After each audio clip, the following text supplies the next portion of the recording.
Oids, yeah. Oids? What? What's an oid? Those magnets It's like are in the air. Duh, he just said it. Yeah, they're like... Well, how do you spell it? I think it's just OID. Yeah. Z. Z. Okay, I didn't realize it was extreme. It's extreme. It's from the 90s. You throw the pair of them up in the air and they spin around each other, making clacking sound. You guys want to hear some? All of mine are like... I don't know how I would physically do that with push to talk. I'd have to go open mic for a second, and I absolutely refuse to. God bless you for not doing it. Appreciate you. All of my answers are like things that I would like to chew on, not things that I Yeah. want to lick. It's like straws and pencils and Yeah, shit. it'd be something rubbery, right? Batteries! Oh yeah, Batteries are fun to lick. I think, Yeah, you know, Done that. it came out fast, and I think sometimes you gotta trust your gut. I think it might be battery. Well, fast. Yeah. I like the little shock it gives your tongue. Yeah, dude, Yeah. licking 9 Fun. volts is awesome. My favorite thing to do. Googling licking Maybe my second or batteries third favorite correlation thing to put to on brain my tongue. damage? Oh, I'm sure it's fine. It's correlation to being offensively American. It's part of your test. You need to be in the first world in order to lick a battery. To have the luxury to lick a battery. You need to afford batteries before you can lick them. Yeah, because you got to get the good big battery. Yeah, you want you want name brand battery. You don't want like Okay, well, you don't. It's got to be like a 9 volt or a D cell at least. Yeah. Okay, No but you don't want a fucking battery Dark Soul or that's Energizer. too big. Like a smaller or an average battery, yeah, would be better, right? But you need it with the two thingies on the sides. like a 9 Size volt. queen. Hello? Hi. Hello. Quick, Oh, what's your welcome- favorite kind of welcome- battery to Well, lick? what's your favorite battery to lick? Hi, some of us haven't played in like a month and a half. Hello, welcome to Wildfolk. Wildfolk. Start. Welcome to episode 30 of Wildfolk. It's a big group session. We're all regrouped today. And everybody's been so helpful by putting the things that they want to get done today in the doc. We're organized. We're unionized. And hopefully that helps things to go smoother today. Let's jump right in. We have so much to do. Okay. When we left off, the two groups had traveled. One to Moresco, one to Gorgiga on various missions. The Moresco group has just gotten back. It is calendar the 1st of Jackus. It's a Sunday. Teleported back. You teleported back, having just reactivated the landfall window in Kite, the capital of Octime. When you arrive, you do find that the landfall window building has actually been kind of cleaned up. It's still empty, but I will pull you over there briefly. Beep, beep, beep, beep, beep. Gateway building.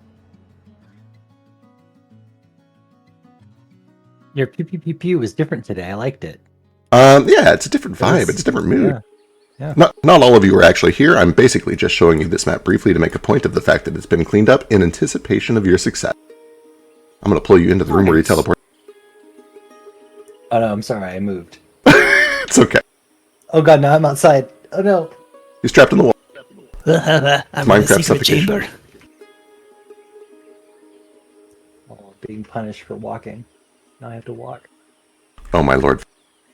Anyway, you guys get here, you find that it's nice and cleaned up, everything looks nice and spiffy, and presumably, Jane, I think, is going to take a moment to collect herself and relax, but then she is going to start installing the orrery here to get these back online. And the map is a little bit ahead of schedule. You can see that 2 of these portals are reactivated, but in a matter of hours, these 2 portals will be alight, and you'll be able to simply step through them and instantly travel to Zulukara and back to Kite, if you so wish. Let's see. A lot of the people in this group spend the next week or so doing research. Many of you actually go back and forth to Kite to check out the Majutsukan, with a little bit of additional research at the library. Most of that research has been handled between sessions already. I'm sure you'll want to talk about your findings at some point. But I should probably pull up the schedule to see what we actually do.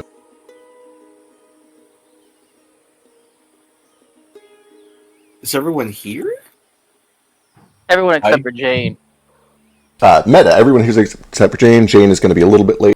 He will be joining us. Groups wise, because we were separate. Not yet. So the Moresco group gets back about a week before the other group.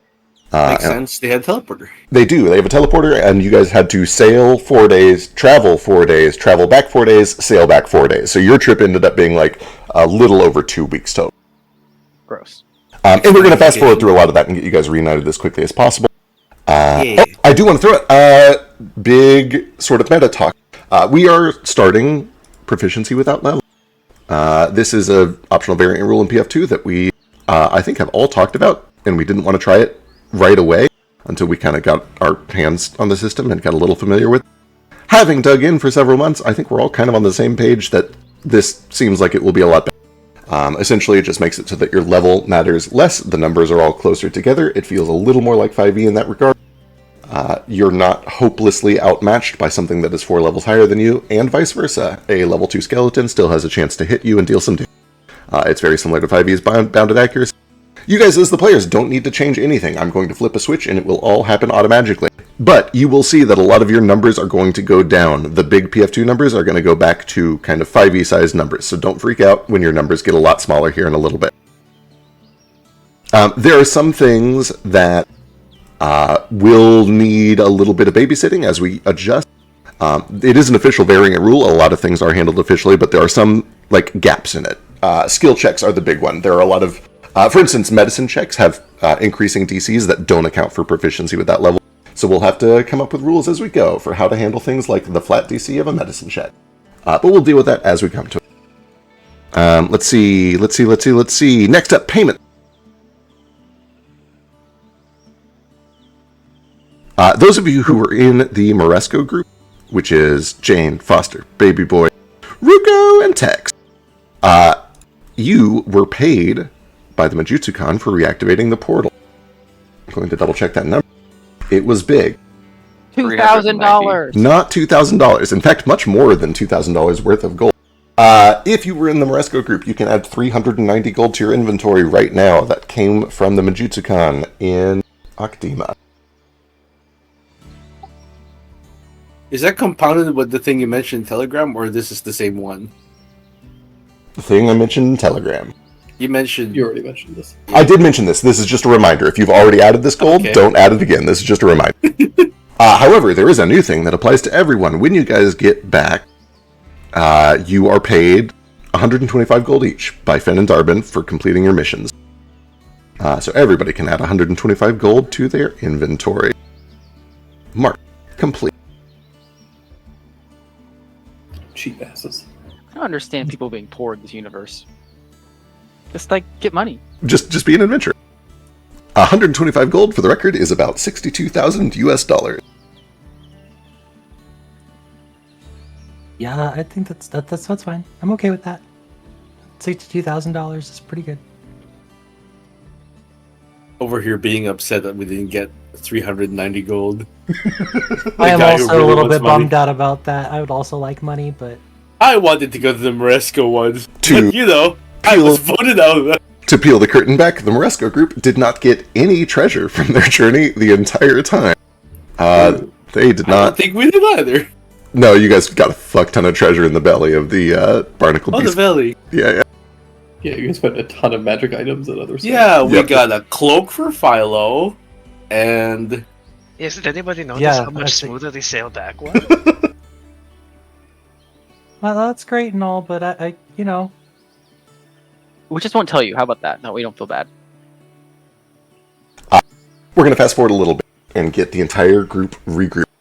This is something that the Moresco group has already seen, but for the sake of expediency, all of you guys eventually regroup. And when you regroup, you find that the mission tent is no longer a mission tent. You find that there is a large crowd of people that have gathered here. When you left, there were maybe 100 people total in the campus. When you get back, it's packed. There are probably 1,000 people here easily, setting up camps and even like semi-permanent shelters, log cabins. And you see that there is a construction crew, complete with a couple of stone mages and other magical architects, who are putting the finishing touches on what looks to be a little tavern.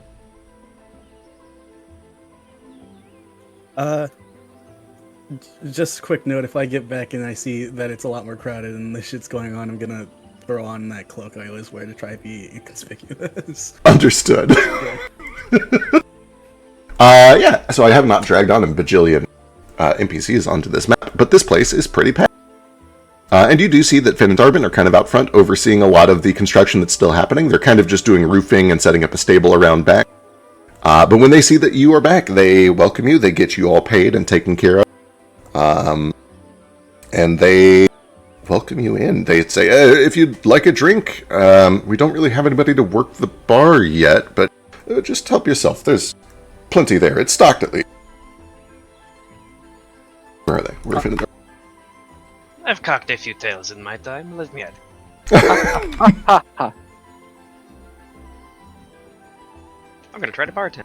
Hell yeah. As you step in, you find a nice little entryway, and the first door on the right leads into a cozy little tavern.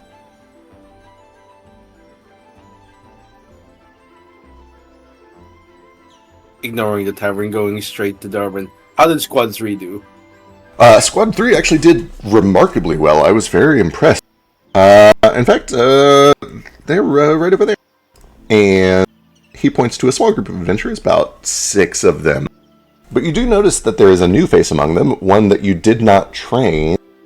That's not one of mine. Let's see. Let me grab some landfall dudes. Adventurer. But then new among them is a new face. A very small little face. Pip. It's not Pip. I wish it was Pip. You see that he seems to be kind of at the center of everybody's attention over there. They're all kind of like crowded around him. Some of them are like bent over, stooped down real low. You can tell that they are essentially fawning over whoever this new person is.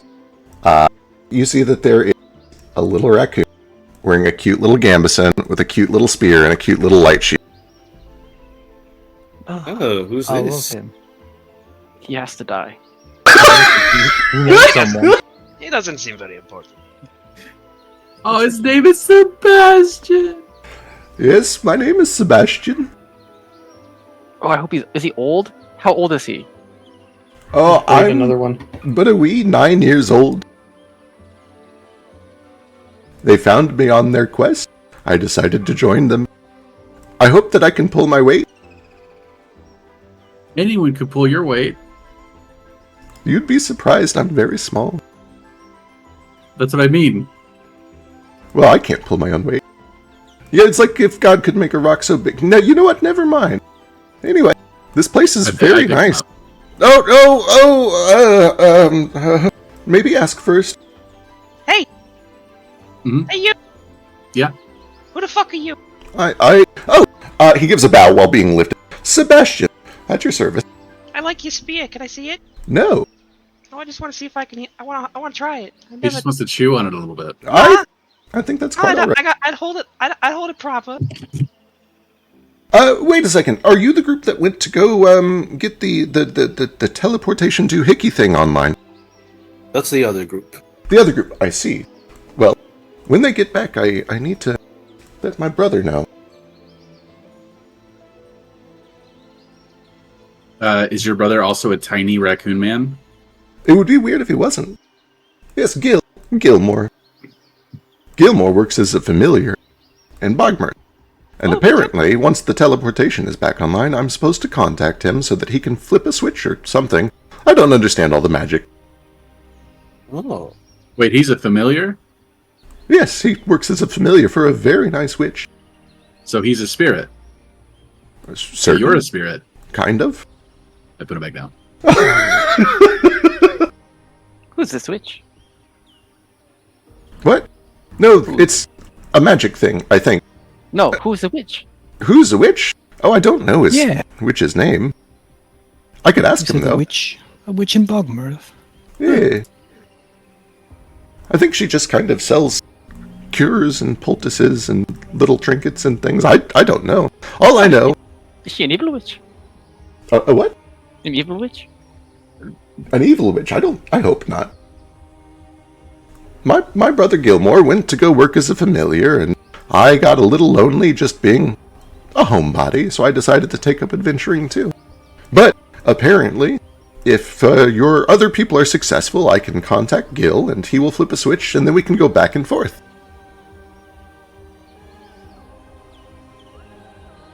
That's nice. I need your papers. I'm a raccoon. I don't have many papers. Oh, then very good. We'll make you some right now. Oh, okay.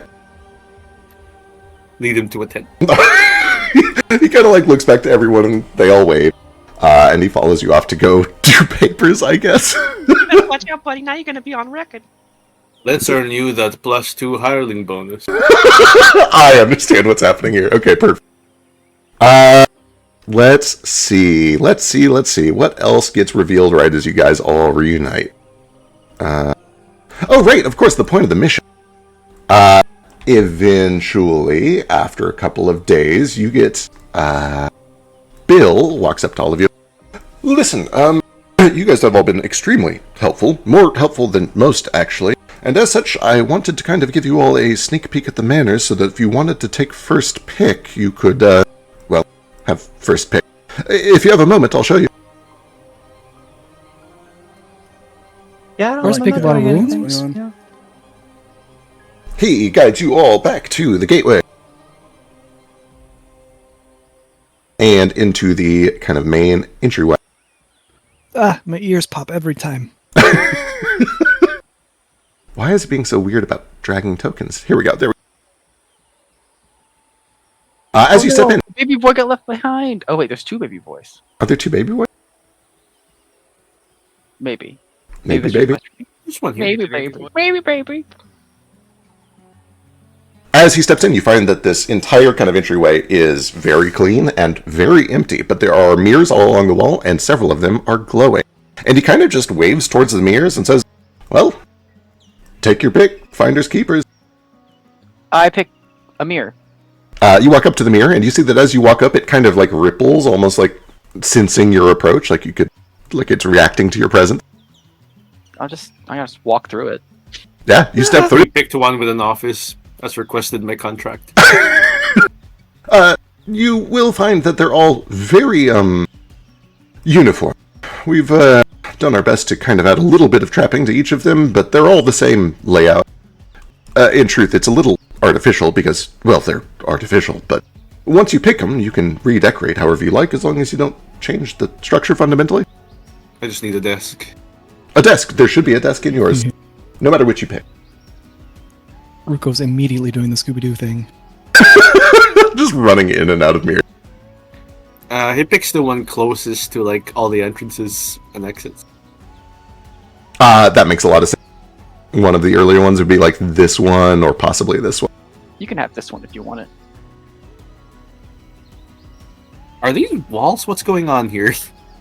There, so as you step into each one, These each have kind of these things. a different construction material, but you do find that there's a large living space with a table and a kitchen and some shelves. But then there are 2 doors. One leads to a little privy, and one leads to a bedroom that has a desk in it, and a shelf, and some other just very basic furnishings. As this is all going on, and as everybody is kind of Scooby-Dooing all over the place, he explains, these are demi-planes. As such, they are protected from some types of magic, although not all. Mostly, it's just a quiet, comfortable place to call your own if you choose to live here and don't feel like staying in a tent. What if the building falls over? If the building falls over, then, well, I suppose you'll be stuck in the demi-plane. Oh, that's Well, this is a death trap. You're not obligated to stay in it. You don't have to. I'll take the tent. Yes, you will. Understood.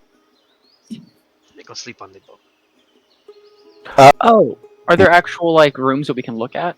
Yeah, so as you walk up to the mirror and as you step through, you do find that you are kind of warped into a sort of cookie-cutter little room. And you should be able to click the stair icon on the map to, like, zip back and forth between these rooms to check them out. The one who opened those doors can also close them. Enjoy your prisons, sheep.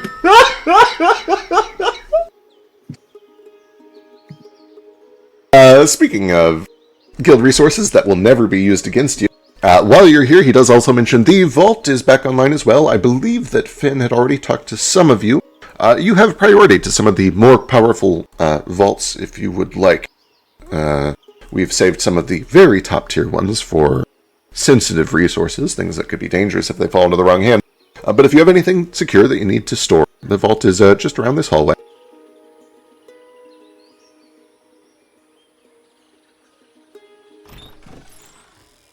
Good God, that is loud. It sure is. I don't know why the door sounds are so loud by default. It's It wild. wasn't loud for me.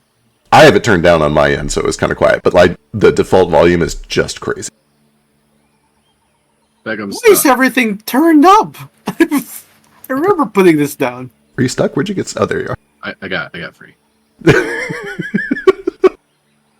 There, I think I've lowered it. It's interface, right?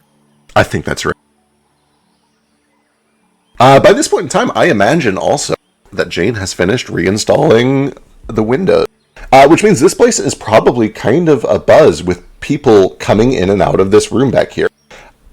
There's a little bit of traffic from Kite. You see that there are occasionally just like travelers and people who wanted to step through and see what Landfall's getting up to. A handful of merchants.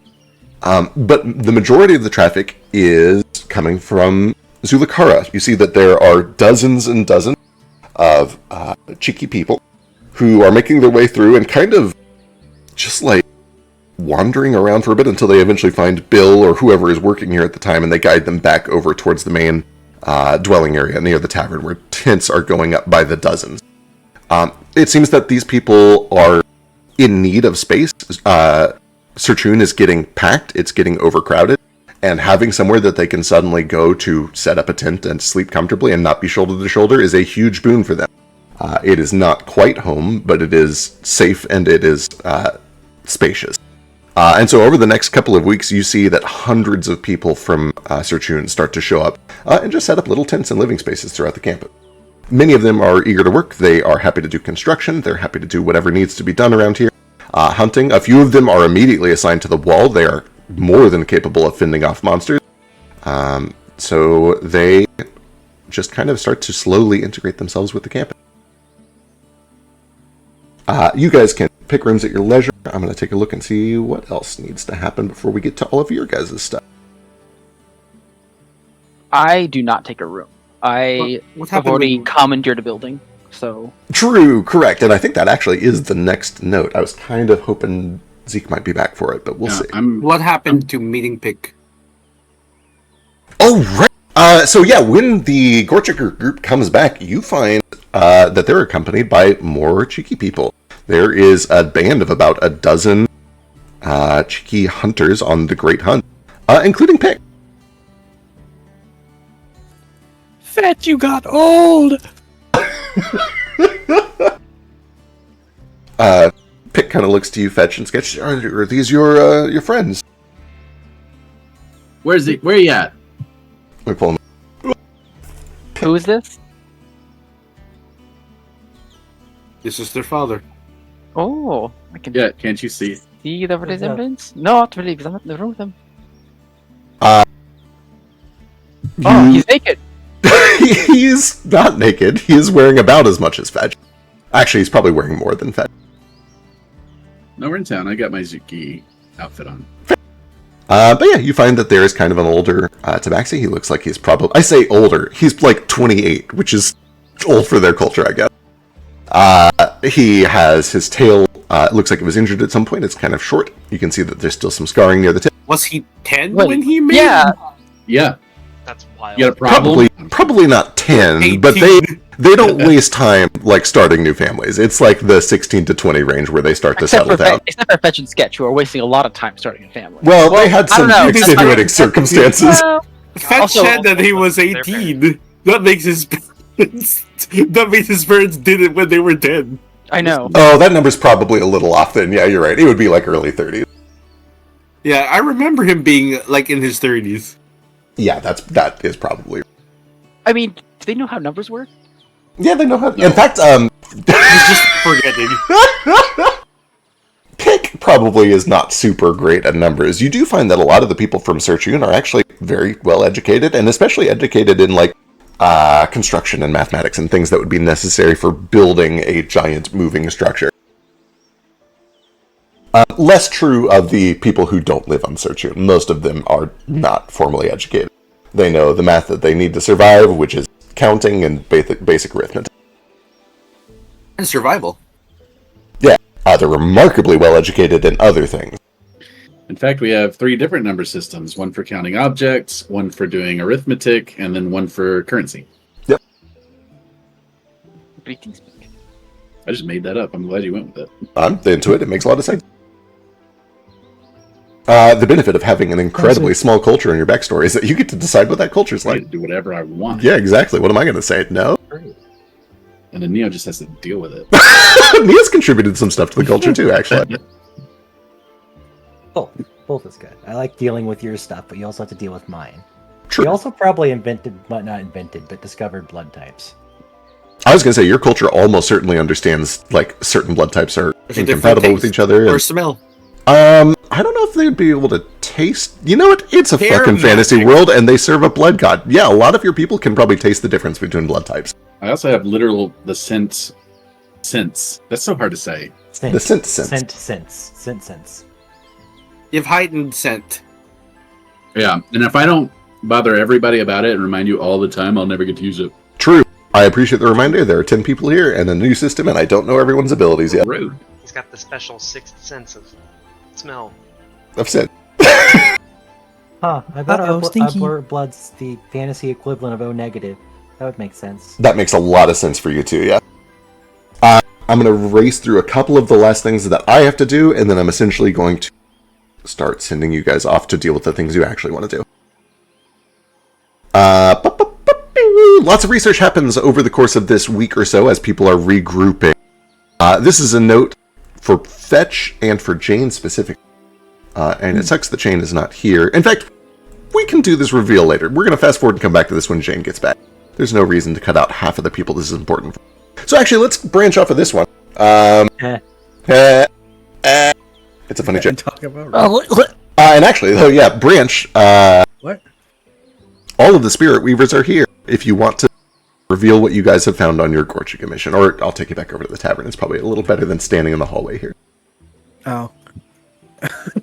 I wrote Spirit Weavers without realizing that without remembering that fucking Fetch and Sketch were there for it too, but I don't think they understand. But like, I'll like while passing by Ruko, I'll like if next time I see him, I'll just like bring him over and just be like, "Yo, you're still alive. That's good." He stares into the ether, dead to the world. All right, PTSD Oh, hey, or something. sorry. No, there was a lot happening. Yeah. Hey, you got a mole, by the way. Like, Where? What? He looks, You know. checks himself.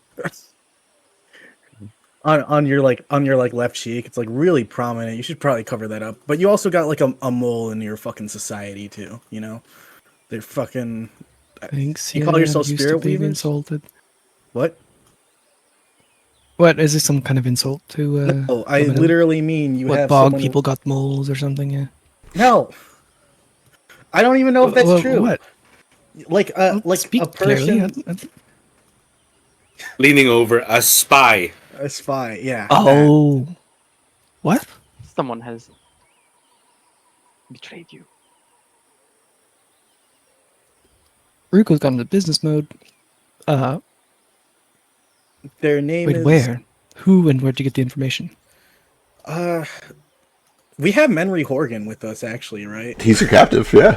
Yeah, he's our captive. You mean if Henry he's- Morgan? Yeah, real man Menry Horgan here is about can tell you everything he knows about it. And I'm just going to pretend like I dragged him over to talk to Ruko. But yeah.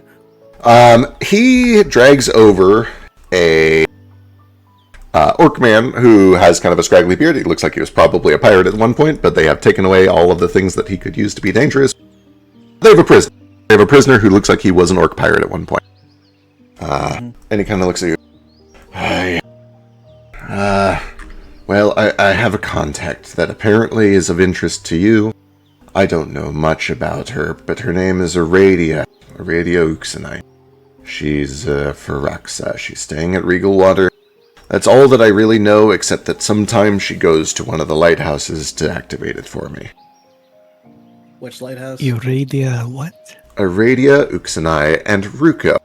This is a name that you recognize. Let me pull over her token. You know what she looks like.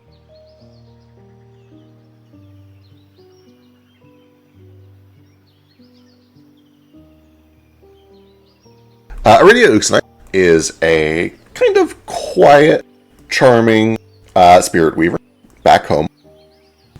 She joined after you did. She is still new to all of this. She was very sweet. She was very charming. She kind of came on to you a little strong, and it's up to you whether or not you were into that or not. I have no idea what Ruko is like. But it was so open that she was, like, infatuated with you that Zep kind of, like, got some... I don't know. Zep had a weird feeling about her. Zep didn't like her very much. And it was never clear to you whether he was trusting his intuition or if there was something else going on. That tracks. Ruko would have played it up to Zep like, ooh, I got the ladies, but also they both know, like, Ruko's thinking, if a lady likes me, there's something suspicious. And that was Zep's angle the whole time, too. He was like, listen, I'm not trying to say that, like, you know, it couldn't be real. You're great. I'm sure that you could get anyone that you wanted. But I just don't trust her, man. I don't trust her. She's got something on between those. I see the way that she looks at you, and it changes when you're not looking. Behind your back, it's just, she's not good, man. She's not good. She's not good. You can't trust her. Don't trust her. Come on. That's suspicious. Okay, we'll keep watching her. I don't know. And I guess just kind of open. How did Ruko how would Ruko react to all that? Did you remain friendly? Did you pursue anything? Did you distance yourself? What would Ruko have done with all of this when it happened? Ruko would have fucked with her, like try to get her to out herself or something. I don't know. He would continue things as normal, but like also try to put her in awkward situations where she'd have to keep faking it in a more obvious way. Like, I don't know. He doesn't trust her. One, she likes him. And clearly the better alternative is his brother, so therefore something's wrong. And Zep doesn't trust her. Why is she paying attention to this guy? What? So Deception rules.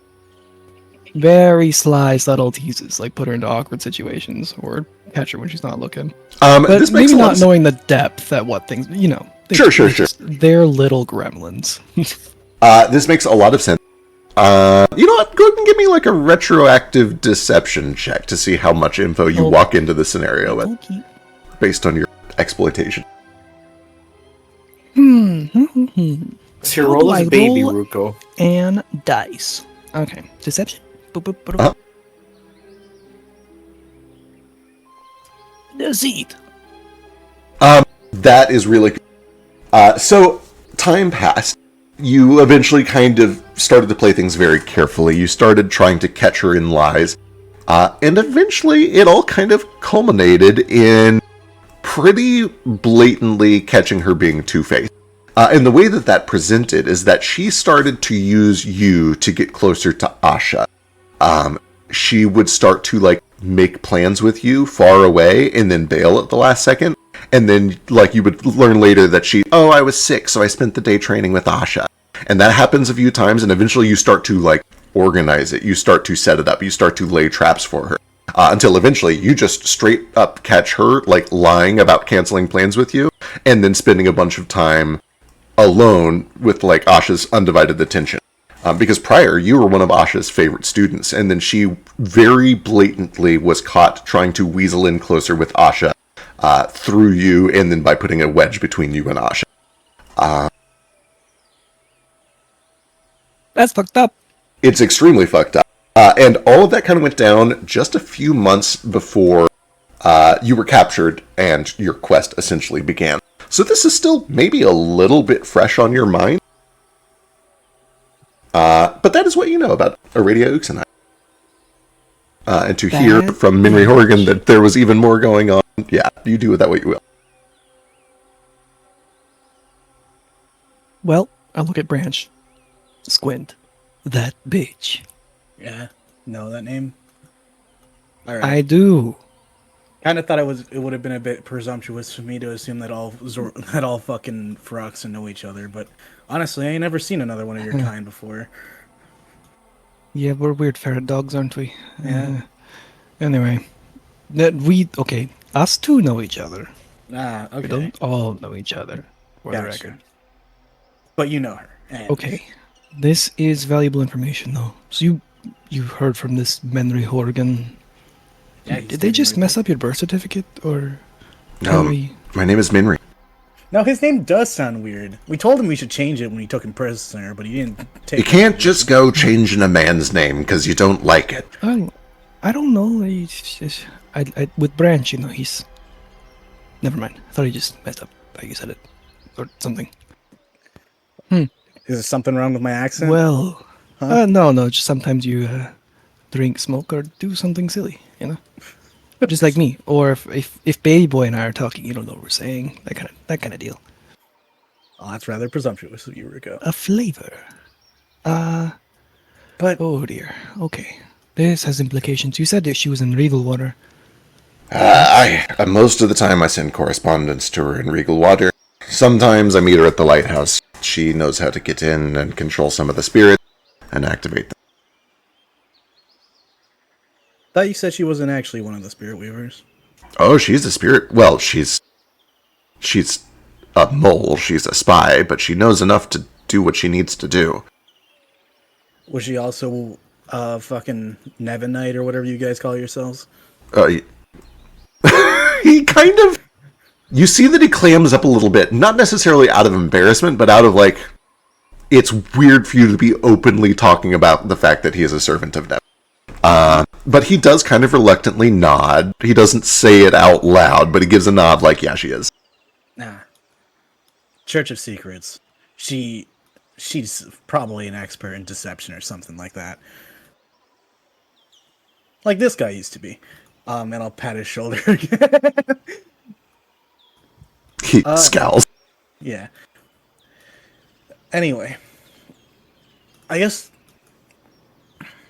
So, that lighthouse she'd been working at, I might actually have a fucking reason to head there at some point. So does Kaz, actually. Don't know if revenge against some woman you barely knew is really something that you're after, but I could use the help.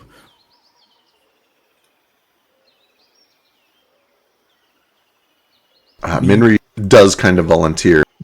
She'll be at the Alaudalir, most likely, when my ship gets there. If you don't catch that window, she'll probably be back at Regal Water. She bounces between those two places and the Agwam Lighthouse. It's called Alaudalir. Okay. Alaudalir. Lottle, like you're drowning, like a little. Alaudalir. Yeah, good. There, you got it. Alaudalir. Good job, sport. Do you know how old I am? Too old. Anyways, Branch, we have a mission. Huh? Actually, let me discuss with my... I need to send some messages. But thanks for bringing that to my attention, because this is actually really, really bad. Nah. Don't mention it. Not sure if anyone else would have remembered to tell you anyway. Not sure a lot of them take the whole spirit weaving stuff that you talk about seriously. Hell, if I know what a spirit weaver even is, but I don't know. What you and Fetch and Sketch can do seems pretty impressive. Well, thanks. It's hard to explain. You'll just see some really cool shit, and when it's cool, you come talk to me. I'll explain it. Sure. Yeah. Otherwise, it's just mumbo jumbo. That's what I told Jane. She believe it? Or did she just... You know what, I don't think I care. That's voodoo. Well, stay safe. Oh, and also, keep an eye on this guy, maybe. He's not to be completely trusted. I'll talk about Menry. We should probably find a place to put him that's safe-ish, somewhere that he can't break out. Yeah, we should talk to Finn and Darbin about Yeah, I've been meaning to ask them about what they got going on here. And lock up that Benry Jorgen. You do see, fucking... not far away, they are just openly flirting with Fetch and Sketch by the tavern. They're nearby. Oh, okay. And having a serious conversation about holes. Oh, that's a well. What? What's that? It's a groundwater pit. We pull water up from it. That's dangerous. Somebody could fall in there. Certainly. Careful not to fall in there. Happens all the time. You guys done with your fling yet? What? Oh, hello. How'd the mission go? We're all alive. We got that fucking water you asked for. Wonderful. I will, We Bill. also got a prisoner. Need someplace to put him. Oh, Gigi. Bill and Gigi both come over. The water can go to Bill. Actually, he may need somebody who's not Bones to carry it over to the Murmury with him. Bill kind of scowls. Swim in the well. And for the prisoner, who is this? Henry Horgan. Actually, I say Henry Morgan. Yeah. I thought it was Benry Jorgen. Henry Morgan. You see that there's like a little bit of a roll of his eyes, but then he kind of just goes with it. Like he's fine with it. It's Minry Horgan. Don't do it wrong on the paperwork. Water's already done. Oh, The water's God, already okay. done. Oh my god. Paperwork's already submitted. It's all done. You're an Let's actual... get out of there. People drink from that. Help!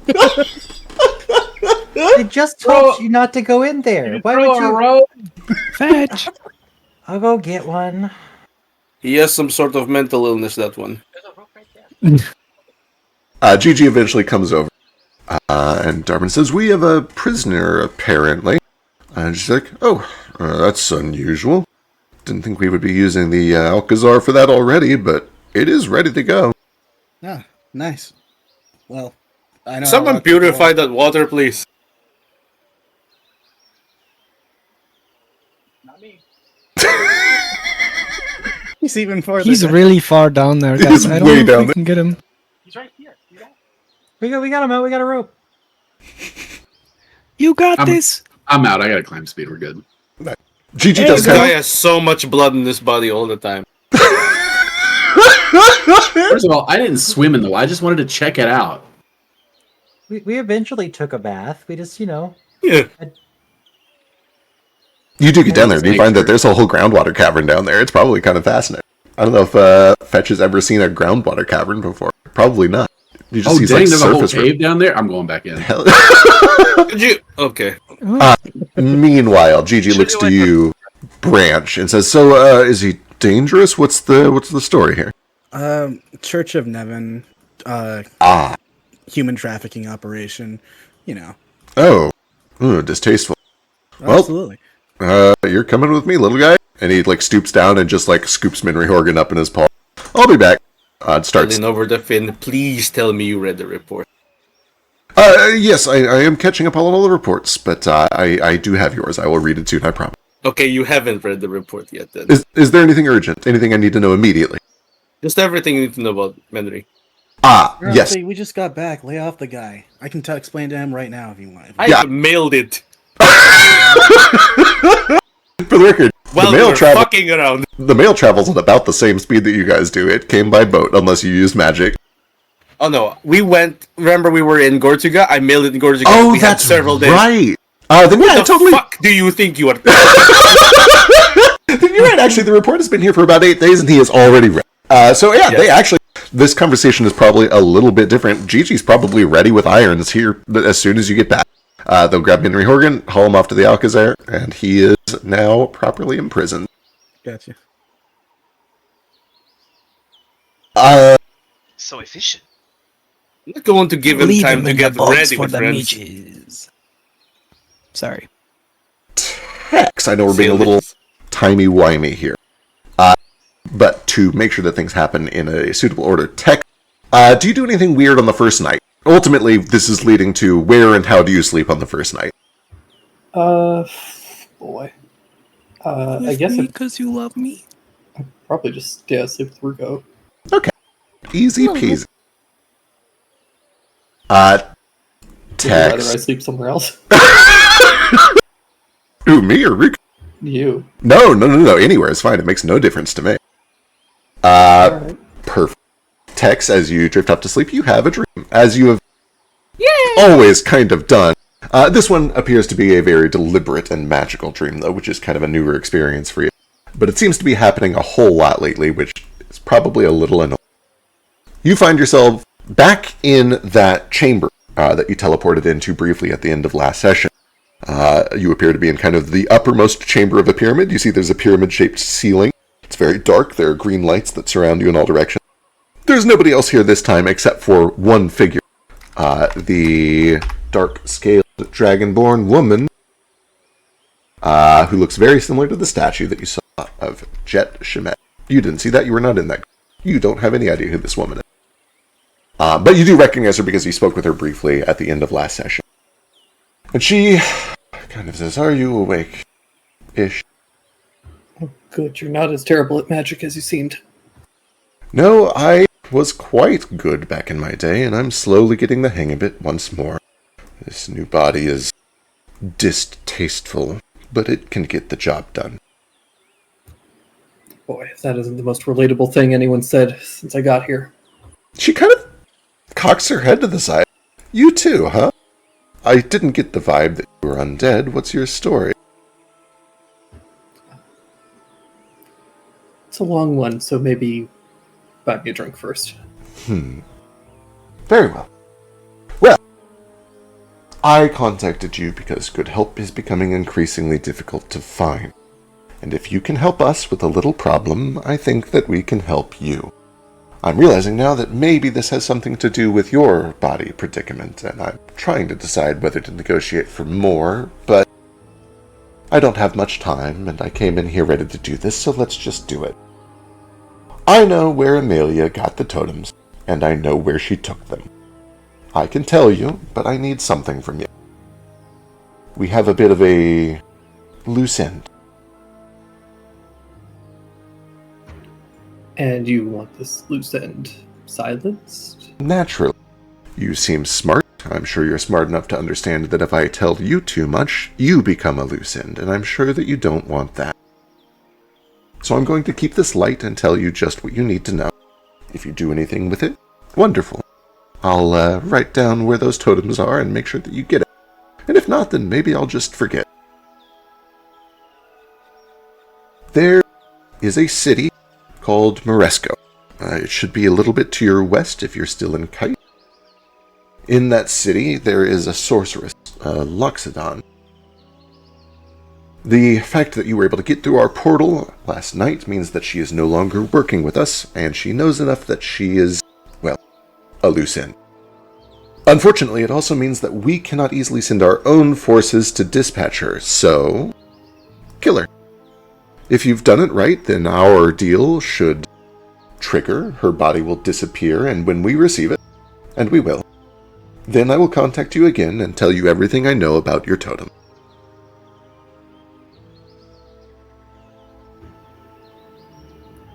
Alright.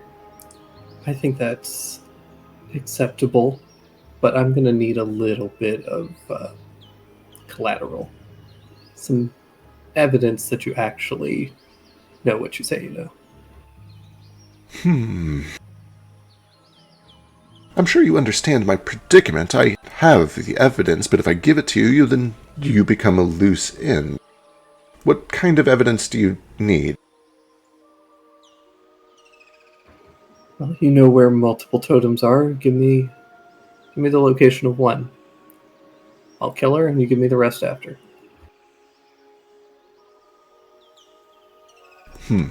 If I don't, then I'm a loose end, and you can deal with me as you wish.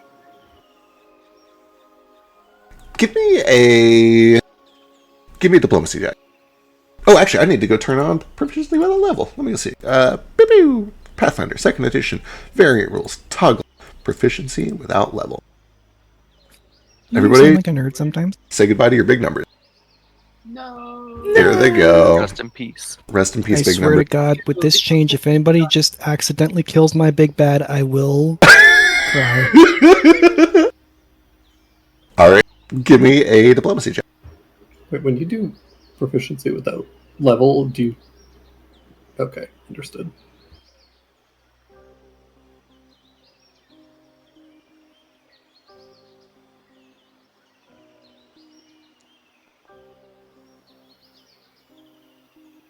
I'll burn my hero point.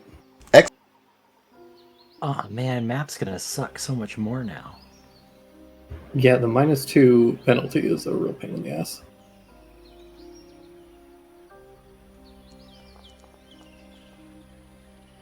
Nice. She crosses her arms a bit, and she ponders.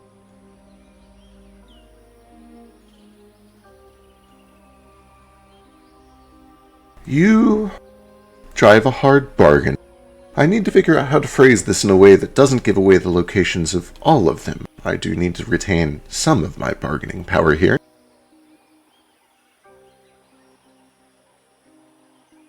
Do I have did I this is the first night, right?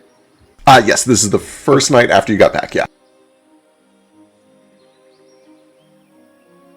The remainder of the totem that you have rests in Blimidil with a creature who makes bargain. Yes, I know that one. She kind of squints. She's trying to figure out if you're just saying that to get another totem out of her. But you rolled really well on your diplomacy check. I think she eventually gets the vibe that you're not fucking with her. He's also telling the truth. Yeah, well, yeah, I know you're telling the truth. She doesn't know you're telling the truth. She thinks like, oh, he's lying to get a second totem for free. But you rolled really well on deception. She eventually, or on diplomacy. Sorry, I said deception. I see what you're saying. You rolled well on diplomacy. She eventually says, Fine. The second is an Unma. It is deep underground, with a creature who bends fate. I can give you a specific location once I receive the body of our little friend. That and the location of the final one.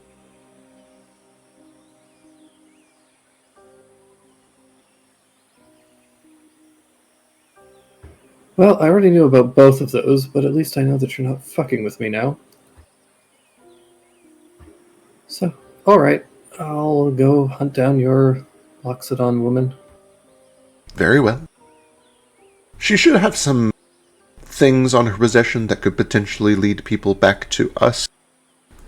It's not part of our deal, but if you feel like destroying or hiding those, that would help. And do I get a bonus for that? Or am I just no longer a loose end? She smiles a little bit. You're not a loose end as long as you don't keep them or show them to anyone. I'll tell you what, though, if you destroy all of the evidence and show it to nobody, I can probably find some way to get some gold to you. Is that what you like? Do kitty cats like gold? I think traditionally we like balls of string, but that's not really my brand, personally.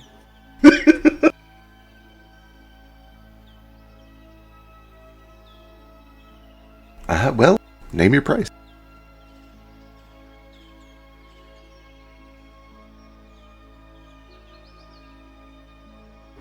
I need a necromancer. You have certainly come to the right place. I happen to know one of the greatest. What do you need a necromancer for? I need them to restore an undead to life. That is oddly specific, very difficult, and within our purview depending on your definition of life. Who is it? That's for me to know for now. I see. Well, when this mission is done, perhaps we should talk a little more intimately. We might have some sort of a working agreement. It is so hard to find good help.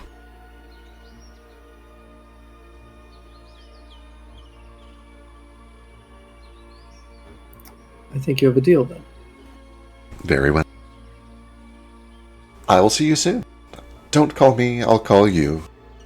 And the dream kind of starts to fizz. Yeah. And eventually you wake up.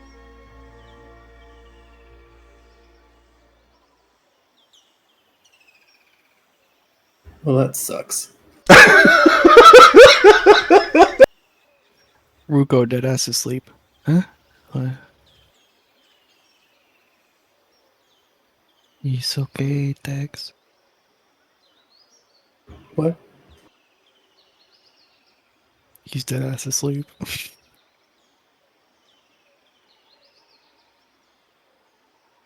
Nothing's going to bite you. I just go back to sleep. Excellent. Let's see. He mutters, "Good kitty." He'd never do that in his waking hours.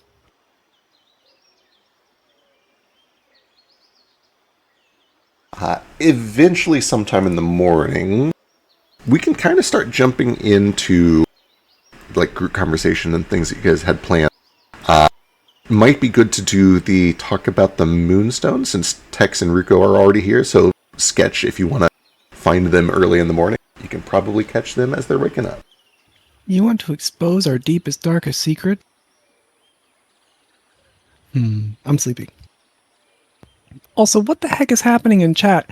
What is this? Explain! Oh, they're speaking in cheeky. I'm gonna learn cheeky just to spite you guys. What is this? Here, other spirit weaver. We need help with the spirits in the cavern. Fetch believes that they're disturbed, and they will cause droughts and landslides.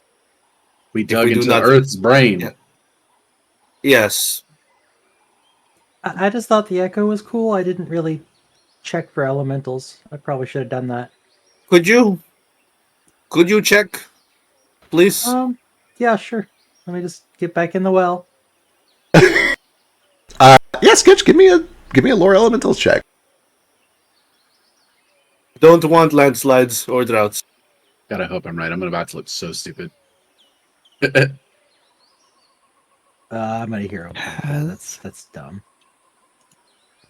Kaz, whatever that language is. I don't know what that is. I like that one. That one's pretty.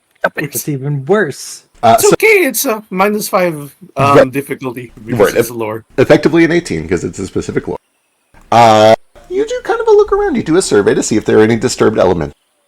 And you find that the well's construction was kind of minimal. They essentially located an existing groundwater cave, burrowed a hole through to get to it, but it's not like they've displaced a whole lot to get here. Nonetheless, you do find that there are some very, minor elementals down here. Just tiny little, almost, not quite microscopic, but like the size of minnows and toads. There's little water elementals and also little rock elementals, things that most people wouldn't even notice, but with your finely trained eye, you do spot, oh, that little pebble is kind of moving suspiciously. It's probably a baby elemental. Everything appears mostly good. It's not like there's been so much disturbance here from the construction that, there's going to be a bunch of angry elementals. But, like everywhere, there is a small presence of elementals down here. What I'll say is that they may not be angry now, but if we keep stealing their water with giving nothing in return, I trust that Darbin kept that in mind. Fetch and Sketch would actually both, especially Sketch, would be very reasonably sure that's actually kind of true. Admittedly, they're very weak elementals. It's not like they could do a lot in retaliation, but if you wanted to keep these elementals happy, then giving them something in return would be useful. I guess you could use it slowly enough that rainwater offsets it, but that seems kind of pointless. Well, it seems like they're Earth. What do they like? is it really out of the question to move 100 yards somewhere else and dig another one? Too much resources. You certainly could, yeah. It's a big cavern. It flows. It's literally the same cavern. That's the problem.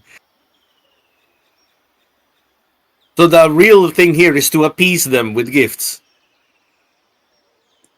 Yeah, I mean, the earth elementals, you would have to appease both of them, right? If you just appease the earth elementals, you're going to get off balanced, and the water elementals are going to be grumpy about it. Hey, Fetch! You hear from a very far distance at the top of the well. Ask them! The I'm rock on- elementals if they know about the Rolling Stones! Oh, Sketch is down there. I've climbed out already.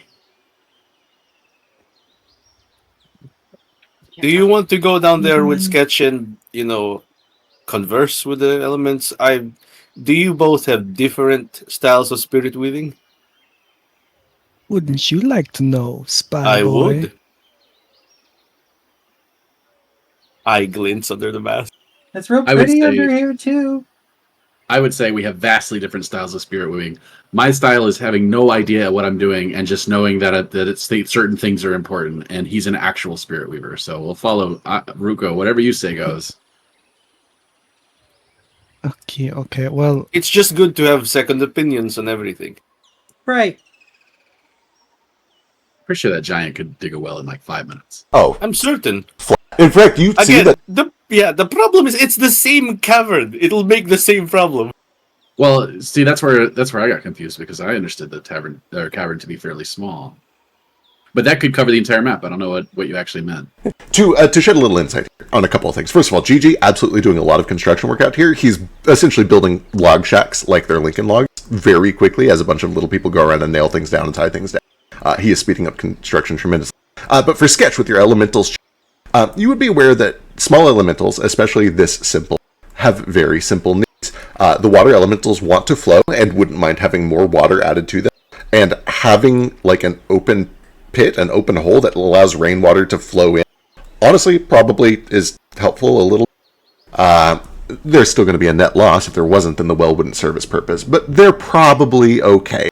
What would frustrate them is if they became like trapped and unable to flow. The rock elementals, the earth elementals, just don't want to be disturbed. As long as you're not going around digging a ton of these wells all over the place, they're probably fine. More than anything else, earth elementals just want to be still and be left alone. Right, like that one I moved before. Yeah, exactly, just like that one. Started crying like a baby. So we just don't want to move the earth elementals, but maybe we can make a opening for more rainwater to get in to help offset it, just so it lasts longer. I mean, the water elementals would appreciate the flow of new water, and that might be enough. They're small, so we don't have to do too much to appease them. Excellent idea. We can dig channels. Irrigation. Something like irrigation that would lead more water into the well. By the way, there's the water at the top of the map. Is that a lake or is it sea? That is a cliff that goes down to the sea. you know, Okay. I made the mistake and I jumped into it theoretically. Boy, I don't recall those jagged edges. Did You you just add gotta clear the rocks. It's fine. Yeah, the map did get updated to make it more clear that it is not just like a lake. Oh, Yeah, yes. yeah. They're very jagged now, and there's Yep. also big spiked pikes. Those were there before. Those are not. We just ignored them. Whoa. just ignored them. We have a tavern here, so you need to make it abundantly clear. We are on the edge of the world, True. my friends. Uh, There's a whole tavern here. there is. There's a whole tavern. I'll lose my mind about it later. Well, Don't this worry. isn't a tent anymore. Love this sketch. I looked at Just realized, baby. That Oh, tent it's flap not- is now made of rock and wood. I reward Guys, Fetch I- and Sketch for pointing out this obvious flaw in the construction with basbousa, which is just some cakes. Aw. Yeah. Thanks. There's a whole tavern here. It's so cool. I'm gonna As go get a a beer cat? to go with my cake. I've never had this dish before, and as a cat, I will enjoy it and then immediately vomit. But I thank can't you. open Oh, no. the door. Eat it too fast. Just eat it in one bite and then throw it back up on the carpet. They're cut Yeah. into lozenge shapes, Okay. just like little diamonds.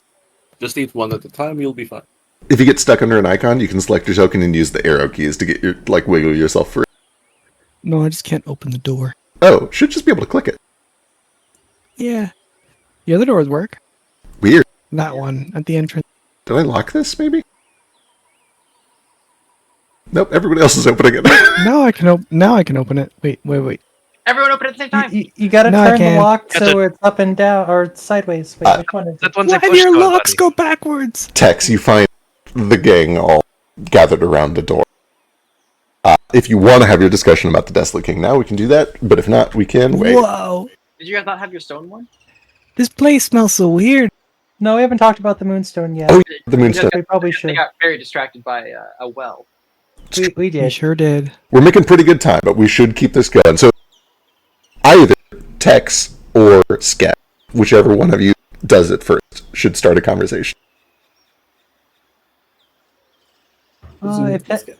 if Tex is just hanging out in the cavern, yeah, when I go in and see him there, I'd probably just, like, forget what he was doing and go talk to Tex instead. I'm really glad you appreciate my revolutionary background and don't make me the guy who exposes the secret. I ain't no snitch. You are a bitch. Hey Tex, what's up? I Rude. was gonna talk to you about the thing. What thing? The lead box. The vault's open now, so Oh. we could put it there and then it'd be fine, right? I already gave that away. You what? Both of us have the what expression. Yeah, You that told won't him be a about the problem. moonstone. What? Wait, who knows? Just the two of you. And the person you gave it to, what did you do? That wasn't yours to give away, you know. Did you two have a use for it? Well, I had a use for the monetary value of it. I had a use for the vulnerability aspect of it. That. You know, when you were lecturing me about not talking about my name and all that, and blah, blah, blah, blah, blah.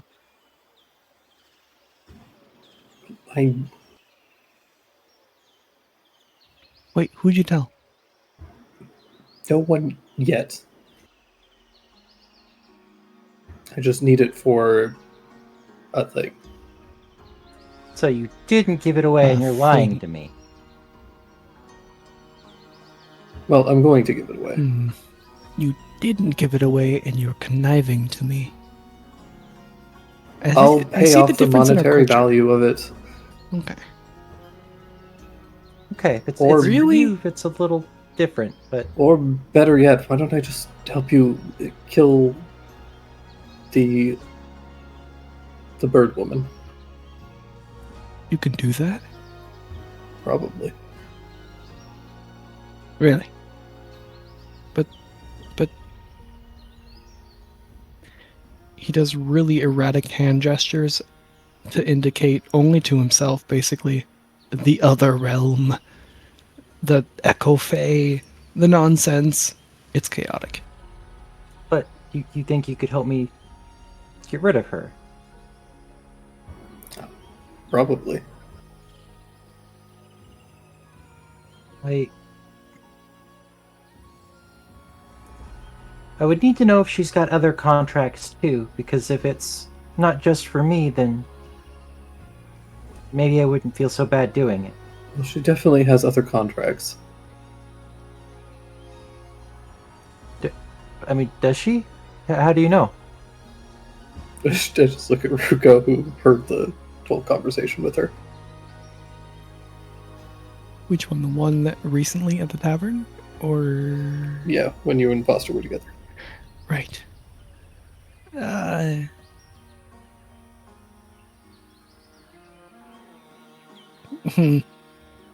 would love to think about how do we... Wait, how can you eliminate her? That's,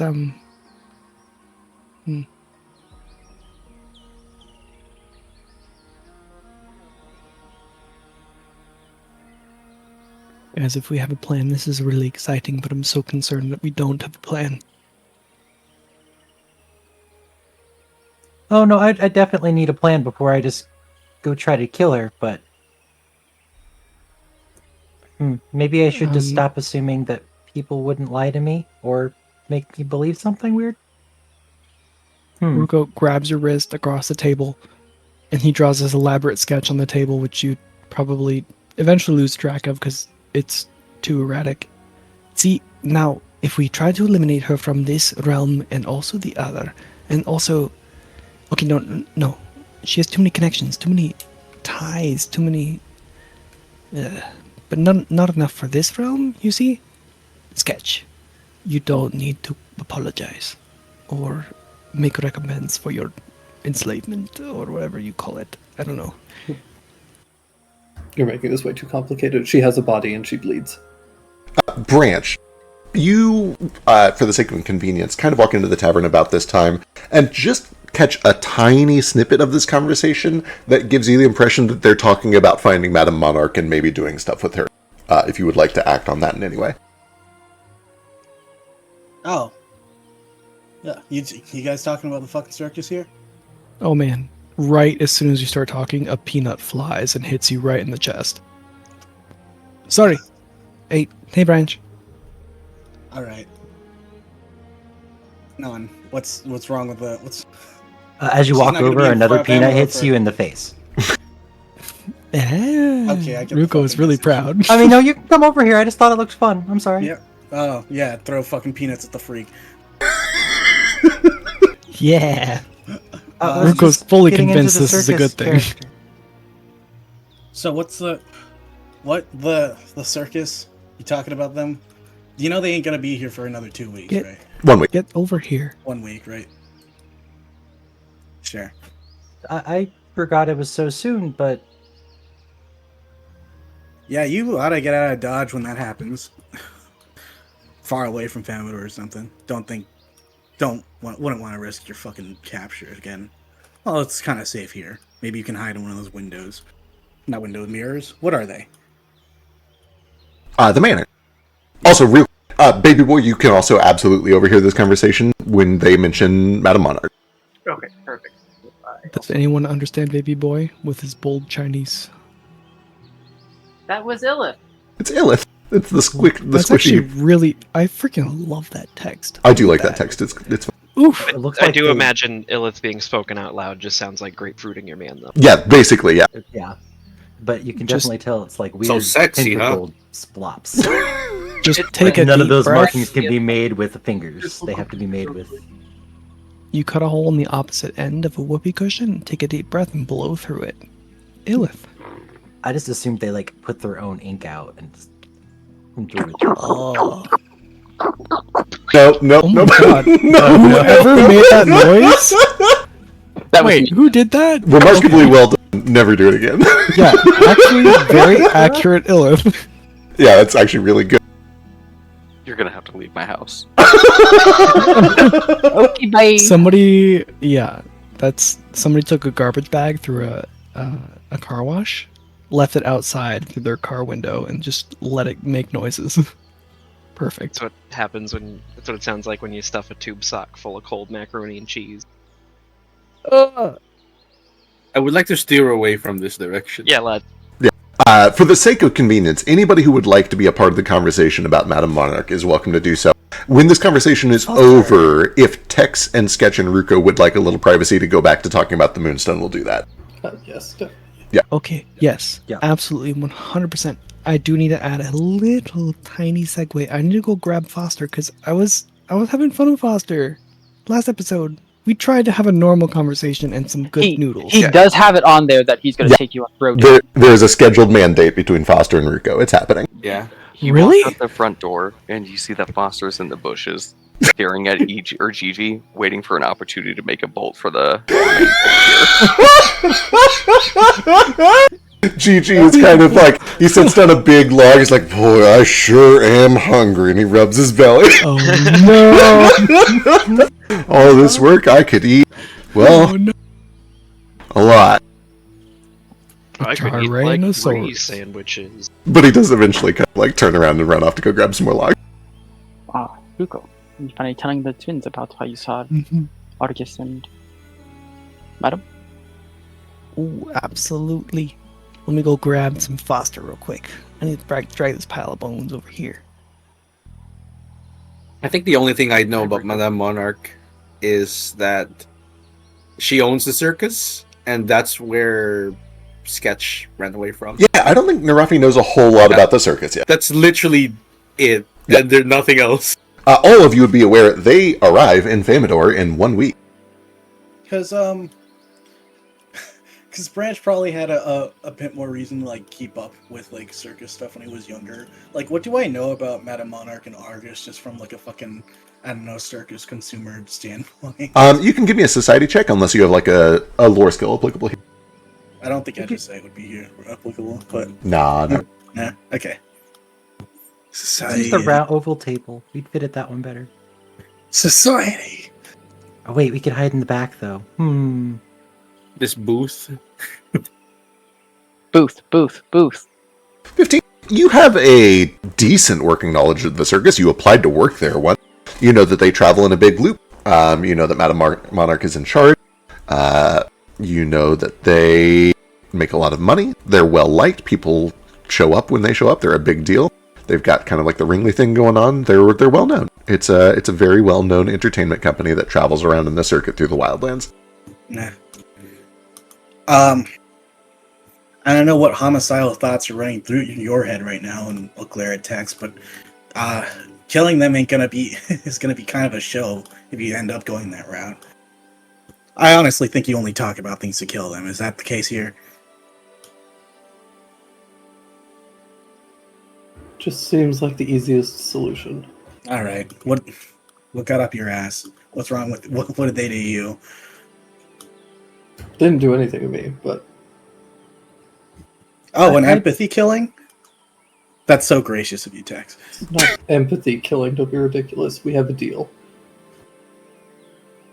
With Monarch? No, Tex owes me money. Oh, okay. Wait. That's none of your business about me owes me money. I'm curious about that. Why does he owe you money? He just because owes I me can't money. carry a wallet, you fucking troglodytes. You have a bag on your back right now. Honestly, Yeah, but if he has to get the money out himself, they'll Do you know- overcharge him, and it's so hard for him to count it with his not. He doesn't have thumbs. And he's Honestly, so Sketch- committed that he gave his thumbs to a boyfriend. Do you know how heavy this fucking backpack is? I can't afford to carry around 300 gold pieces like some of you. Oh, gotcha. honestly, Sketch, if he owes you money, if you lent a cat money, that's on you. Excuse the guy with walking around with a fucking metal arm all the time. My shoulder's killing me. Anyway. You gave away a house, so you're worse than money with me than I am. So your plan is to Okay. kill the monarch? And I mean, I guess so. But if we have to, I mean, if she has other slaves, I'd rather her not. oh, she most definitely has many other followers. I don't think that Fo- killing her might be as easy as you think. Followers? Did you mean employees? Are you? Am Yeah, I remembering employees in the way wrong that word? you were employed. They ain't all fucking slaves, you know that, right? Some of the people willingly go to work there. Yeah, remember the face paint lady? She's there all the time because she loves it. So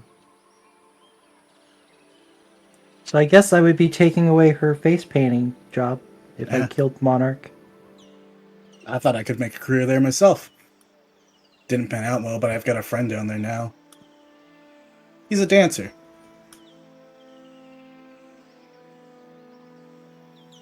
He's pretty good too. He was better than me. Ruko, It's better than me.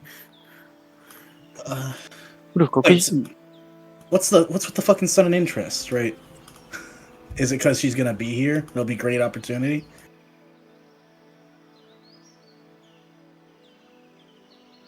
I didn't say we would kill her now.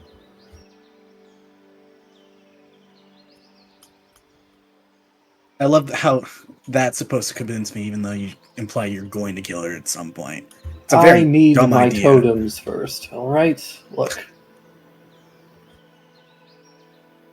I'm not happy about it, but the reality is that she is currently a lot stronger than I am. She's like 60 years old. Actually, you're a cat. Yeah, I get it. But again, she's like 60 years old. Sketch could strangle her in her sleep if he wanted to. Again, bad idea. She's just a fucking circus. She's just a fucking carny. But Hey, Ruko. Could you do me a favor? Could you recap all the things that were said between the monarch and Arcus? In great detail, please. But wait, you saw Argus too? Aye. And Oh, that's right.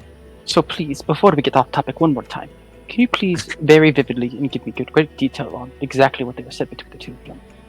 Well, I'll have to rely on my memory as a feeble, out-of-character fiend. I could pull it from your mind if it makes it easy. Well, they're looking for twins. And they were looking for spirit weavers in particular. It's something we didn't realize before. I think when we were at the circus, they just seemed to have an interest in us, so this is something more specific. They had something about twins that would allow them to persist in this realm, I guess.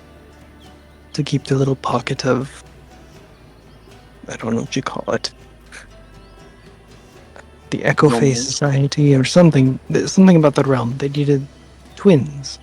The connection between the realms was stronger with twins. If you were to take one to the other, they could bridge the connection and maintain it for longer.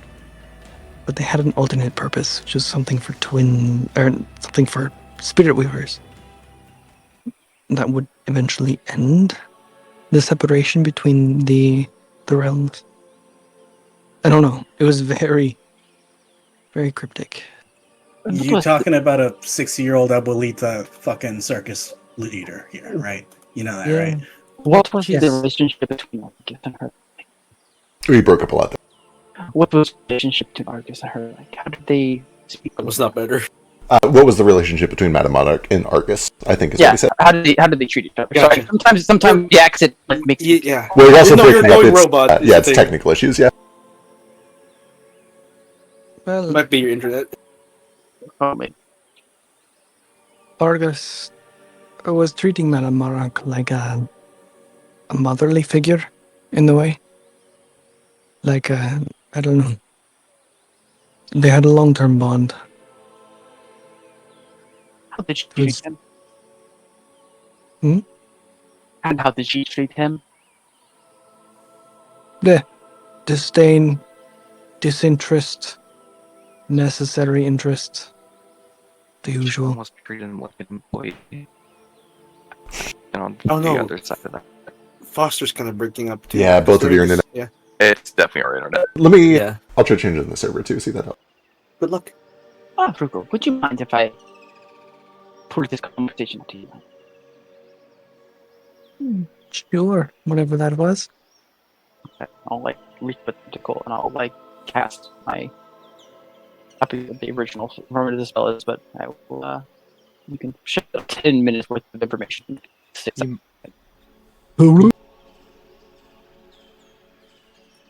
I think we're better. Testing? Testing? Are we good? How are we? Hello? Hello? Hey! Oh, you guys are clear sound again. better now. Perfect. Okay, wonderful. Incredible. Okay, I'm gonna pull the conversation directly out of his mind. I want to know exactly how they were talking. Okay, excellent.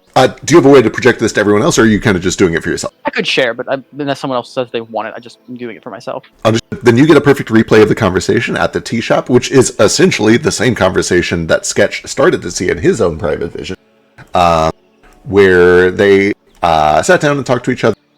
I don't remember the exact wording, but it was essentially. Yeah, I remember what it was. You remember? Okay, I perfect. just wanted Baby Boy to actually have it and not just Got it.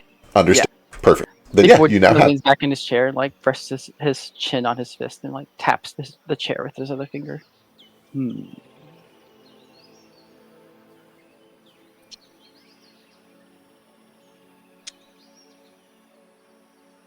Well, I don't like that. And so you found her, you talked to her, Nope. but you know where she is? Nope. We know where they will be soon. Right.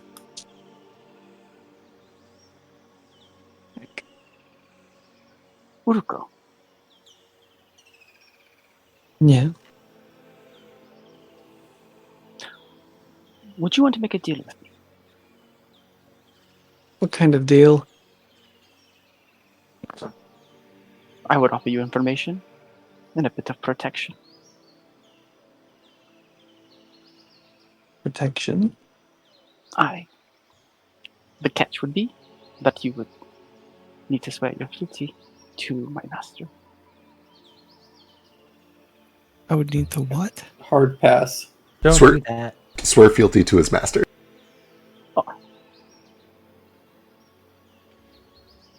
He'll look at you as if you had something better to say, and just waits. He waves his hand dismissively.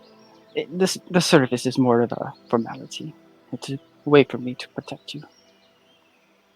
As I've said many times before, I cannot just get involved with things.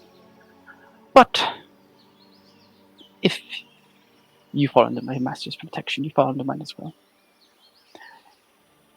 I do not think you realize how dangerous this madam truly is. She is a long-term client of my master. Lion. And as much as I do have information on them, but I cannot just freely give it. Can I insight check Baby Boy? After, he's saying I can't just get involved with things, after literally just admitting that he murdered someone on Jane's account, and now saying that he can't just tell Rico this? Okay, I'll let this happen first. Yeah, go for it. I mean, this is a PvP role. You guys can decide between yourselves how you want to look into it, but absolutely.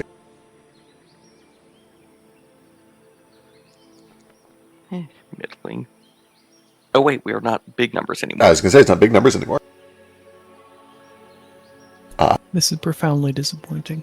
If you choose to go based on the dice here, your deception DC was 12, so he has beat you. But you can respond however you like. I fully... Yeah, no. I never said I was being deceptive. Okay, I have one thing I'd like to do then.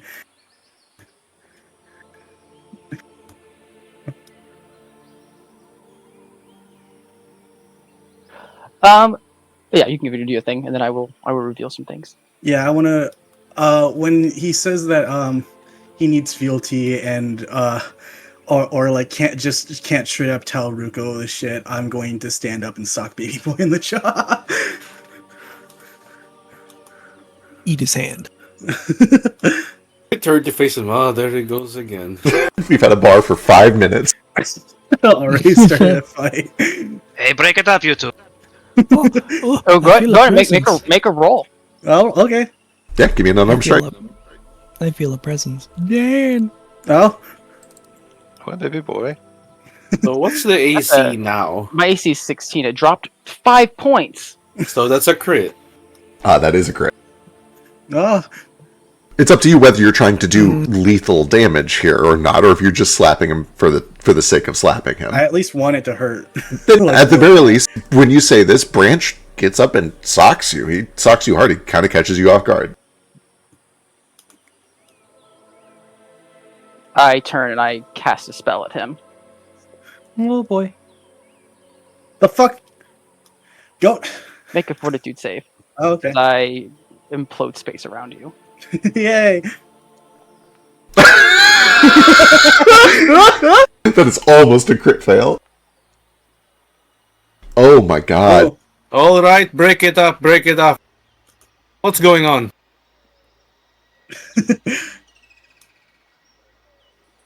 I'll take the damage. Yeah. What does that look like? What happens? Like. You just see space start to collapse around you. It just does bludgeoning, or I think it's like sonic damage to you. Fuck. You're a transition scene in a Bill Nye episode. Yeah, pretty much. Yeah, but he just kind of like looks at you and like points a finger, and it's just like space implodes. Okay. Branch, that was quite unnecessary. I'll grab the fucking nearest thing and act like I'm gonna fucking throw it at you, like a chair or something, and be like, fuck this cryptic shit. You tell him what he needs to know right now. I'm not willing to put my life in danger just to help a stranger. You're gonna dangle it in front of them. You're gonna fucking murder someone just to do further your shit, but you're not gonna tell anyone what you're doing or why you're doing it.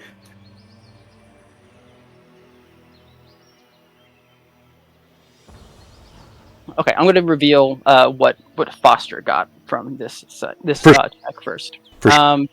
Foster, you get the feeling that Baby Boy seems to truly think this, and it kind of makes you think that maybe he has a deal with Jane, and she is under his protection.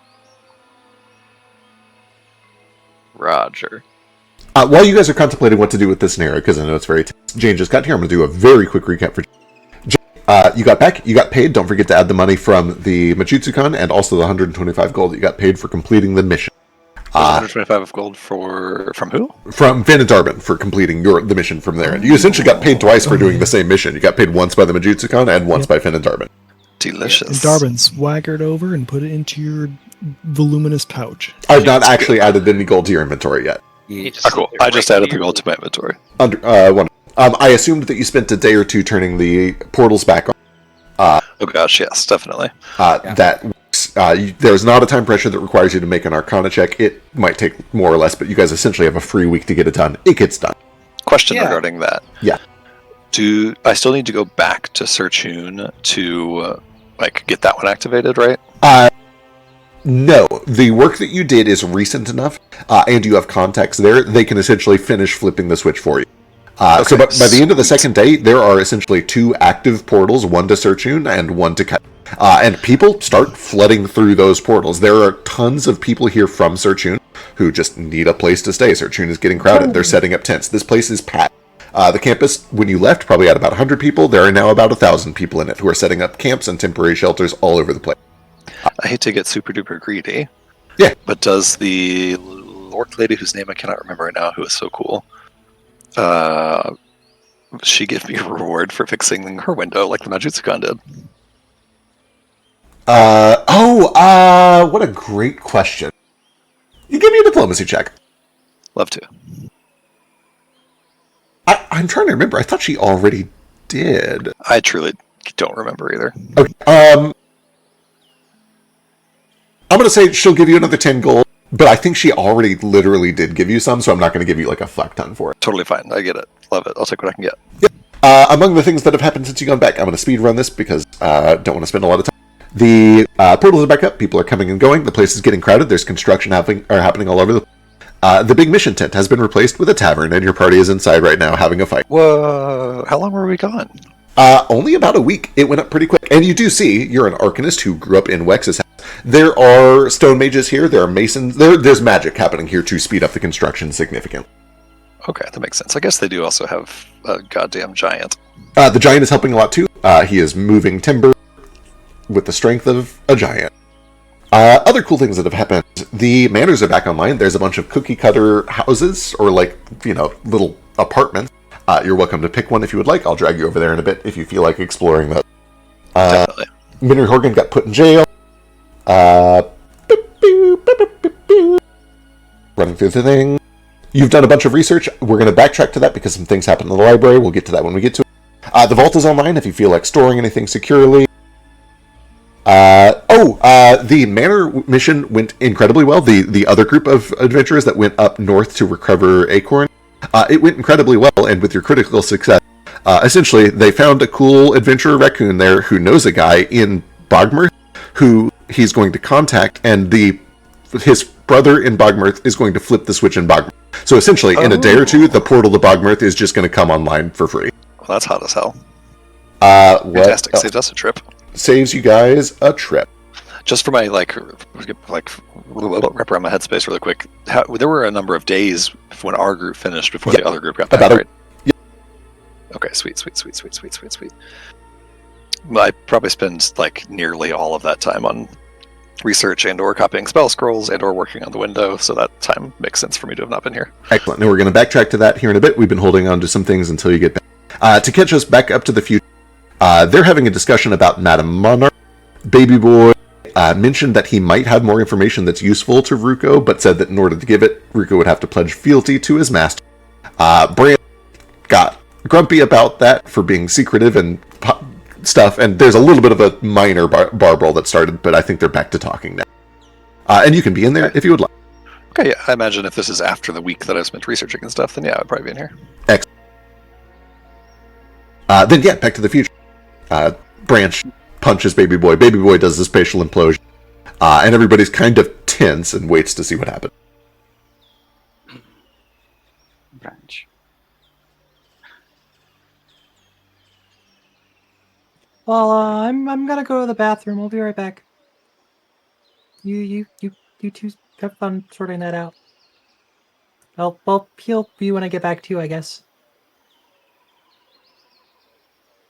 My business is my own, Branch.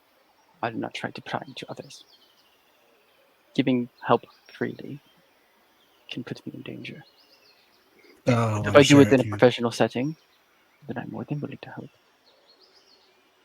There are rules I must follow.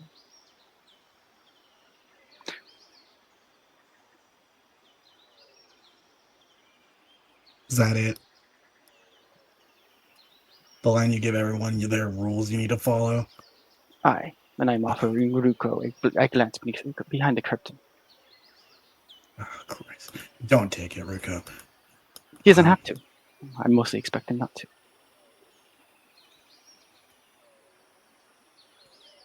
But I have information. And I'm willing to bargain for it.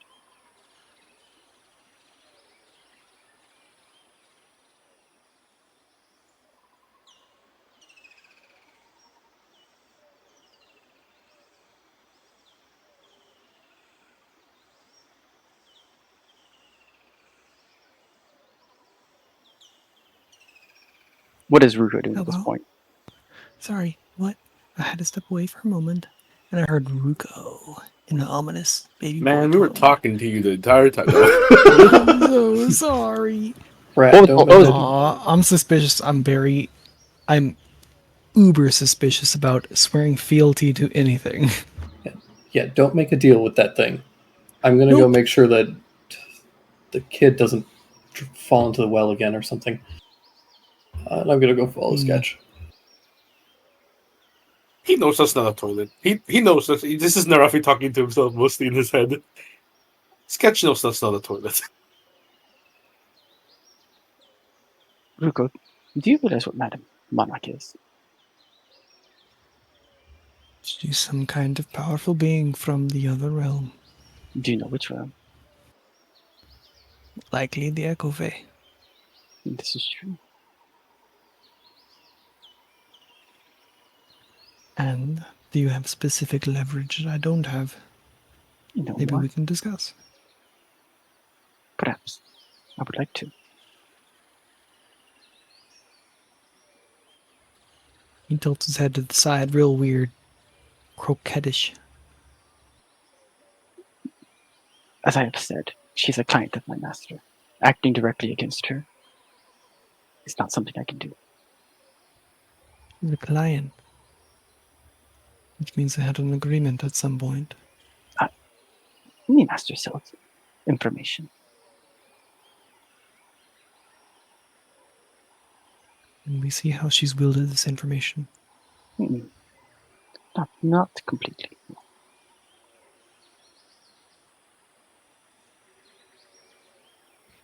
I'm curious, but not enough to make a pact.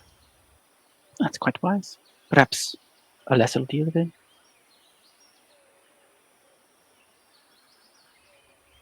Without the obscurity. Perhaps.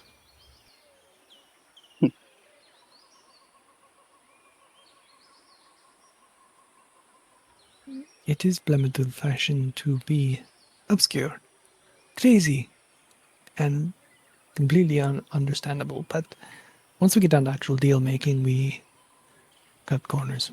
We speak direct.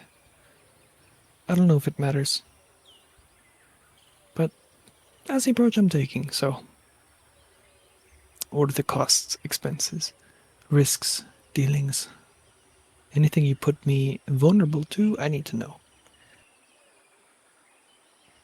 If I make a deal with your master, I must know. To be quite frank, my master has no need for servants. As I said, it's merely a formality to put you under my protection. Ruko looks weird to you right now. Like he's acting a little different. Because he's in the deal mindset. He tilts his head the other way. Where is your master? Does he speak for you now? No, I speak for him now. These are binding.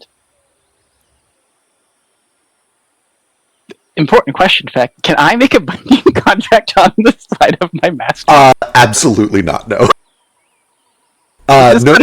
No more than Rai could make one for you. To be perfectly honest, it probably will not be binding in any sense of the word. I may find myself at a similar position in the hierarchy as Articus, but with none of the power. More of a protection than a offensive. Oh, Ruko had this weird, like, croquette, strange interest to him, but now he like lightens up and turns back sort of to normal, where he's more friendly. Give me like an insight of some sort. Okay. Oh heck. What is this? Insight is not an insight. It's a perception. Which is over on the middle left. What?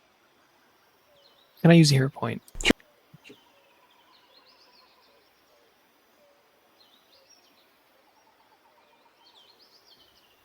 Okie dokie.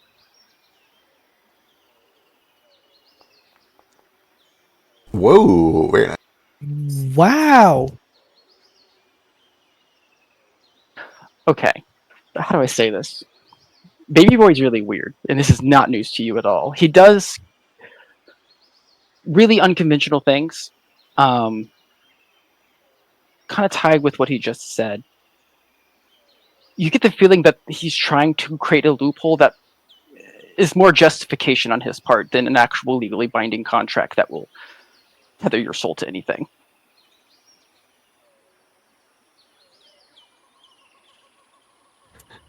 I'm so sorry. He as he said before, he definitely does seem to want to help, but he needs some way of being able to justify it.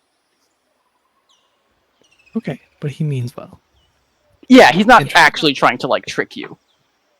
Whoops. Okay, I'm sorry. I was very much distracted by this quote-unquote baked potato that Shaq had brought to my attention. Anyways, in Wildfolk voice. But he's on more friendly terms with Baby Boy, because he sees that maybe we're on the same grounds now. Okay. But do you have a real reason you think you can actually defeat Madam Monarch? It's a real way we can actually do this? You have knowledge of this? Maybe not how to directly defeat her, but information on her and Argus that might make it easier. Curious. How so? Do we have the resources? He'll hold out his hand. He'll high five, because he's confused.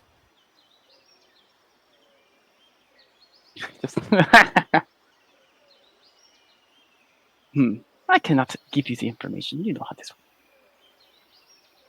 Unless.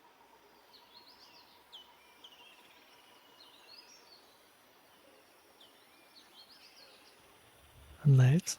He holds his hand out for a handshake. He'll do that like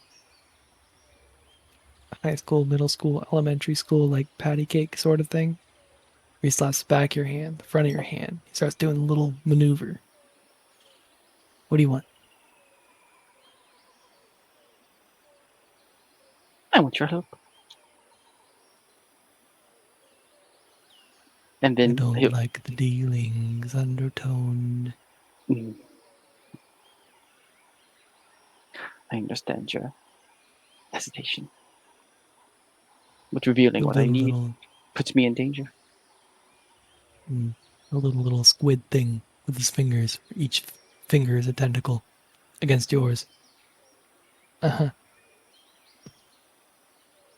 He's avoiding anything but a proper handshake, basically. Well then. Unfortunately, until we make a deal, I cannot give you more information on why this deal is so secretive. It's quite confusing, I understand. should definitely share some very fond memories of your master. And his name and his ambitions and fond memories you have of him. I don't know. I need to know the guy. So, like, reach up a tentacle and touch your forehead, and I will cast the spell again. And you see Head explodes. explode. You see a vision of the library. I think you probably saw him whenever you were in the catweed. And there's just a little baby boy who's like probably 5 or 6, super, super dirty, being chased around naked by this giant monster trying to give him a bath. And then just when he catches him, he just covers him with kisses and like gives him a bath, and baby boy's like giggling and everything. Hazel has not Hazel. What the fuck? Hazel has this weird smile. Like, what the fuck did I just witness? Yeah, at first glance, it almost looks like a small, terrorized child being chased by an eldritch horror. But then the eldritch horror is like, it's time for your bath. Like, we're getting cleaned up. You're doing good. I've warmed up a towel for you afterwards. It'll be okay. But you're gross. You're stinky. We have to give you a bath. I imagine it was probably the first Illith, like oh god, like the Godzilla film, the deep. Oh yeah, for sure. Noises, but then I hear it translated in my head as well. It's much sweeter than the deep, ominous tones that I heard before. I'm like,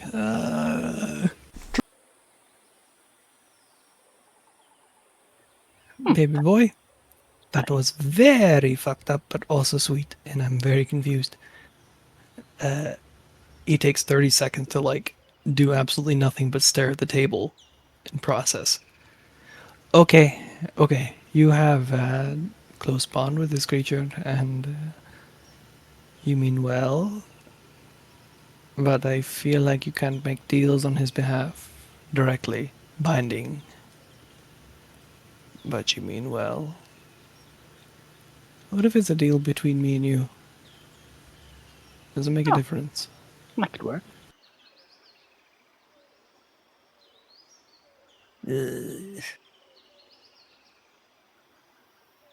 Okay, tell me things. You'll shake your hand. It's an explosion of light. No, I'm kidding. I asked you to do one goddamn. What'd you ask me? I'm sorry, I was running around. Okay. Well, then, where should I start? Madame Monarch, as you say, is an echo bay. And Argus has told me that she's quite sick. I believe this is why she needs a spirit beaver such as yourself. To help her. I am quite dependent on Argus for quite a few many things. That makes sense. You think Spectre Tex and making food for him. Quite dependent. One thing that Argus does is he creates barriers in arcane security to protect her. I'm quite familiar with this, as he's given me them as puzzles, and I find the weaknesses in them. So taking me along, I could easily help break through them.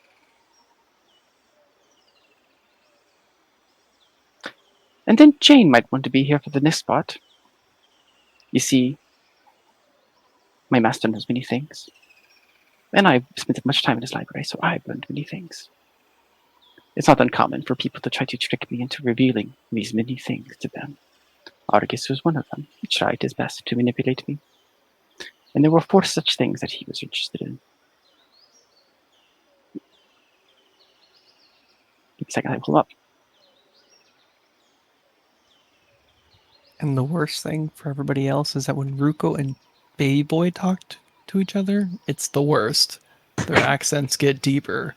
They just start. I am going to interject real quick here because I think that Sketch might want to be part of the Argus conversation, but I know that Tex wanted to have a private conversation with Sketch. Yeah, I'll wait for him to come back then. Before we do that, though, I want to jump over to a bunch of people who have not gotten to do much yet this session. Anyone over here on the west that's kind of just like watching all of this? Kaz and Rafi and Fetch and Jane and Foster. Do you guys have anything that you'd like to do at the bar real quick? Or should we continue the scene and come back and do your stuff in a bit? So I was just chilling for once. Yeah. As a fight broke out. I was like barely listening to what they're saying. If their secrets are theirs to keep. They'll tell me if they need me. Yeah. Branch gets injured. I'm just standing up and I'm getting my medicines out. I'm going to assume you're just going to lower the DC of medicine by 5. Seems yeah, just rational. lower by your level for now. I'll take a closer look at medicine checks later, but for now the DC is just reduced by 5. Yeah, that means I could still insurance. And he basically gives Branch a pill and some water and was like, drink this. Wait 10 minutes. It cures the bends. The band. MDMA. Fine. Whatever. I'll take it without any resistance there. You still mad at me, Rakuza? It's been a week. I can get over it. I don't know about that. Some grudges run deep. What grudge do I have against you? I'm not too old to make mistakes. You seem to think you're done with them completely. Hey, you want to tell me why you fucking been taking care of everyone so... I don't know. You're like a dad. You don't get off their backs or asses because you think they'll He's be like, in the fucking... he does that, oh my god. When someone calls him without... Oh, you don't like that one? Daddy. Don't. Is it... Bobby? So... No. Who's saying that?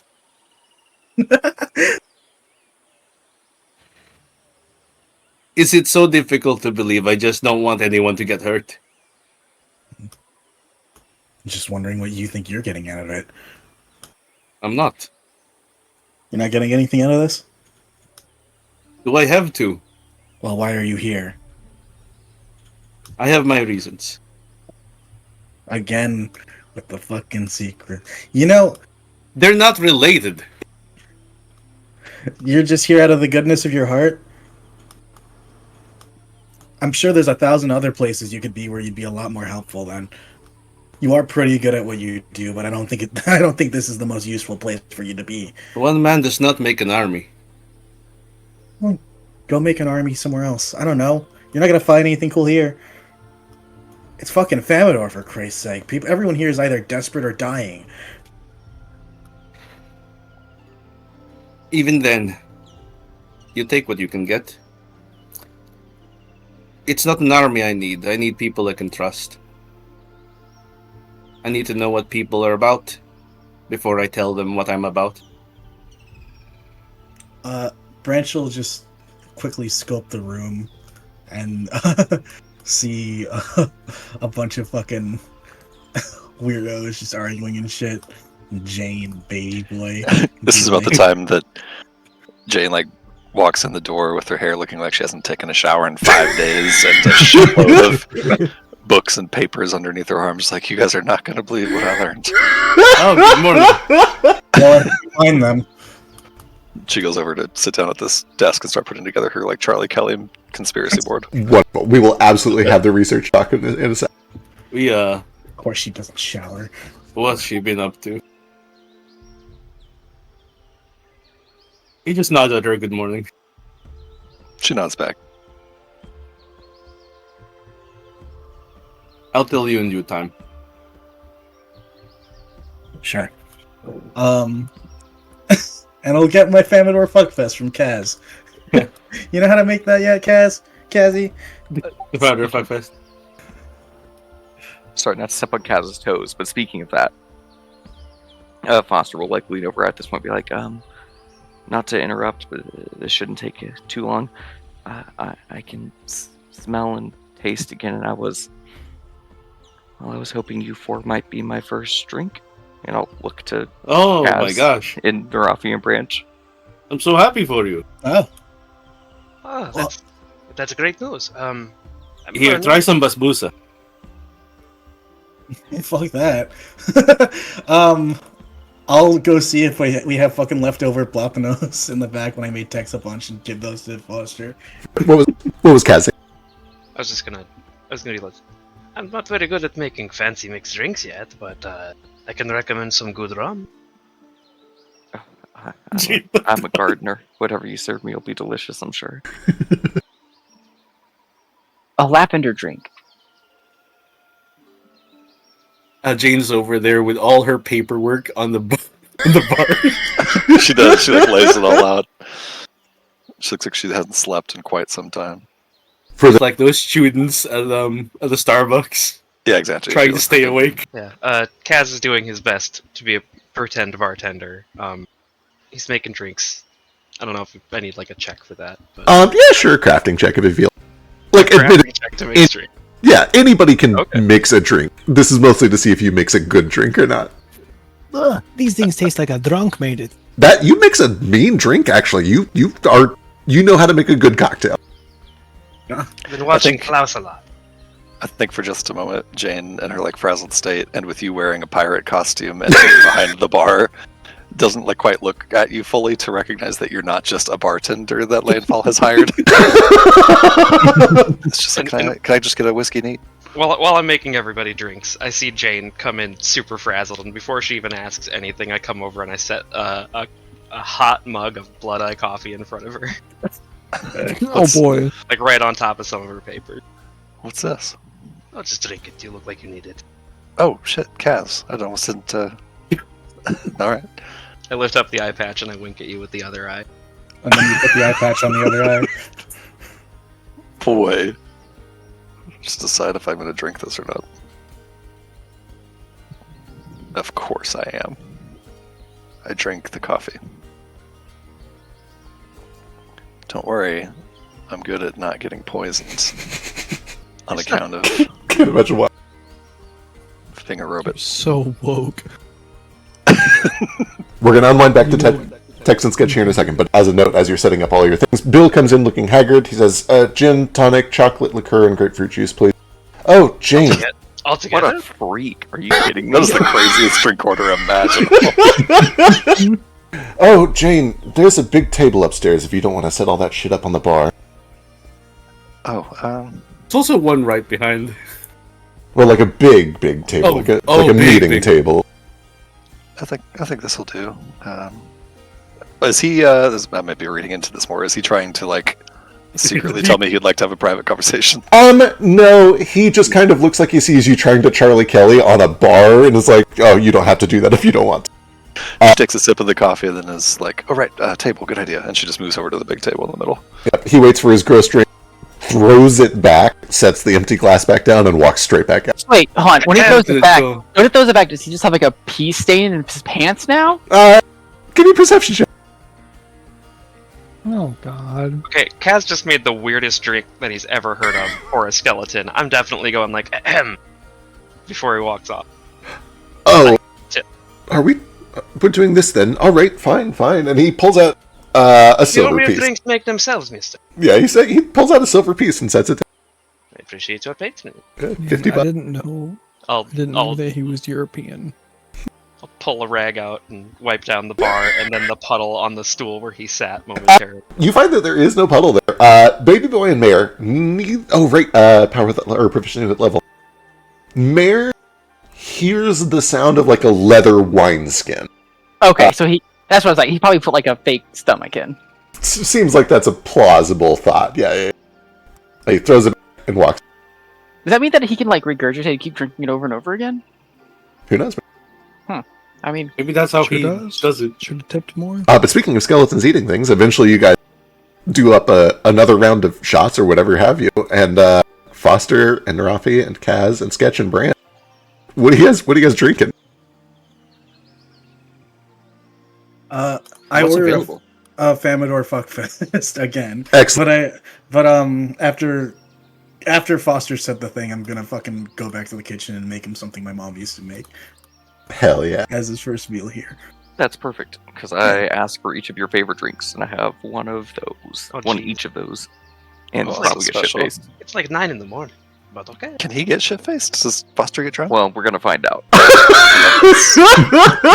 I can't wait to find out. So yeah, I make a Famador Fuckfest for both Branch and Foster, and then I forget what, I think I said a Sex on the Beach is what Kaz ordered. Makes sense. But what he actually Rafi asked for It's- the oh my fruitiest God. shit. you ever got. That makes sense. If Foster can't Okay, get so drunk, should I make- I quit until he can have a real body to get drunk. So should I make 2 blackberry pineapple fairies then? Or... Sure. Make a second one. Foster, you want one of these 2? Sure, Or let's see is- what happens. Okay. Seems like it's not going to work. Jane will set her studies aside for a second and come grab a drink too. Perfect. And Fetch, this Having is a whiskey actually neat. Just kind of up to you. whiskey neat. I know Fetch doesn't normally drink a lot, except for at that one party at Minry Horgan's. After that night, does Fetch drink more? Or what are his thoughts on drinking? Oh, I've had my order. I've been posting my order in chat for like an hour. Oh shit, sorry, it's hard to keep up on text. What are you? Nobody's looking. What even is nipple white? It's nipple light. Do we have that? What? I'll say it in cheeky. I'll French translate fries and some milk. If he translates. Do you have French fries? Do you want some ketchup to go with that? Oh Tomato yeah, I blood. asked for tomato blood exactly. Yeah. Blood fruit. I'll I see ju- if we have any dino-shaped nuggies. I just Oh my scrolled back God. up and found all of the different ways that you translated French fries and ketchup poorly, and they're all great. Well, nobody was listening, so I just kept doing it. Yeah, you do find that the place is actually pretty decently stocked and provisioned. It's small, they don't have a ton, but they have all the basics. You're able to, they definitely would have, like, chicken that you can cut into dino shapes if you want. As you guys are all... Oh, right, we gotta find out if Foster can get drunk. Foster, give me a fort save. Oh no. That's a good sign. It's a good start. Unless it's the fake out.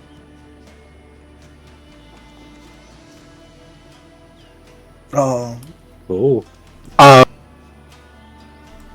Foster, in life, did Foster drink ever? I assume he must have at least had, like, beer or sometimes maybe wine. Yeah, like, Hold on. Let's remove some occasionally, of these not like a plants from heavy you drinker, first. But Then yeah, when you drink this drink, you have a vivid memory of whenever Foster drank alcohol for the first time, probably as a young kid in his teens. It was probably just beer, because that's how you sanitized water in a feudal society. But there's kind of just this sudden flashback to you with, I don't know if you had some kids or friends or whatever that you went down to the tavern and had a drink with for the first time. The sharpness on your tongue, the kind of weird hoppy flavor on the back of your throat, the way that it burns your nose afterward. And when you come back to reality, a lot of that is happening, even though you don't have a fleshy nose to burn or a tongue to burn. You do look down and find that it is dribbling through your rib cage, and that's a bit of a problem. But you're experiencing all the effects of alcohol, the taste, and also a little bit of the inebriation. You're resilient against it. You can tell that your body does not absorb it as quickly, but yes, you can absolutely get drunk. Let's fucking go. isn't that something? Oh shit! I'm gonna kill my flowers. Hold on, let me move the plants out of the way. It's not good. Alcohol's not good for plants, though. No, it's definitely not. Should have thought about that before. It's not good for creatures either. I'm gonna Yeah. Gets them fucked up. back outside. As the conversation about Metamonarch and secrets in the librarian was happening, Tex went out to catch up with Sketch. And you find him right outside.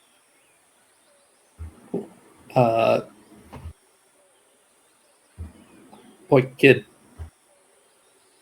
Huh? Oh, hi. Hi, Tex. What you doing? Making sure you don't fall in the well. Why would I go to the well? I'm going to the bathroom.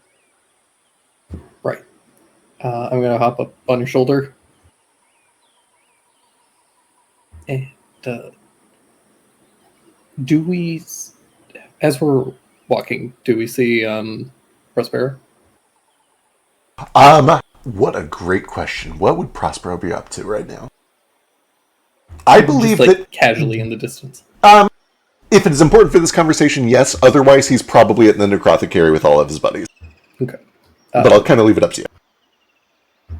Sure. He's around somewhere, and I'll just at some point I'll point him out.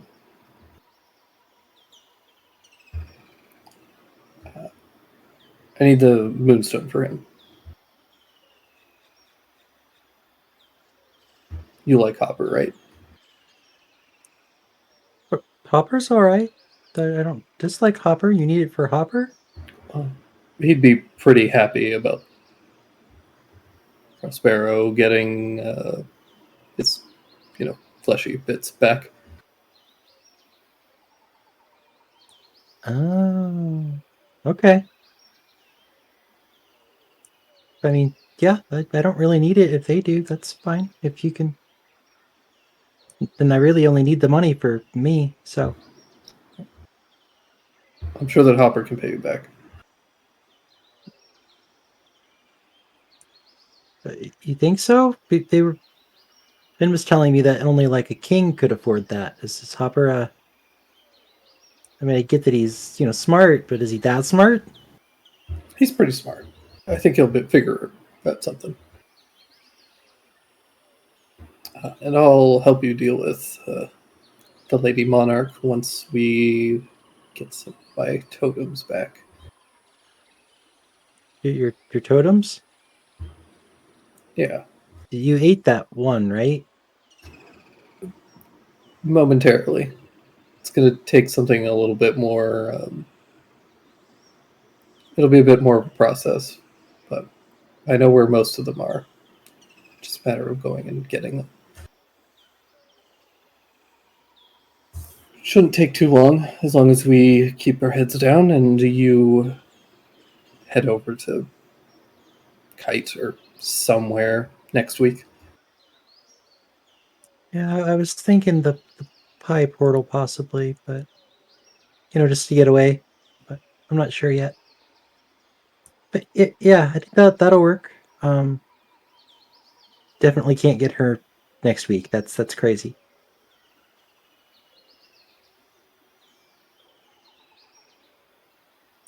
So, are you going to do that cat thing where you sit between my legs when I go, or? No, that's disgusting. Okay, good. I was going to say that's a little bit. I do stay on your shoulder the entire time. Done. Great. Eventually, when you are done, you guys head back to the tavern, and you get there just in time to see Baby Boy and Ruko seem to be having a pleasant conversation. I don't think you witnessed the handshake, but it's clear that they have opened up a little bit. And you hear the name Argus as you approach. They are talking about Argus. And that's Argus, who he goes to his mum, like that weird witchy lady. Oh, hi. It's real weird like that, right? Did you say Argus? That was the only word I could understand. But Hi, Argus. what about Argus's eye? His eyes are No, I mean yes. Well, that wily foxy ass the fox guy. Oh, he's not always a fox guy.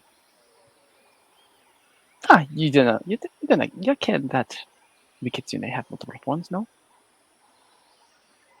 I can turn into a feral fox. Argus can turn into a human.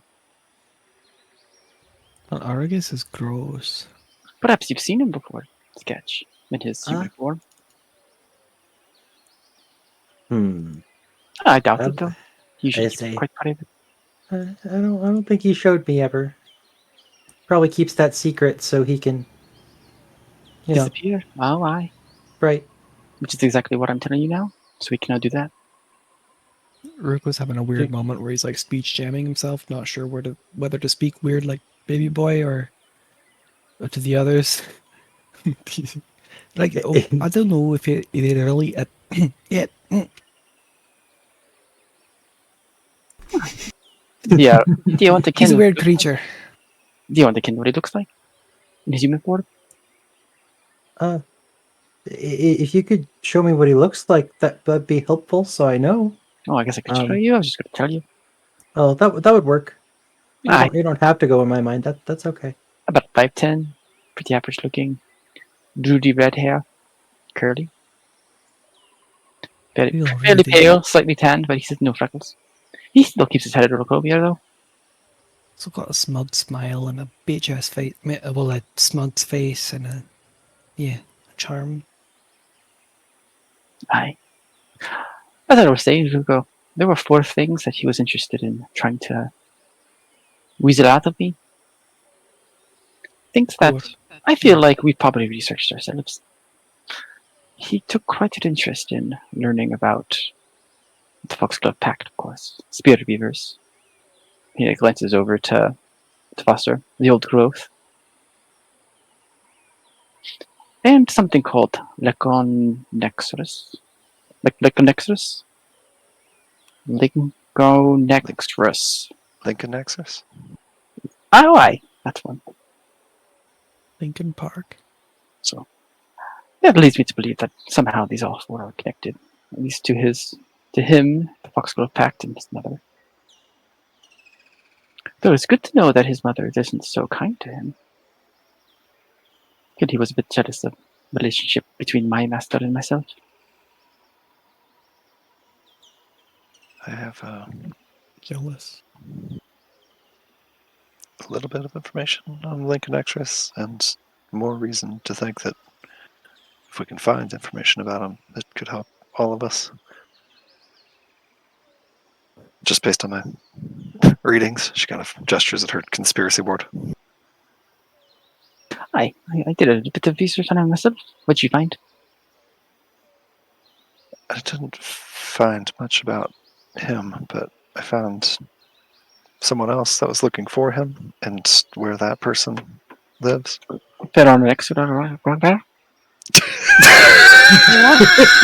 Jesus Christ. I think what you're going for is Farinexavac, and yeah, that's the one. Farinexavac. Huh? Yeah, a dragon that was looking for Lincoln I Extras. saw a dragon! You're dealing with dragons! What? They have extremely powerful magic. They were okay. the creators of magic. If we want powerful magic, we might need what they've got. I'd like to get some of us together to go to Avarice and try to find some of that information. Could get the door opened up at Pi while we're at it. I'm trying to get source magic. Release information. It's risky.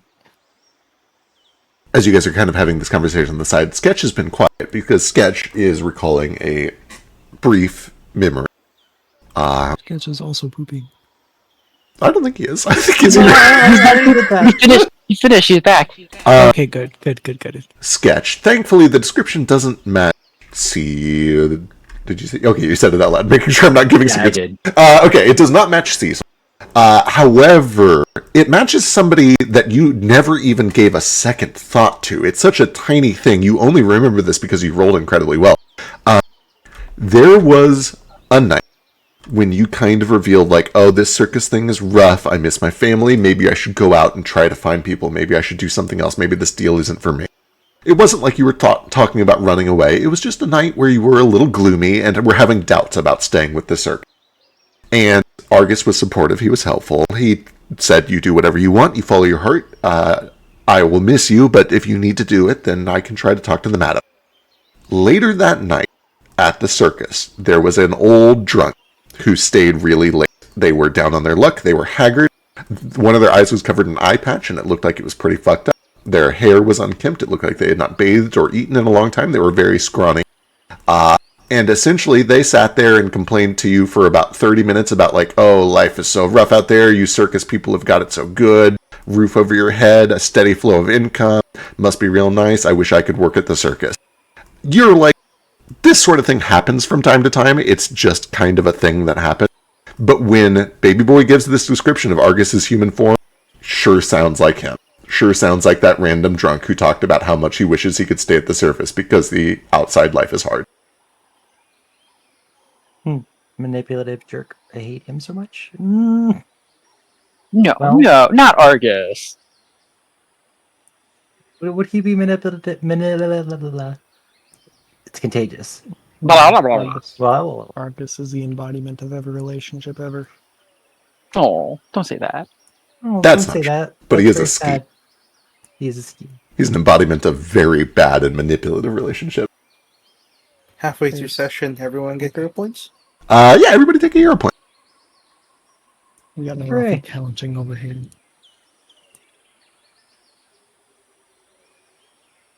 Other than that, Well- the only thing I really know about Argus is that I've known him for about, what did you decide, in fact, 23 months? Or did we go with 9 years? I forget which one you said.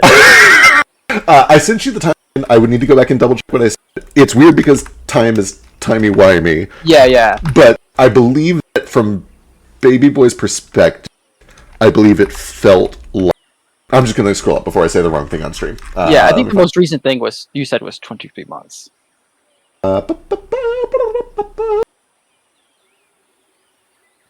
That's okay, Fact. You say plenty of wrong things on stream. I do. I sure do. That's correct.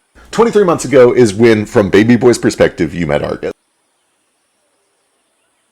I met him 2 minutes ago. I quite do want to find out how long ago it was for him. It gives me an idea of time differentiation between my realm and this one. Perhaps. Yeah, it's good to have a little bit of time. I was going to break up with him, but I'm thinking right now maybe I should keep it going to kind of give a sense of normality. Not To really break up with him. It was. We've been dating for quite a while now. What? What? Yeah, I haven't seen him in a few months though. Many months. Quite a while. Could be years. Nah, it probably is. But him, he just kind of ghosted me, which is not very cool. Yeah, that kind of sounds like something he'd do. He's Oh, kind he of a found out douche. that he found out that he couldn't manipulate me, so he kind of gave up. Is that right? Well, And I'm Ruka doesn't really have an answer, but he just boops your nose. And That's it looks like perhaps Sketch has been dating him too. No. no, we weren't official or anything. Sketch. What? That's so sketch. Not like you sketch, but like sketchy. Like don't. I thought that at first, but he was genuinely nice to me. I thought, and That's what they all say before they're more attracted to your brother. wow, you don't have to. Damn. Okay, I'm gonna go to the bathroom know, again. It genuinely sucks. I'm speaking from experience. It just sometimes you just gotta live life alone and be happy. Okay, I want to come. Oh my god. Jesus Christ. Maybe Okay, put but a like hand on both your shoulders. But like Sketch is clearly the better looking Etch. Whoa! Wow. Whoa! Jane after one whiskey. I say quietly to Foster. I can't tell them apart. They are twins. I mean, Is Foster don't- colorblind? Because that's All funny. you skin people He doesn't look have the same eyes. to me. Everyone just looks the same. You tell them apart a little easily. It's from the body language. One of them is more reserved, the other one is always open, arms always wide. You'll be happy when he has kids, and you don't have to. Sketch, I'm sorry that happened. There is something about Fetch though. I mean, don't get me wrong, but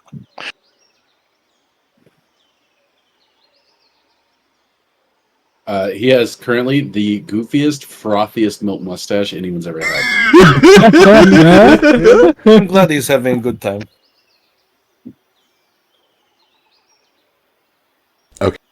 I'm gonna. I just wanted to give some comfort to Sketch, but like Foundry's crashing on me right now. Yeah, Understood. I was trying to get. I was Same. trying to stand Yeah, up and same. stand next to him, and then it just didn't work. Yeah, it's been slow all Sing. night. I think it might be having a time tonight. could it be Regular the Will 13 people using it simultaneously? That could certainly be part of it too. Yeah. Hard In fact, let me pull disagree. some of these extra tokens off the mat that we don't read or near it. That might help too. I'm so glad that Ruko can impart wisdom upon the party. Yes, clearly he is the wise figure here and not the one who needs wisdom. Yeah. Let's just I don't be like alone. the sarcasm. Y'all need Jesus. we're going to jump a little bit to the week before everybody else kind of showed up. Time fuckery, you say? Mostly just kind of going back to things we skipped over Oh. because Jane was not here yet.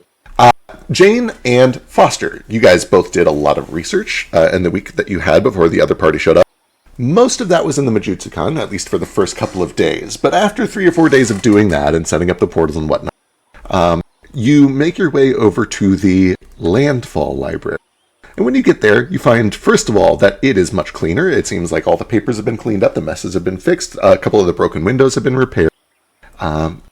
When you get inside, you see that everything is kind of neat and orderly and well lit. The place has been spruced up. But also, baby boy, what else do they find at the library? Tell me what they see when they get to the Landfall Library. There's like a few banners that have the symbol of the librarian on it, and there is all new furniture. It's very opulent. I spent the most amount of money I could on this. It looks extremely comfy and cozy. You can smell like coffees and teas. You can smell snacks. When you guys show up, oh my god! Sorry, I'm trying to like click on the Twitch and it's not working. It's not Foundry. Baby boy walks up to greet you. Oh, welcome. What are you looking for today? Did you do this? Baby boy, it looks beautiful in here. Oh, I thank you. Worked really hard.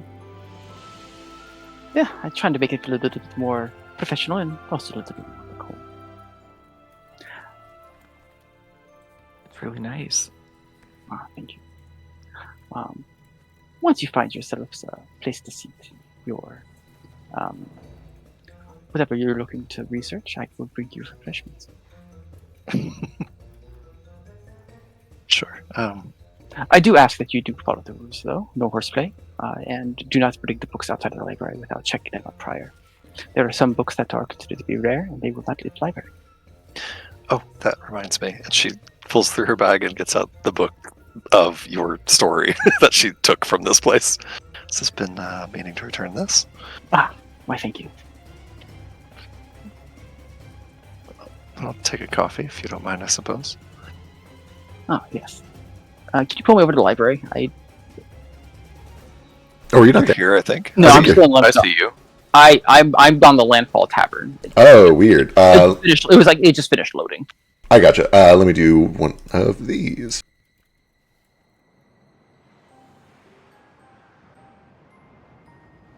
And library. Quick move all the crush trackers.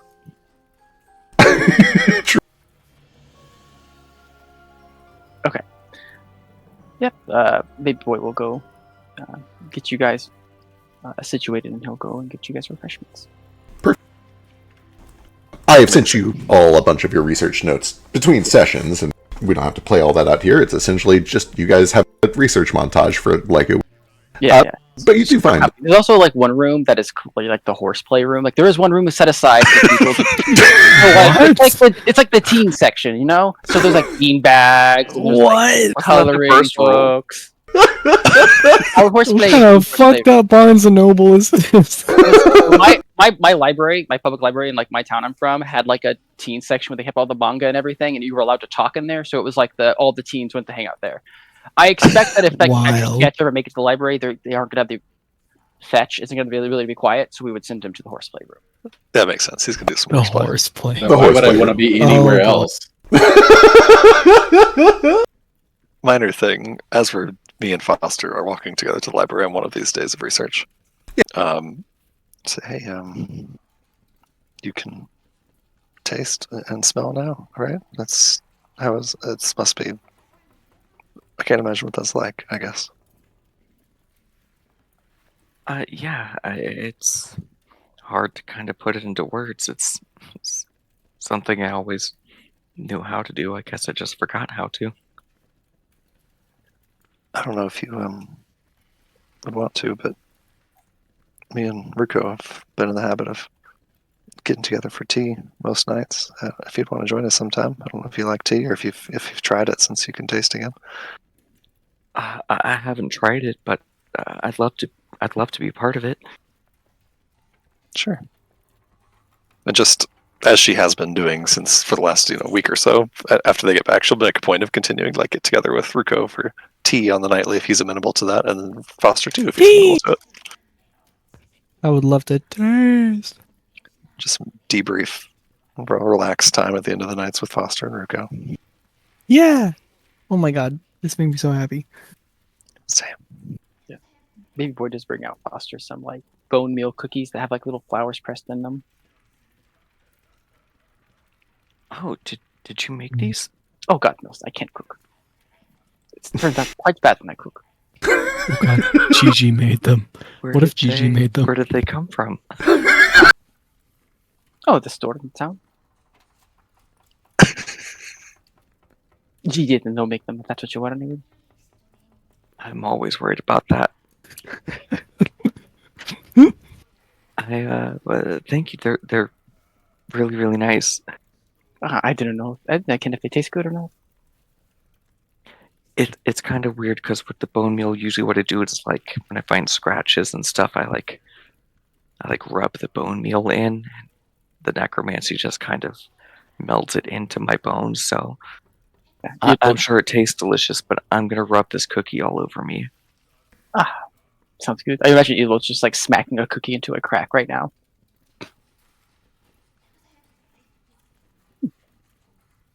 It's perfect. It's everything I've ever wanted. Oh, good.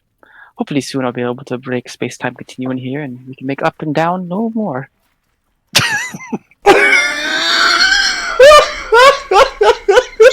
What? It's good to have ambitions, right? Like breaking up and down. Yeah, you get so much more room. Like, come on, the ceiling's just wasted space up there. Up is an illusion.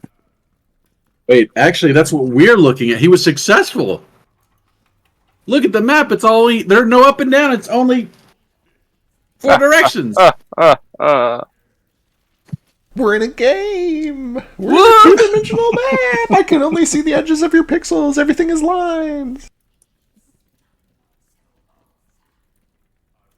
I don't like this wisdom.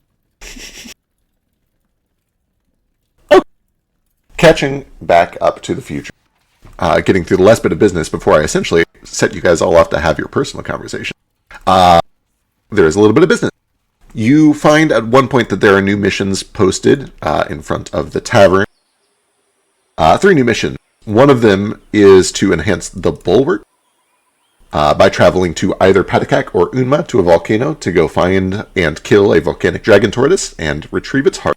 This will make the campus's security better. It'll add a force field and a bunch of other detection stuff to keep the place safe. One of them is to find the seed of a road willow, which Foster and Ruko can just kind of know for free. And actually, Jane as well, I always forget you have agriculture. The 3 of you know for certain is a living plant creature. It is like an int or a treant or whatever. They're typically kind of aggressive. They roam. They're very common in both Cyrillin and Blimbadil, and their bark and seeds are useful for conjuration magic. This will enable just some convenient stuff on the campus. There's fast travel between the districts, so you don't have to walk for an hour to get to the Murmury, for instance. But it'll also enhance the manners. It'll make it so instead of cookie-cutter houses and apartments, you guys can each have a customizable demi-plane with crafting stations if you want, or niceties, things that you can use. Oh, you should have seen when Zep ate a sliver of one. It's a real problem. There is a 3rd mission to simply travel to Pi and turn the portal back on. It's very simple. You go there, you turn it on, you teleport. It doesn't pay super much. However, after all of these are posted, Finn and Darbin kind of grab the lot of you, and if you're down for it, pull you up to the meeting room up top. And once there... Farben. Din? Farben? It's got to be Farben. It can't be Din. That's confusing. Also, how much did they pay us for the water? 125 gold. Add that in now.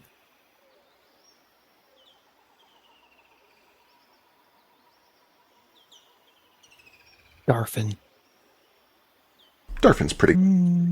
Essentially, once they get you up here, Finn said, so there's a little bit more to one of these missions that we thought you guys might be interested in, and frankly, you performed well enough that I think we can trust you with.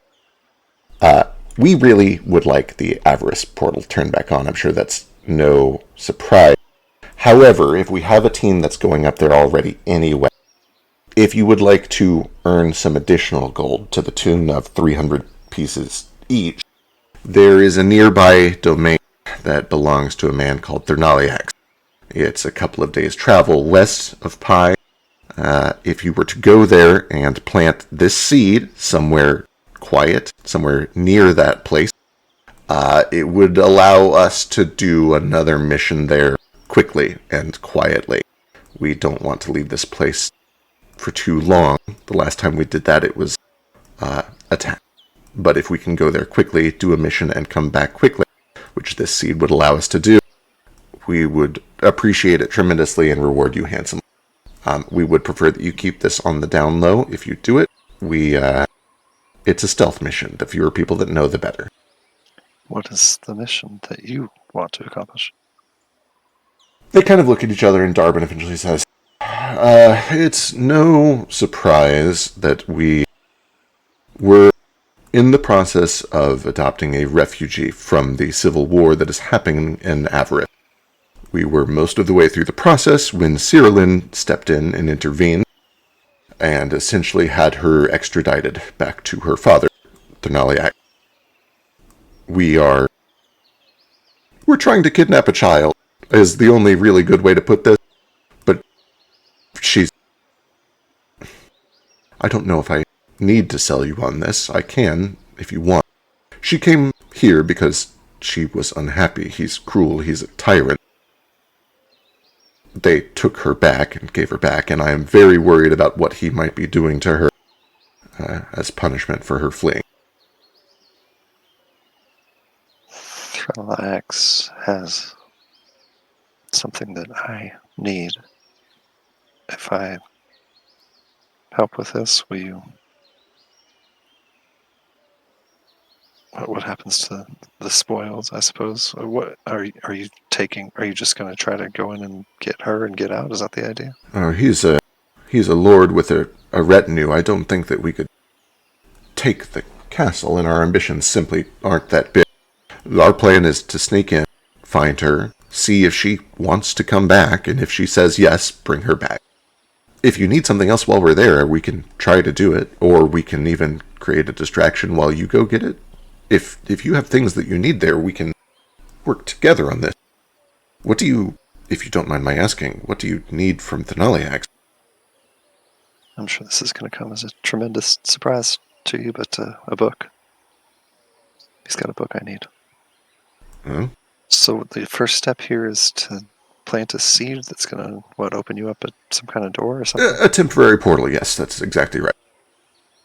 We essentially would like to make this an afternoon mission instead of a week-long journey.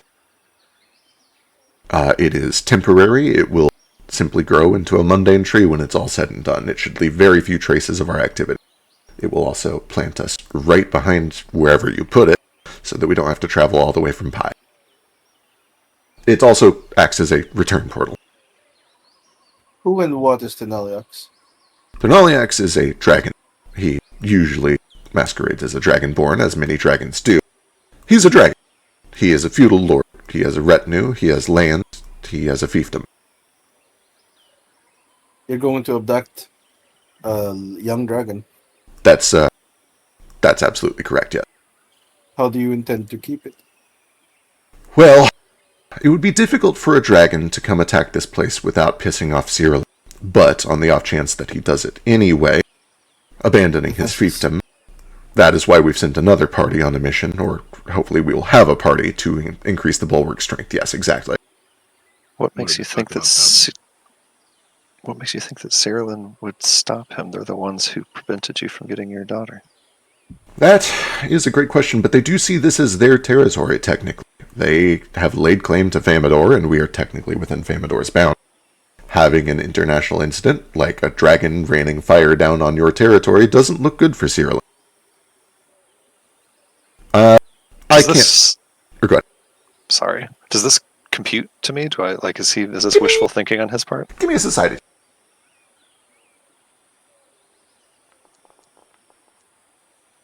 It is a little wishful thinking. Cyrillin is known to do a lot of covert ops. They are known to make shady deals. It's certainly possible that they would find some way to sell this to all of their citizens, like, oh, we weren't attacked, it was something else.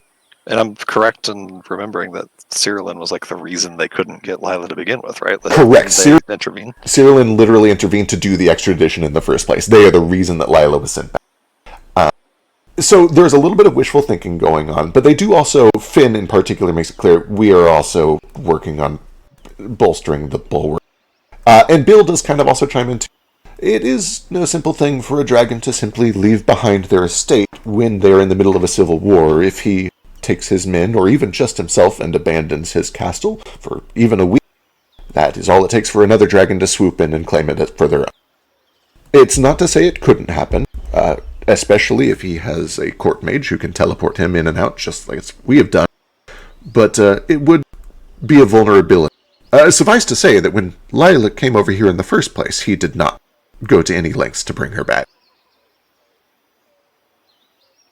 Still a pretty big risk. You'd be putting a lot of lives in danger. We certainly would. Which is why we want to keep this secret. We don't want anybody else to be implicated if things go wrong. This is not a landfall mission, this is a Finn and Darbin mission. You don't want them to be implicated, but you're okay with them being raised by a dragon in the middle of the night for no reason. I also think you don't want yourselves to be implicated in this. You're also, 6 months removed from this place being attacked by an awful fire-breathing monster, and you're...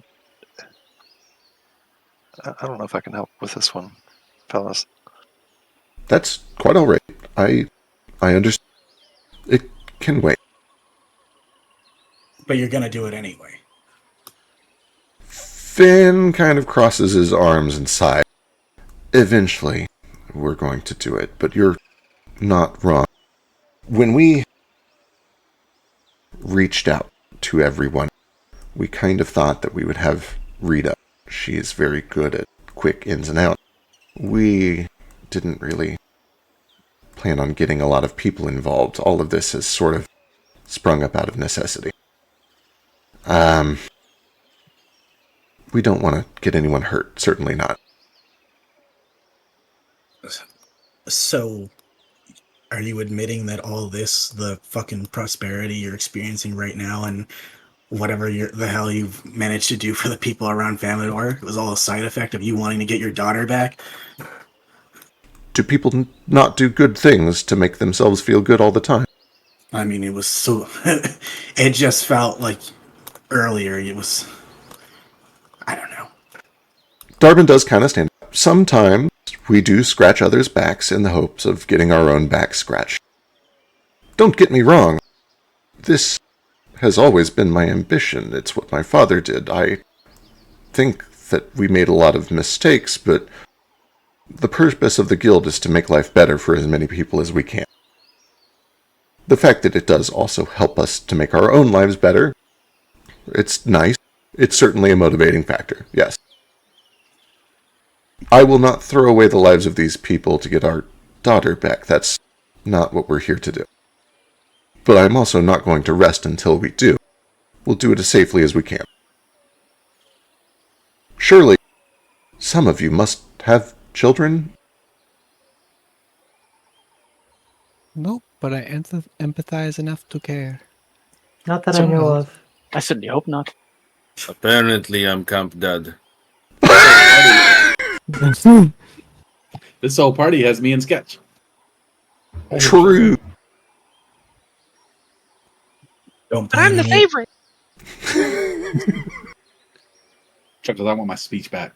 You're an animal, sweetie. You don't count. You're not a real person. I can count to 10. You're second place at best. In fact, can you have Darwin make me a persuasion check? Sure can. Also, what do I need to roll to realize that they're dragons? If they're dragons, they were really, really weird about that. Like, maybe not, but Wait, is this what's the question? They were talking about the dragons usually masquerade as a dragonborn. The word usually was interesting. I don't know. I'm suspicious all of a sudden. Oh, what if another dragon swoops in and takes their keep from them? That'd be weird. I see. You're basically asking how do you recognize if somebody is secretly a dragon in disguise? Yes. You could do it with a very good perception check, potentially. You could absolutely do it if you have magic that sees through illusions or disguises, or if you're good at recognizing shape changers. Over the last few months, have either of these two set off my shape changer sense? Negative. And neither is Bill, and neither is Gigi. Oh, I see what you're asking. You're asking right now to see if they are dragons. Yes. You don't get that vibe from anything that you're seeing here. Okay. Or anything that you've experienced with them in the past. Okay. Man, but Finn's got them egg-laying hips. Let's see. They're so narrow. No, not really. The rest of him's narrow. No, he looks like a stick to me. Guys, that green thing on his anybody. is his hips. Yeah. He's got some hips, guys. That's Feck's rogue Sure do. logo too. Yeah, okay, that's fair. He's got 5 Slim windows on Jim. the outside. Also, they're just eggs. He doesn't have to pop out like a fully shaped person. Oh my god, you're right. He aren't does they have kinda, thigh like, soft? windows. Depends. His whole... Okay, that's a lot of exposure. Hip windows. Okay. That's his whole... him. I'm not going to question your need for a child. They're messy, they're disappointments. But if you really want one, Agreed. I'll scratch your back. I just want mine scratched a lot deeper. Oh, Dad, do you think we're messy disappointments? Yes. Oh. But you're getting better. Sketch, we have a dad. Don't call him that. I just do it because he doesn't like it. No, that's why he said yes. Well, show Why him did some respect. He's the one organizing this whole crew. Did Papa I Etch do it- come back? I- Was he here? Papa Etch is... Oh, yeah, you were here for that. Papa Etch is back with a lot of the hunters. Oh, so happy. Yeah, Pig's back there. Jane, I didn't mean to after- yell at you. I love you. I love you too. It's okay. I won't. They're I such don't have a good daddy. brothers. It's okay. You do, though. I mean, I do have a daddy. The literal dad. Never mind. It's okay. I'm just gonna stop calling you that so he doesn't confuse you. Thank you. After Narafi says that to Darwin and Finn, Jane will say, I will help you if you help me get the book. That's all I need from him. Of course, certainly. The book and 300 gold each. Yes, yeah, of course. I also need your guarantee that you have a way to keep her hidden. That is why we got the vault and the manors back online first, yes. I know that there are a lot of reasons to distrust us, and I think that that is understandable. We make mistakes, and we will make mistakes again, but we are trying to do this in a way that is not reckless, if we can. I might tag along with another dragon that I wish to go see.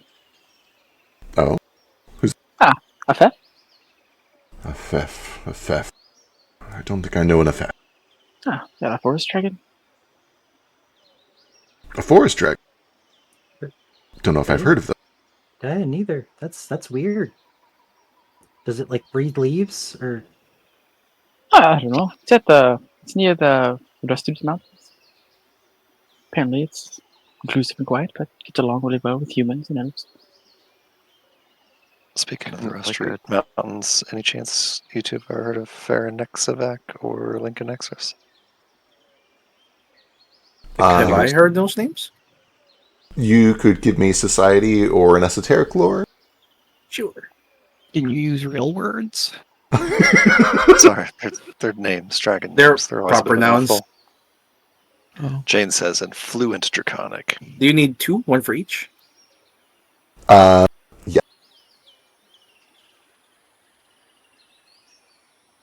Sorry, not draconic. Ramasek. Ramasek. Ooh, look at those. That looks timey-wimey. It's dragony wagony. Dragony wagony, and also arcany Oh my wagony. god. That's why a lot of arcane Kinda glyphs are wanna. just like concentric circles and stuff, is because it's all Ramasek, yeah. Makes sense. Oh, rabble babble. Jane, I think your spirograph is broken. Neither of those names ring a bell, Narafi. They certainly sound draconic. They sound like they would probably be draconic lords. They sound draconic. Pyrrhic, or possibly even Ramesek. But none of them are known to you. I'm going to run through these hands in order. Foster. Sorry, say that again. I was distracted. You're good. I'm just going through all these hands in order. You have your hand raised. What's up? Yeah, okay, so I lived in basically that area before it became Avarice, and then Hopper filled me in on everything that happened that turned it into Avarice. Do I have any insight onto any of these dragons or any of these territories, or... You could definitely give me a society check. You are a gardener, but you were also a gardener for a noble house. You probably overheard some of the deal. At the time, that region was still Cyrillin, but you would have heard of your neighbors to the south, especially the ones near the border. I now need 4 pieces of information, 1 right, 1 wrong. Boy, I am... Oh, excellent. Perfect. Let's go. And that was for Lincoln Extrix and Fair... Oh my god, these names. Fair Nexavac. And the forest / autumn dragon that was just mentioned. Got I'll use a hero point. All right. I love watching Feck suffer for this naming conventions. Yeah, it's my own. Oh no. None of those names ring any bell to you, Foster, except that it was mentioned that Afef is a forest dragon, and you remember an encounter from like a year or 2 ago after you were working. Narafi, I'll work on your true and false statement. Let's see. Biscuit, you have a hand raised. What's So Fetch is going to speak very briefly. He's just going to say, Darbin, very briefly, when you have a minute, I want to speak to you about something. Certainly. In private. Yes. Certainly. As soon as we finish up here, we'll do that. Or is it urgent? Should we do it now? No, it's not urgent. Okay, understand. It's not weird either. I didn't say it was. I was glaring at everyone else when I said that. I see. Yeah.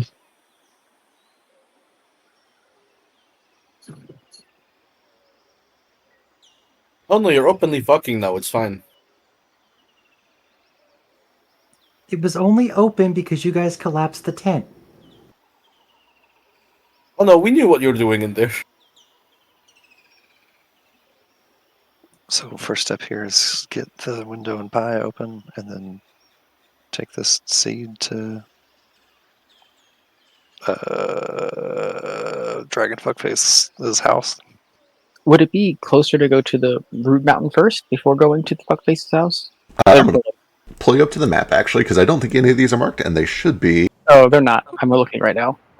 So I think it's all fairly close. We've got You sure it's not called? You sure it's not P? No, It might be. Yeah, I had to make sure.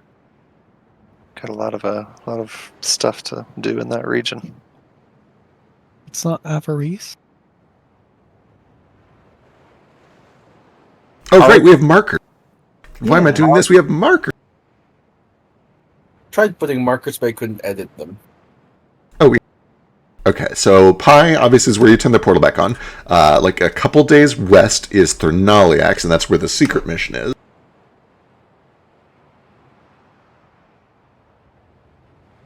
Thernaliax.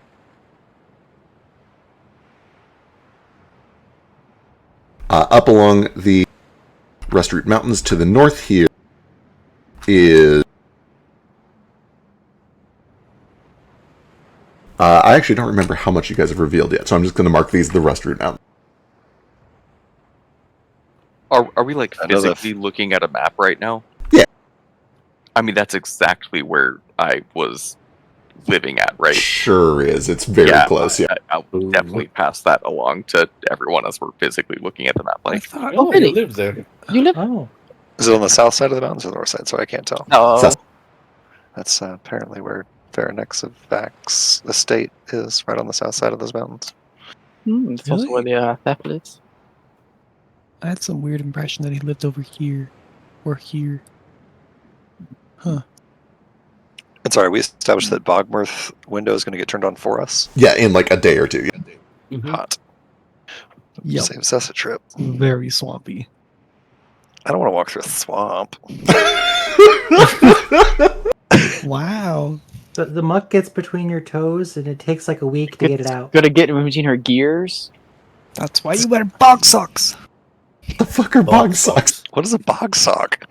It keeps the water and the bog from getting between your toes. Is it like those like Typical tight Jaeger and boots they wear socks. for like the cranberry people? You know what I'm talking about? Like those full rubber suits. No. It's like a boot for the bog, but Just you say can still boots. feel everything because you need the contact with the ground. So it's like a a sock. rubber sock. Yeah. Okay, we'll go buy some rubber socks if that's what you think we need to wear. Mm-hmm. Will the You rubber don't wanna socks get fit wet. over my regular boots? Do I still need the rubber socks if I already have rubber lining inside of my skin? I guess not. I don't know if say. Ruko does Ruko. Okay, wait. Does Ruko know? No, I think the Does only people that know Ruko that there's know? a robot here is Just just Baby Boy. Baby boy. Yeah, Just we boy. Unless some people have done like secret roles I don't know about. The other person Jane is told is Baby Boy. Okay. Okay. Well, I think you're some Okay. creepy time thing from the future, but I'm afraid to talk to you about it. It's okay because I got to talk to you soon too about dream stuff. Oh yeah, So many things to talk about. yay Boy. talking. Has anyone mentioned the Jane double yet? No, Not Okay. yet. Okay. Okay. It's a little awkward to What? bring up. So almost done with all of the like reveals and stuff, and then we're gonna get to you guys sitting around the fire and just talking about. Real quick, Narafi, for your check, 1 true, 1 false. First, Afef, the forest dragon. Fact number 1, he was a cruel and ruthless lord, hated by his people. Fact number 2, he recently conquered another dragon's castle. Farinexavac, fact number 1, he has rusty iron scales. Fact number 2, he's a huge nerd. Okay. Arbonax. He's like, but which one's correct and which one is wrong? Can I just say this mechanic is so fun for me? Oh yeah, I really liked it. I'm not even Yeah, it's pretty cool. participating in it, and I love it every time. Yeah. If it's brought up, and if Foster seems like he knows FF or something, he brings up, so either he conquered another dragon, or people Big don't meanie. like him. Yeah, big meanie. Farinexavac is a iron scaled dragon, so I'm guessing that's the true one there. Yeah, makes sense. Rusty, though, okay. Must Do not have much oh, skill he's care. a big nerd. Is the Desolate King, this is probably a stretch and a half, is the Desolate King a dragon? And could it be argued that Afef, when he took over the Vespers and left it to just return to nature, took over another dragon's territory? This is a lot of fun. You can give me a society check, or Narafi, you can just answer this if you want. You're from Unma, you know all the lore. I'd say I don't. You Oh, know yeah. all the propaganda. Narafi's just like, he's an evil bastard. He's a Leonin with a black mane, Ooh, green Oh, eyes. actually, I do think I remember reading that. Oh yeah, you went to the museum. Yeah, I brought up the We museum were for a both- second. We were all in the Definitely museum. read that. Definitely read that. Can What's the dragons statue masquerade of as him? any humanoid they want, or can it only It's be dragonborn? true. There are enough people in this room, one of you is going to know for sure, probably multiple. They can pick any form if they want. They're often, but not always, too proud to do anything but a dragonborn. No race is a monolith. Some of them are smart enough to understand the importance of a good disguise, but they are notoriously haughty, and it would be unseemly for any of their fellow lords and nobles to learn that they had taken on the form of anything but a dragonborn. And they're introducing the half-dragon lineage soon. They're racist too. Very, yes. Imagine Arguably that. more than any other sentient race on this planet. You were posing among mortals and you decided to be an elf? Oh my god. Never gonna work in this town again. Never heard this accent from you, and I love it. It's my mean girl voice. It's a California. You'd make a great mean girl. Rafi, do you describe the Desolate King enough that I can just show a token? Yeah, he just described. Well, like we've all seen the statue. Anyone who went to the manor, so he just Yeah, describes it. a lot of people have seen the statue. Let me see if I have the token uploaded anywhere. Who is that dead ass bitch? I don't think I've seen him. Who brought this raggedy cat in? Raggedy cat. Where'd he go? Ruko looks offended like you're talking about him, then he realizes there's actually other cats here. It's not Holy just shit, we're still on the same map? There's a whole other building up here?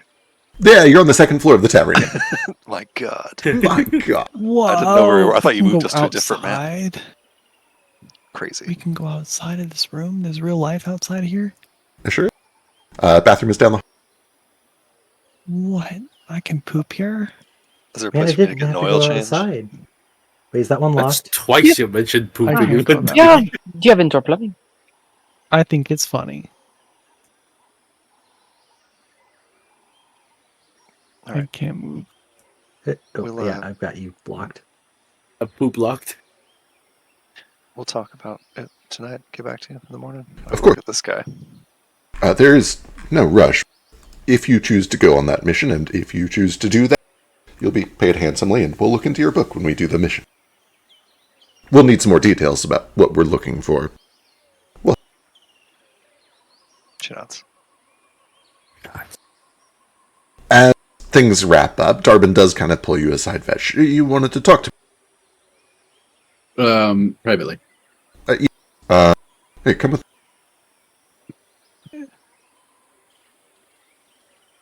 You started off with a black mane, it got white over time. I don't know if it was age or if it was necromantic shit. Oh. The Pikmin sound is so good. It's real good. The Pikmin dying. I love the idea of three of you guys rushing into this room after they say they're having a private conversation. At some point, he scoots everyone out except for Fetch so that they can have their talk. It's crying. What's up? This won't take long. I just wanted to pick your brain. It was about the reinforcements, the defensive reinforcements. Yeah. I understand to do that, you want to kill a great monster. That is the plan, yes. Some of the magic that powers it is we can do an occult practice that uses the heart of a very powerful volcanic tortoise. Right. This monster is living in a volcano right now, and we have to go and get it. Near volcanoes. I don't know if it can actually survive in a volcano, but yeah. Sure, near volcanoes. So what is it doing right now? Terrorizing villages, burning people alive? Not entirely sure. They're known to be grumpy and hostile. If your angle is that it's minding its own business, I see your point of view. It's not a turtle, Darbin. A tortoise. It's neither of those things. He kinda I haven't like even cocks his seen the beast. And I can already tell you it's some kind of incredibly powerful god or spirit. That may be true. I was under the How can impression it not be? I was under the impression that it was just a powerful beast. Dragons, after all, are big and powerful, and they breathe fire, but they're not spirits. Some things They're are not just natural either. They're magical. They are capable of magic. They were the first species to learn magic, but their existence is very natural. Perhaps the most natural of any species on the planet. So if you saw a giant tortoise with a volcano on its back spewing lava all over the place, you would think that's probably just a normal creature. No, you're right. I would probably think it was a spirit. And this is all to increase the defenses of our little village here when you've already just added 900 cheeky warriors. That's true. May I ask you a question? Go for it. I think I see what you're saying, and it's admirable, and I do agree with it, but do you eat meat? Do you wear armor made of leather? Oh yeah, all the time. I've killed so many creatures. So it is spirit specifically, I guess, that irk. That's right. I am a spirit weaver. I'm not a good one. But even I can recognize that description as probably something like that deserves reverence. Give me a diplomacy check. It doesn't even seem like we have a good reason to take it down. Well, the reason, simply put, is that I'm worried about a dragon coming here and scorching hundreds of civilians. as a result of your actions, right? Perhaps, although I suspect Cyrillin will do it of their own accord, even if we don't provoke a dragon. But I see what you're saying, and the fact that you're bringing up to me means that you're quite a good spirit weaver. I think there are other ways to defend the village. I'm intrigued. I don't know them, but this isn't the right way. Would it help if I got somebody who was better at magic and spirits? This is normally the domain of Francesca, but, well, may she rest. Perhaps Bill could talk to her and see if she knows, or we could have Bill himself do some research, or if you wanted to do research. I know that your brother is also very talented. Between the two of you, and Ruko, maybe you could learn whether this thing is a spirit or not. If this is some sort of a deity or powerful spirit that you don't want to kill, then we can look into other ways of doing it. You're not very cheeky, are you, Darwin? In truth, no. I'm not. I lived there for a short time. I was a little out of place even while I was there. I spent most of my time on the Uni border. Spent most of my money with merchants that would pass back and forth. I feel in many ways that I grew up a ginger. That explains a lot. I'll just put it this way. We can do more about this or find a different way or do some research or whatever. That's perfectly fine and none of my business. But I won't kill that dragon. I understand. Would it... or associate with anyone who does. Right, that's the important part. If this is something upsetting to the spirit weavers of Zulakara, that's a bridge I don't want to cross.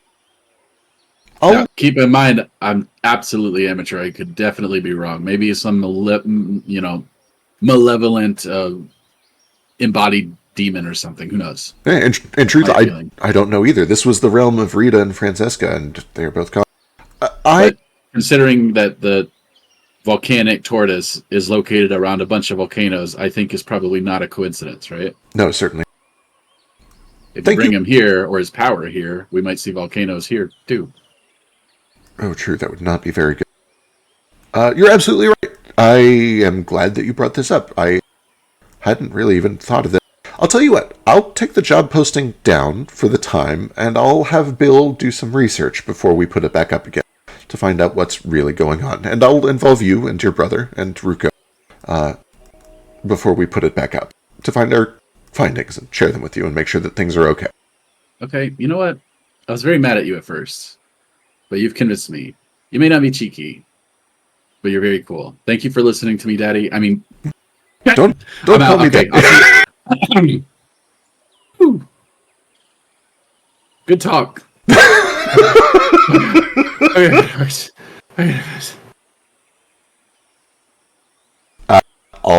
With that, I think slip a piece of paper to Finn. He takes it and he looks at it. He reads it. What's it say? Proposal for new ruling camp. Do not call anyone who's not your father. It just slipped out. I didn't know what I could. He scribbles something on the paper and he slips it back up. When you look at it, it says he's just added a little footnote at the end that says without their consent. I draw an unhappy face.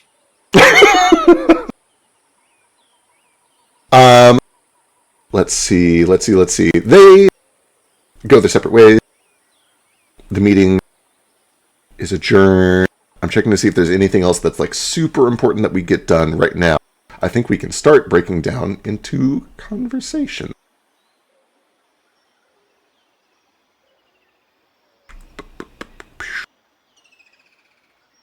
We kind of did this. Am I to believe you're going to keep her in the vault or in the manors forever?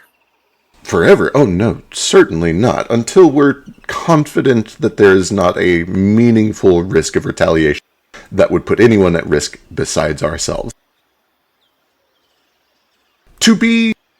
Finn actually would chime in and say this. To be perfectly honest, I would eventually like to go back and kill the bastard, but one thing at a time. Which even bastard? The dragon or Thrnaliax, himself? If we're extremely lucky, he's in the middle of a civil war and he has a very rich territory. We might not even need to do it ourselves. Nothing would make me happier than sicking one of those dragons on the other until they're not our problem anymore. It would be good to have intel on them. Certainly. What do you know of the war over there? Very little. It's confusing. It's moving quickly and with very powerful pieces. When their cavalry is a dragon and they can raise an army in an afternoon, battles tend to move very quickly, and it tends to be more of a game of payback and allegiances than attrition. As a result, the borders are constantly shifting, the allegiances are constantly shifting, and it's hard to keep up with what's going on.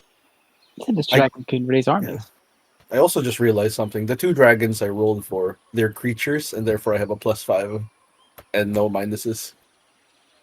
If that changes anything. Let me go back and check your roll. But he does say, raise is in the fiery raise. Although they certainly do raise armies of their own. They're feudal lords. They have knights who are sworn to protect them, and also peasant militias that must pick up spears if asked. I thought you meant necromancy. No, I am certain that they have necromancers among them. They're some of the most powerful arcanists on the planet, but not all of them are necromancers.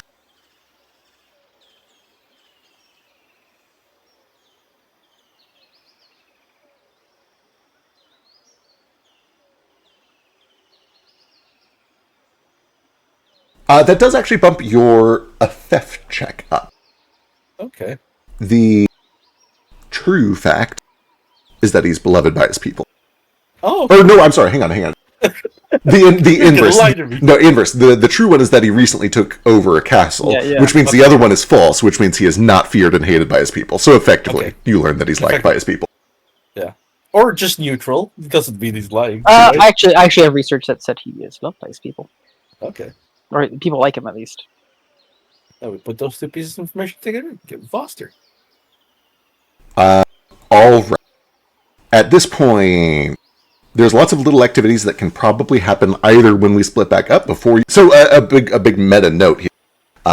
We are going to try, if we can, to not have a bunch of group sessions back to back. That doesn't necessarily need you're getting kicked out of Famador. We might split up, but then you guys continue to have a session doing things here about the campus or in Famador. I know Branch in particular has a lot of things he wants to do in town. So what we're going to try to do for the rest of tonight is things that need the group all together.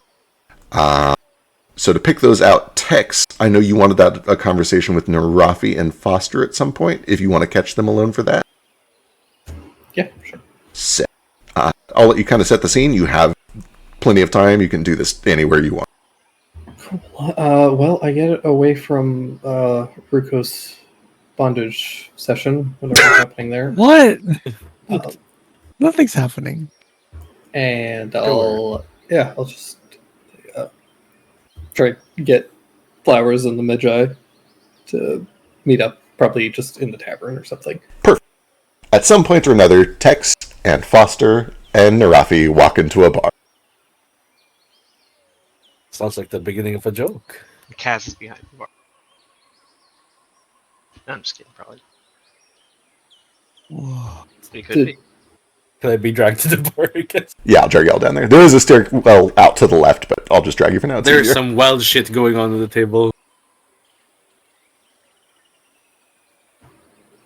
So the 2 of you have been looking for information about the Desolate King.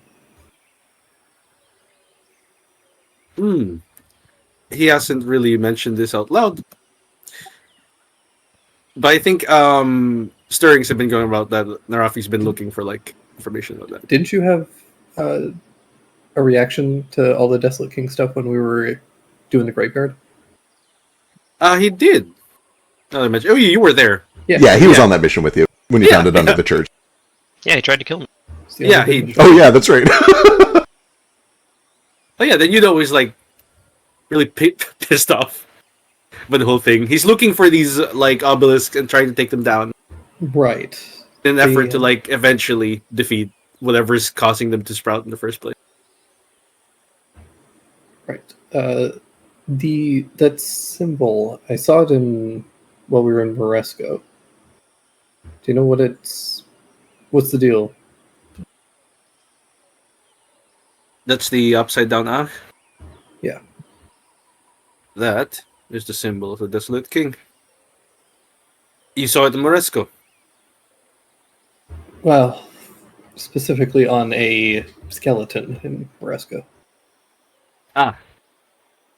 A minion, perhaps. Seemed like a bit more than a minion.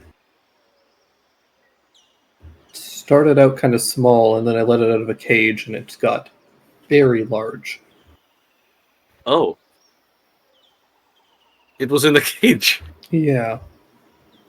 Apparently the Witchers couldn't kill it, so they contained it.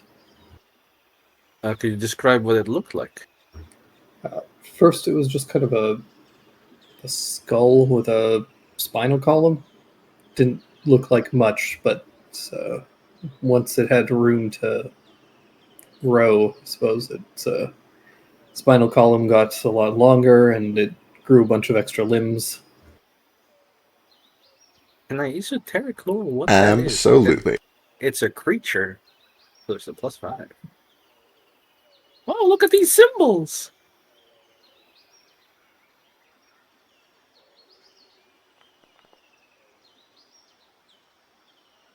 That crazy good. You immediately recognize based on the description, this sounds like a Skelterpod. Skelterpod? Initially, it sounds like a Skelterpod. A Skelterpod is a weird undead kind of golem or construct of some sort. It is undead. I describe it as a construct because it is like a mismatch of parts that have been put together and then reanimated. But it's essentially a undead spider thing where it uses like rib bones for legs and a skull for its body. It's a gross undead monstrosity. But then text describes it growing into some bigger thing, and it gives a very good description, which matches this thing.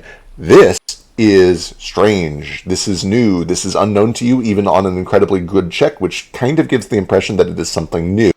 But with your very good check, you have a lot of assumptions and educated guesses that you can make. The first is that it has clearly been enhanced by some sort of different magic. The fact that it has like sinewy, almost plant-like connectors makes you think that there is some sort of like natural magic that has been mixed in somehow, like druidic magic maybe.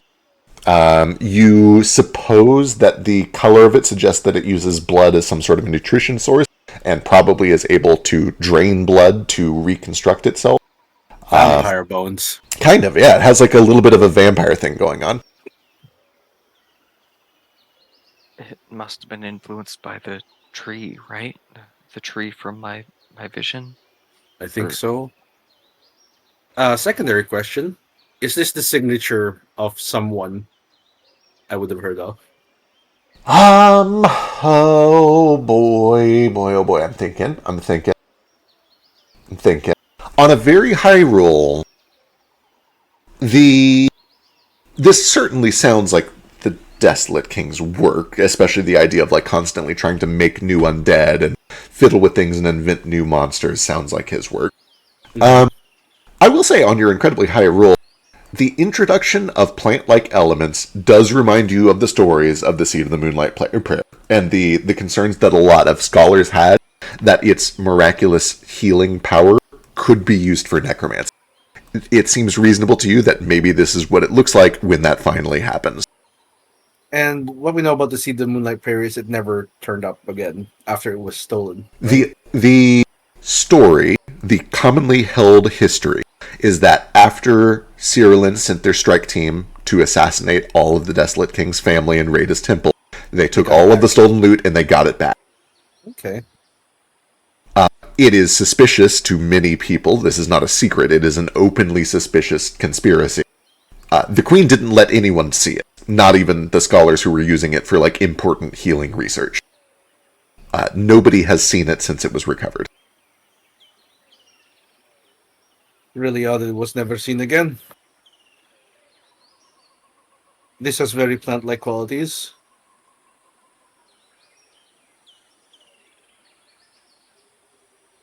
That's trouble. Yeah, guess so. The reason I bring it up is because after that, when we were about to head back, the portal got opened up. Flowers over here got called by something that was tampering with the portal. I really like that nickname, by the way. Yeah, I was just gonna say, this is so cute. It's adorable. Yeah, after he got influenced, I stepped through the portal to see what was fucking around, frankly.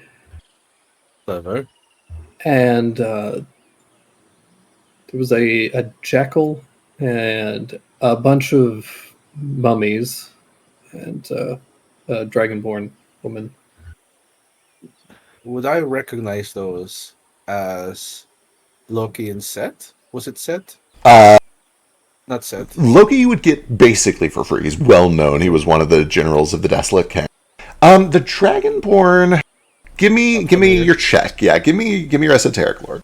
Sure, it's a person. Jackal was unreasonably hot, so you get some bonuses.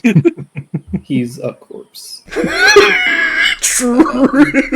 But you just played 18, who was also just a. That's true. He's got you there. True. He got flesh though. He's Got a you vampire. there. They're socially acceptable to fuck. Tex, did you specifically mention that it was a Dragonborn woman? Yeah. Dragonborn does ring a bell to you, Narafi, and your initial suspicion is Olin Ravel, another one of his lieutenants who was a silver-scaled Dragonborn. But then Tex reveals that it's a Dragonborn woman, and that's strange. That's unusual. Black scales. Black scales. With black scales, that kind of pushes you towards, oh, this is one of the other four horsemen. That sounds like Jet Shemet, who was a notorious slaver from Nymphis, from Thijik. I'm sorry, the name. Jet Shemet. Jet Schmidt. Jet Shemet. No. Jet Schmidt. It's no sex Jefferson. It's no sex Jefferson, that's true. Schmecks. Jet Schmidt, the Gilded King, as she preferred to be called, was a notorious slaver from Thijik. She was... Yeah, they're fucking... You know all of this, yeah? Yeah. Jet Schmidt. Returned. Look at that.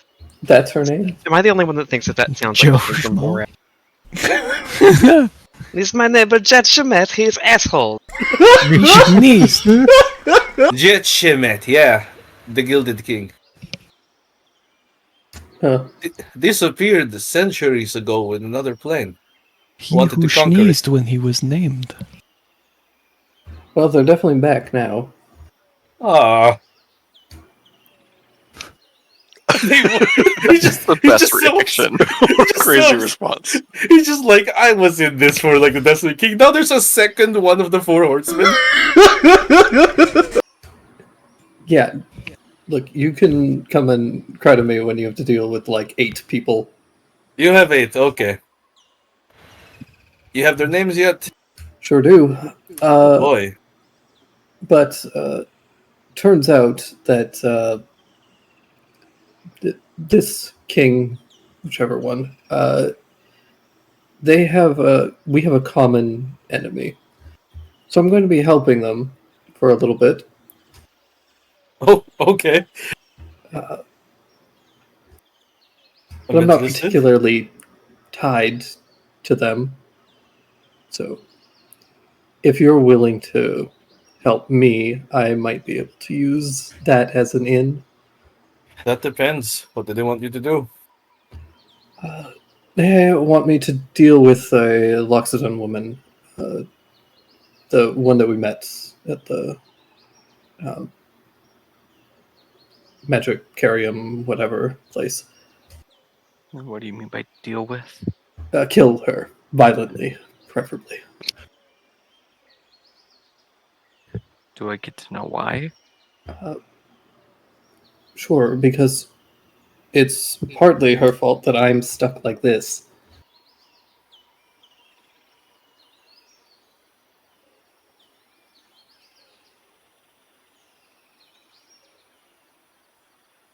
Everyone observes. She's also, betraying the Witchers, if that helps ease your guilt or conscience.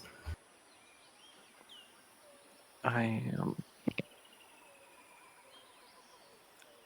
don't know about guilt or conscience, but if it all looked in Arafi, if we're gonna do this, I do have a favor to ask of you, maybe? By all means. Or, sorry, I said that wrong. I'll hear it first, yeah. Rafi, I'll turn back to Tex. I have a favor to ask of you, maybe? All right, fair enough. I don't know either of these people. I don't know their names, and The last thing that I remember is when Olin let me go. I don't know why I'm here, and now they have some vested interest in me. I guess any insight on that would help me a lot. Olin. Can I roll how much I know about Olin? Absolutely. And what their deal was? It's going to be a lot. This is very up your alley, but you can give me a check to see exactly how much. Sure. Is it okay if I roll this one with a hero point? Yeah. Even though I don't know what it is. Yep, certainly.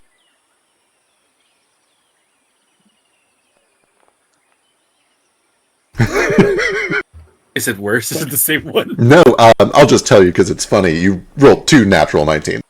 Oh, cool. When I first arrived, I asked her about like what they were doing, and she essentially just kind of mentioned that Foster was like a loose end. It wasn't a loose end, but they were like a piece of their property that went missing. Is that about right? Boy, I'm so bad at remembering, but I believe that is about right, yes. Okay. Narafi, you know a lot about Olin Ravel. He was not one of the 4 horsemen. He was a step down. He was one of the king's... Generals, yeah. Generals, exactly. He was a general for the Desolate King. One of 3. There was Olin, there was Loki, and there was Trolls, the Nagas. Olin was, between the 3 of them, the most magically inclined. He was not as powerful a necromancer as the Desolate King himself, but he was the mage. Trolls was kind of a ranger. Loki was kind of like an investigator rogue type. He was the backup caster, essentially. He was very quiet. He was very stoic. He was very smart. He was very no-nonsense. He didn't have a lot of an ego. He kind of just like got shit done quietly and then reported back. For that reason, he was kind of like one of the favorites of the Desolate King. Trolls and Loki both were extremely talented and useful, but occasionally their egos got in the way. And Olin was very much just like almost that like psychotic coldness of all they care about is results, and that means they can't be bargained with, they can't be reasoned with. They're just there to get the job done and move on. This is the one responsible for getting the tear of the Moonlight Flower? Was it the seed of the Moonlight Flower or whatever? I forgot what it's called. Yes, based on the visit to the museum and just talking with Foster, he was the one who was at the Vesper House who apparently retrieved the seed of the Moonlight Prayer. Moonlight Prayer, that's the one. That's the one that wronged you. Well, Yeah. what do you want to know about him? I guess I want to know if he's still around, and I guess just why. I know it sounds kind of non-consequential in the grand scheme of things, but I mean, we were just in bed, and then it was over.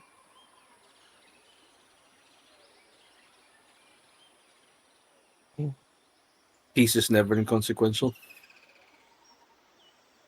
If that's what you're looking for. I would like peace.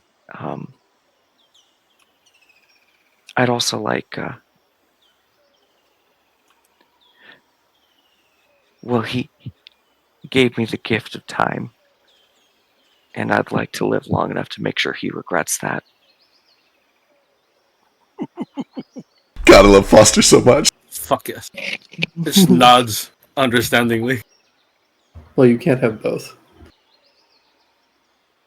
If you want peace, go into the forest and start a garden. If you want justice, there's no peace in that. God, I hate. No, it's kidding. I love Pegs. It's good. I guess maybe I've never thought about that. Maybe peace is off the table for me, but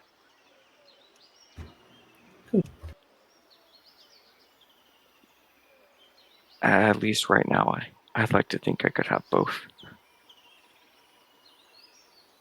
Well, it sure sounds like whoever he is still alive and still very interested in getting you back. If Loki is around, very likely the other two are as well.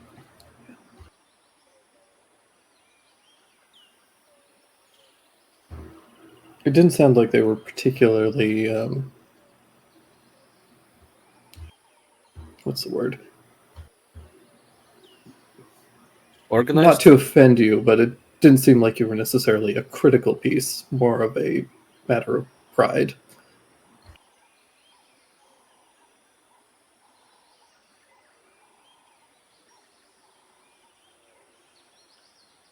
Sorry, say that again. It didn't sound like they wanted you back because you were necessarily a critical piece to whatever they were planning, but it was more a matter of pride for them. At least from the very, very brief conversation that I had with them. I see. I guess that's still in some capacity. I'm sorry, I never got the chance to say thank you for that, by the way. You didn't have to do that, and you did anyway.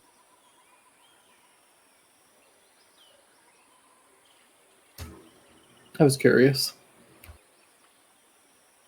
Sure. Something, curiosity in cats. Something, they come back. There's so many sayings nowadays. Something like that. The reason that I bring this up is just because I have some business over in Unyo, anyways, and I think heading that way could be fruitful for the three of us, or ideally, tracking down this Loxodon. And the Gilded King wants you to kill the Loxodon. Yes. And in return, In return, they'll give me some information that they have about the location of the rest of my totems. and you believe her? Well, I knew the location of two of them, and she seemed to know the location of at least two of them. No, that Claims confirms to it. know the last one, so Unlikely that she's lying. seems that way.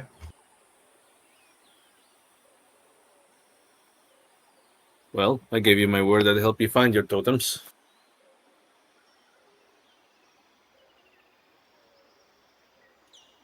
I'll help too. Sounds like maybe peace might not be an option until I get this dealt with, so I already tried just hanging out in the forest. Here I am now, so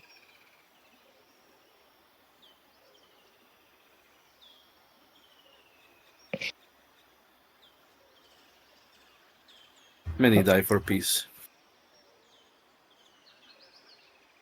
And if you guys are wrapped up with that one. Yeah. As that conversation is going on, Jane, you catch Fetch, Sketch, and Kaz kind of all just hanging out at the bar. If you wanted to talk to them about dream stuff. I give Tex food. Perfect. It's this payment. It's just a bonus. Yeah, Jane will find your brother's Etch and Kaz at some point. Say, hey, glad you guys are back. I need to talk to you guys about the dreams. I found some stuff out, or at least have some ideas. And Kaz, if you don't mind, I think Drifter is involved. If you could maybe help us out with this too. I'd be happy to help out. I don't think I'm involved with the dream part, but if we're all talking about them, I'd be happy to talk about mine too. Yeah, seems like dreams are at play here. The reason I think Drifter is involved with our dreams, and I know that you can help with Drifter, so hopefully maybe you can help piece some stuff together. So I don't know if you two, Fetch and Sketch, have kept track, but my dreams have been happening every Monday. Jibs Day? Yeah, Monday. Jib's Day is Tuesday. Monday is Zim's Day. Zion's Day Zim's Day. into something. Anyway, you know what I mean. Monday. Monday's fine. We gotta translate to Monday. Same for us. Okay. Yep. You guys figured that out too. Good. We tried staying awake through it. I tried coffee. When you go to sleep, it Yeah, it kicks comes in back. later. Yeah. Okay. So you guys did the same experiment I did. That's good conversion evolution, I guess. We've done more than that. We've done we've got more evidence. What else We've you got evidence of another dreamer. This one unique in that they're not a spirit weaver or magician of any kind. Who's that? My father. Okay. I'm beginning to think, based on what I'm finding, I'm increasingly convinced that the dreams that you and me and Sketch and now apparently your father are having are not the maddening. That has nothing to do with the Spirit Weaver maddening. I think it's a completely different thing. The maddening, from what I've gleaned, I think at least anyway, there's no like repeating cycle that happening on the same day of the week, and what's happening to us is a magic effect being used on us by somebody or by something. It's like a dream message spell that tries to target us, and if we're not sleeping, it catches us the next time. It's not like a disease. It's an effect being sent to us. And if it's a spell, it can be blocked, dispelled. That's what I'm hoping to find out. And I was looking into that too. That we could potentially put some lead in front of our foreheads, and that would stop them from communicating with us. I've also wondered about being on a different plane. Are our manners extraplanar? They sure are. I increasingly think that Tesseract is behind all of this. I found some records of experiments that they have done on dream magic specifically. They called it Project Rapture. It was an attempt to let people harness the things they did in their dreams to improve their waking lives. Anyway. So you're saying they kidnapped our mother and they're using our mother, torturing her, and sending dreams to us to lure us into the same trap? Potentially. I don't know the why of it all. I do think that somehow they're behind it all, and part of that has to do with Drifter also. When I did my experiment, when I stayed up, he was in my legally distinct spacious pouch. And he... I was like innuendo. He normally recovers his magical energy at the same time as we have our dreams. Every Monday night/morning, at the exact same time as we're dreaming, he gets this surge of energy. And by the way, other extra dimensional pouches are available. Good to know. But when he was in that pouch and when I stayed awake, he didn't get energy. And I don't know if that's because of the pouch or because of the dreams, but then when I dreamed the next night, he got the energy. Like, it followed when I dreamed. Huh. So I don't know. What day of the week is it currently, Vec? It is. What a great question. Wednesday. The 9th. True. It is Im's Day the 9th. It's Monday the 9th. So tonight theoretically should be your dream. Beautiful. But I think I'd like to do some sort of experiment here. Some of us stay awake, some of us go to sleep, see what happens to Drifter. I don't know if some of us are awake and some of us asleep. I can sleep in the manor and see if that helps. Yeah, I'm curious about that too. If us being another plane would prevent the dreams from happening. There's a lot of variables, but I think with all of us together, we could potentially make some headway on ironing out how this thing works, at least. And Yeah, Kaz, I was hoping maybe you could watch Drifter while it happens and see if you can get a size up any of it.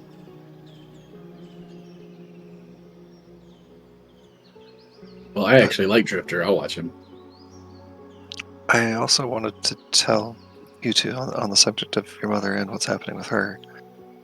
The dreams that I have are of Rita, my magic teacher. Oh yeah, I know her well. I contacted her. Wait, you know her? Oh yeah, she and I go way back. Actually, I talked to her recently, face to face. Is this true? Yeah. Unless I'm out of character crazy. Okay, I was waiting to see if there was an out of character comment. Do you know Rita? I think you might be confusing Rita with somebody else. What about the traveling spirit weaver who was chilling at our village sometimes, and then she was Asha. That's Ruko's mom. That's Asha, not Oh, Ruko's Asha, mom. yeah. That is my Asha. mom. That is Ruko's mentor, Asha. Oh, mentor, not mom. Mommy. My, for all intents and purposes, Graham. Yeah, disregard all that. Okay. The dreams that I have are of her being tortured and the same things you're seeing with your mom. But I used the Murmury to send her a message, and she said she's fine. She's just back. But she's not fine. She's in jail in Liberty. She got thrown in jail for some nonsense, but she's not being tortured. She's not being held by Tesseract. So I don't know. I guess what I'm saying is I don't know where your mom actually is. I know Tesseract is doing something to her and to Rita, but I don't know how, and I don't know where, or if they physically have her, if they're just affecting her via dreams. You said she's in Liberty? I wonder if... Yeah, the trouble is Liberty is, for all intents and purposes, it's pretty much run by Tesseract. The sheriff there isn't a Tesseract employee, but if I came marching in and started asking where Rita was, he would get a hold of his boss. You know what I mean? Why should I believe that Tesseract knows who I am or wants me for any reason? I have no association. I have no idea. I wish I could answer that for you. I don't know. Madam Monarch shouldn't have really known who we were either, but... I find it hard to believe this organization that I've never met, and which has never met me, like it wants to get me. I'm happy to believe that if there's some evidence for it, but I don't think I've seen any. The only evidence I've got is that there's reason to believe that they're the ones sending us the dreams based on Drifter and based on what I found with this research about Project Rapture, and I'll show you my big fucking conspiracy board. Right. I don't need to see it. Listen, it doesn't matter if it's a trap. It doesn't matter if they're the ones sending me the dreams or if they're luring me to them. The blood will find her. I just need to get close enough. I'm gonna go. It really doesn't matter. I understand. I want to help. I need your help too. I want to do this as much as you do.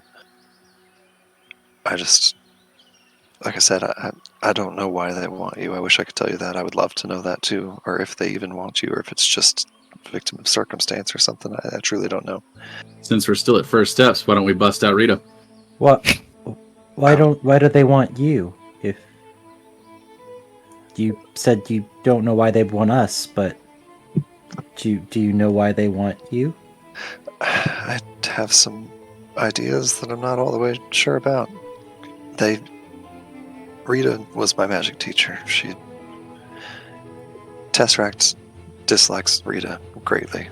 She used to work for them, and then she left because she didn't like their business practices and their morals, essentially. She started a school for differently abled people. And I don't know if I just got caught up in this because they know I was her student. I don't know. Okay. First of all, everybody's differently abled. I can smell good. Everyone is differently able. What a good song. And Cackles has brainworms. Also, I have to say that being stuck in Liberty Jail is quite amusing. It is. I really like to do things on the nose around here. I really like to just, there's no subtlety happening. Liberty's in in jail Lexington, in right? Liberty. Thanks. Yes, it is. It's Lexus. It's the capital. That's your hometown, right? It is, yes. Everybody there talks like this. Wow, your Wuha accent's getting really good. Yeah, I've been working on it. I've been talking to practice this- at night sometimes. It's I've been talking to this wise old mountain man I met in the woods. You sound exactly like my father-in-law. That's uncanny. Wow. What was a mountain man doing in the woods? I don't know. He just popped out of nowhere and said, "I'm from the woods." It was a dream, I think. I'm from the woods. Also, you forgot the very traditional woo-ha greeting. Howdy. Howdy, partner. Howdy. Also, you've been speaking in woo-ha for about 5 minutes and haven't called me a slur yet, so... Okay, Careful, I Breaking- can't. We're on Twitch. That's only certain dialect. I would love to break Rita out of jail, but I'm not sure. I'm not sure if that running in there, guns blazing, not literally guns, I guess, for you, but I think that there's information about what Tesseract is doing in Avarice. I've got some hints that they're trying to use a magic draconic ritual that would maybe help explain what they're doing, how they're affecting your mother, how they're affecting Rita. I think that might be our best bet. I understand the temptation to run right in and try to bust her out, but I think that if they're able to have whatever I am seeing in my dreams, Rita's consciousness or her mind or whatever it is, torturing it, even though she's in jail, it stands to reason that getting her out of jail wouldn't help. It wouldn't get her free. I think that we should try to get more information before we go. That's my vote anyway, but I'm not. That's just my 2 cents. Well, it stands to reason that the best place to find information about a jail in Liberty is in Liberty.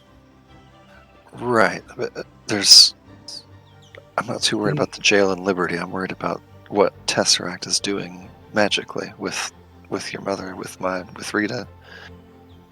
And I think those answers are in Avarice. I feel like it's my understanding that we don't have any leads. I have some, and she kind of points at her conspiracy board. We'll help with that if you think it'll help.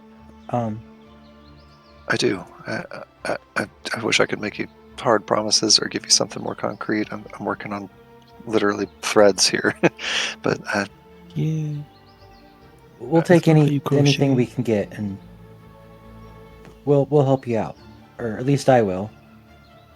We could try hemomancy. How's that work? You bloody your palm, place it against the conspiracy board in this case, I guess, put it on a table, spin it as fast as you can, and wherever the droplets go, that's where we follow. Stand by. Jane has an aneurysm. Sounds like occultism. A real thing, but not a thing that you think he is describing accurately. That's not how that's not how. I'm sorry. Again, my Adendric is not perfect, but it's my understanding that mancy is a suffix that refers to divination, and hemo is a prefix that refers to blood. It's blood divination. No, I understood the terms. I just don't think the thing you're describing is a thing. Oh, I don't know how it works. Well, if you can't do it and I can't do it, I don't think we can do it. But see, here's where we differ very greatly, it's starting to seem, Jane. I don't think you're a woman of faith. No, I'm absolutely not. You're correct.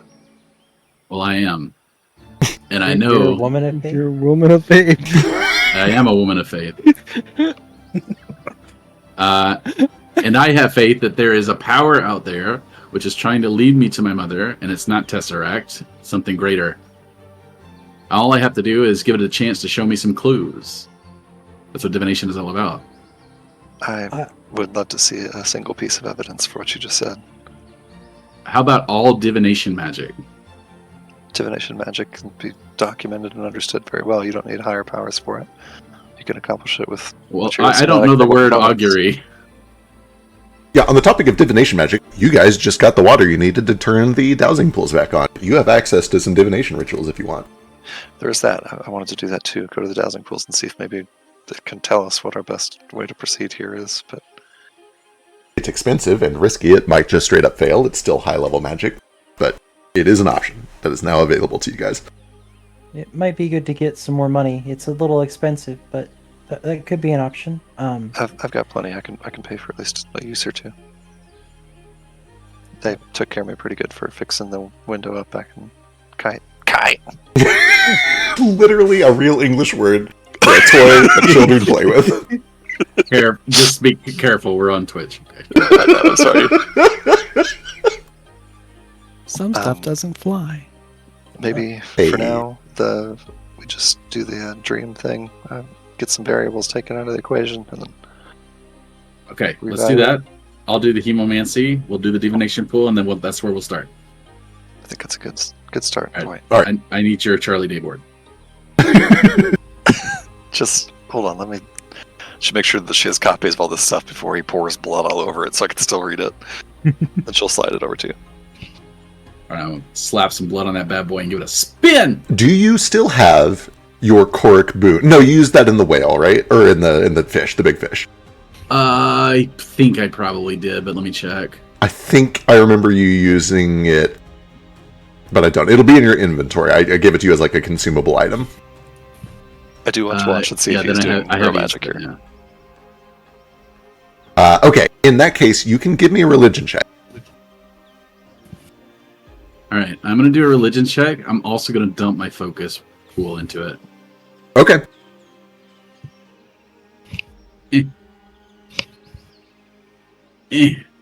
Pending hero point. No result yet. So, if you want a hero point, now's the time. I guess so. May as well. As you see here, quite difficult to essentially get free divination. That's pretty good. It's not free. I'm spending resources on it. You're spending a resource that you get back for free in 10 minutes. It's the only resource I have. Oh, hang on. I'll spend hit points on it. How about that? Is he doing some actual blood into magic? With recognized magic? With recognized magic, he's doing a real religious rite, and you have no doubt that this probably does sometimes earn the attention of his god. You imagine that this is something that could potentially, just like any prayer, get the attention of a god and return a result. It doesn't look like occultism, it looks like religion to you. Man, it just looks like he's given a 5-star to a billiard board with thumbtacks on it. Right. Ow. With a 22, there is no divine intervention that happens here. It's not, you don't get to cast a free divination spell. I will say, above the board, it's close enough that if other people have ways to throw resources at this, you might be able to tip it over the edge. All right, listen, I don't need it to actually work or get an actual answer. I just want to be like, I just want people who are looking and go like, oh, there's a little bit of magic in that. There's like something, he's just bad at it. Understood. With a 22, that's absolutely reasonable. There is a little bit of primitive kind of cantrip level magic that is happening. You see that the blood does literally kind of take on this ferromagnetic property. It gets spiky in certain places. It branches out in veins in sort of a weird and unnatural way. And ultimately, the result is unclear. The connection is not strong enough to effectively reproduce a real divination spell. But he's performing a religious ritual, and he's doing it well enough that it starts to connect and just doesn't quite connect. God, I suck at spirit weaving. That was good progress. You did pretty good. Stupid. No. No! It looked like something almost happened. Masochism? Well, theoretically, then you follow the trails. What's it pointing at? The longest trail is this one, I think. With a 22, I'll pull in Rafi. We like this mechanic where you give like one true and one false thing. I'm into it. I'm gonna do. You can give me something completely arbitrary. No, I'm gonna give you 3 things. One of them is true and 2 of them are false. But give me a second to write them down. I've learned that I have to prep them all in advance, or it's obvious which one's fake. Yeah. That one's pointing up. That one's pointing left, and that one's pointing right. We're having a great time. This is a great time. Also, gotta get ready for work. Yay! Good luck. Miss you. For the remainder of this, we'll probably prioritize people that need to leave early, and we'll kind of just wind down as we can and finish things up with either split I have a quick groups. thing while Yes. I'm gone. I just need to send a message to Uncle. Understood. Oh, jeez. It's just an update on, like, our fucking work is harder now. Jeez. You do this on a map or on the conspiracy board? Straight on the board. Yeah, on the board, understood.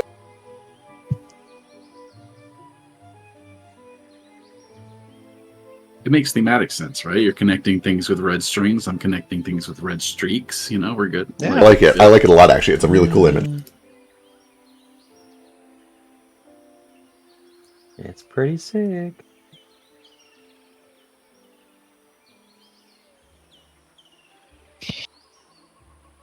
What was Narafi's last name? If we have one. Oh, Just Narafi. that tracked. Most untrustable member of the party. As the blood settles, as the vibrations stop, as the faint rumbling of the earth comes to an end, and the blood becomes just mundane blood, there are multiple strands and splatters that kind of arc out in different directions. The longest one is drifting towards Captain Hookbill. The next longest one is drifting towards the Vatzes insignia, the Crimson Bat, and the third longest one is drifting towards a picture of Howard Tannen. A pine tree. All right, Jane, what does this mean to you? Who are these people? What this means to me is that you spilled a lot of blood here, and it splattered in random directions. Yeah, I took 3 damage. Look, I'm not trying to be... I understand that there's real magic to be done with faith. I don't think that was anything. Listen, This that's time. like... Yeah, that's like 24 full rabbits worth of blood. Oh no! Here, Fetch, hand me something, anything, something that you don't need for the next 24 hours. Doesn't matter what it is. Jeez, I don't have a lot of stuff. Hang on. Here, she reaches behind the bar and grabs a shot glass and hands it to you. Okay, Hold that for a second. I'll let me lick it. And then, okay, there we go. Now it's mine. She pulls the spinny top off of her side and starts to spin it. It starts to spin like super, super, super fast in her hands, like crazy fast, and then it stops suddenly. I cast this spell, and the shot glass just disappears from your hand. She says that I just sent that shot glass 24 hours into the future.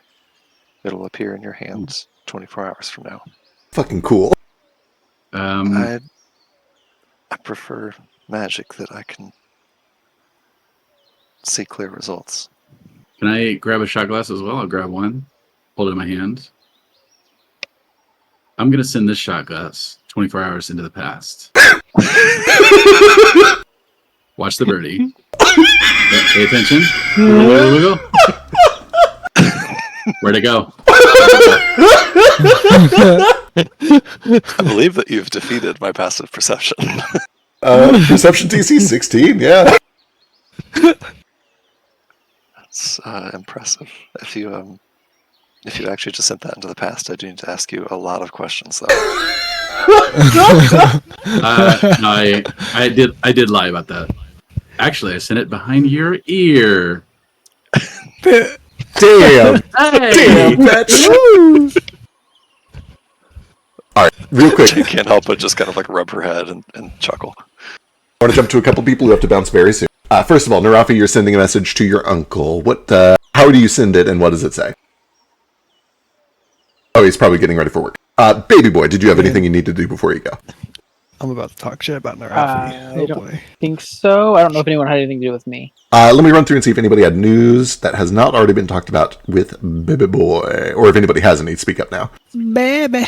There was Are we still doing another group session next week? It kind of is going to depend on how people are feeling about missions, and if you think you need another group session to find out.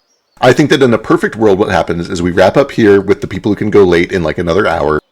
Over the course of the week, we split into either 2 or 3 mission groups, and then we see, like, okay, in those mission groups, does everybody have the people that they still wanted to talk to? If that is not the case, we might do another group session to get some of these conversations out of the way, but we'll see how it goes. I really need to drag Jane to my hometown.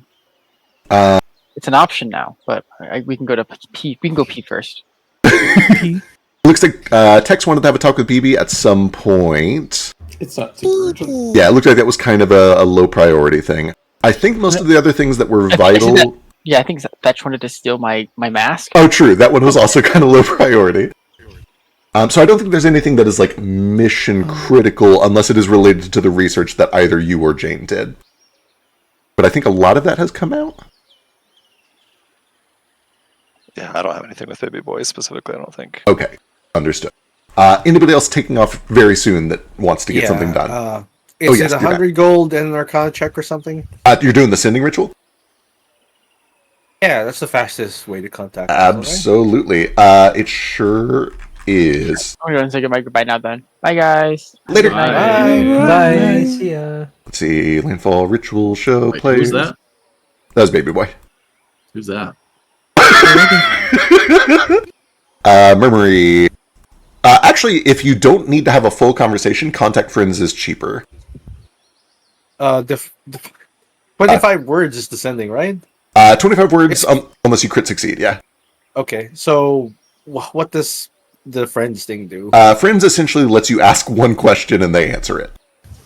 No, I need to report. All right, perfect. Then sending Why? it is. Let's see, sending ritual. He's a spy. He is. 100 gold, hour-long cast time. You can have one person helping you. The primary is either Arcana or Occultism. Secondary can be Religion, Arcana, Occultism, or Society. What's the primary? Primary is Arcana or Occultism. DC? Great question. Let me go check. Listen to how he's like playing the game and like actually doing things, but it's totally a spy activity, right? For sure. Let's see. For sure. 26 proficiency levels takes 10 off of that. That is a DC 16 for the help, 18 for the primary.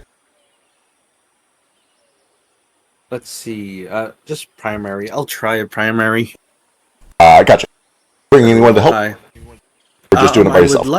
I wonder if my glyph can help. What a question. I think if they take skilled, that lets them do skill checks. Yeah, I don't think it's got skilled.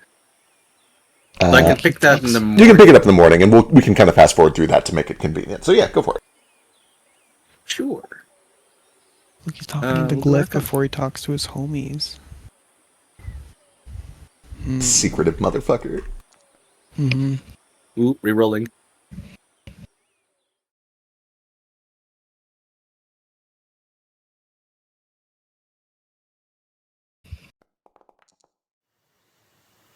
Wait, with the glyph that's a success. Just barely. So the glyph needs to do the aid action. Yeah, the 15. DC 15 aid action, yep. Yeah. The skill thing gives it proficiency? I believe it lets you, it essentially makes it trained. And it adds my charisma, I believe? That sounds right. New skill, who dis?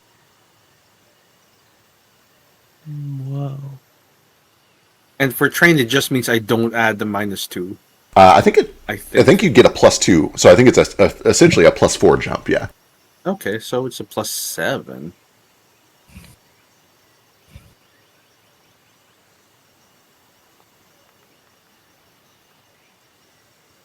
Yeah.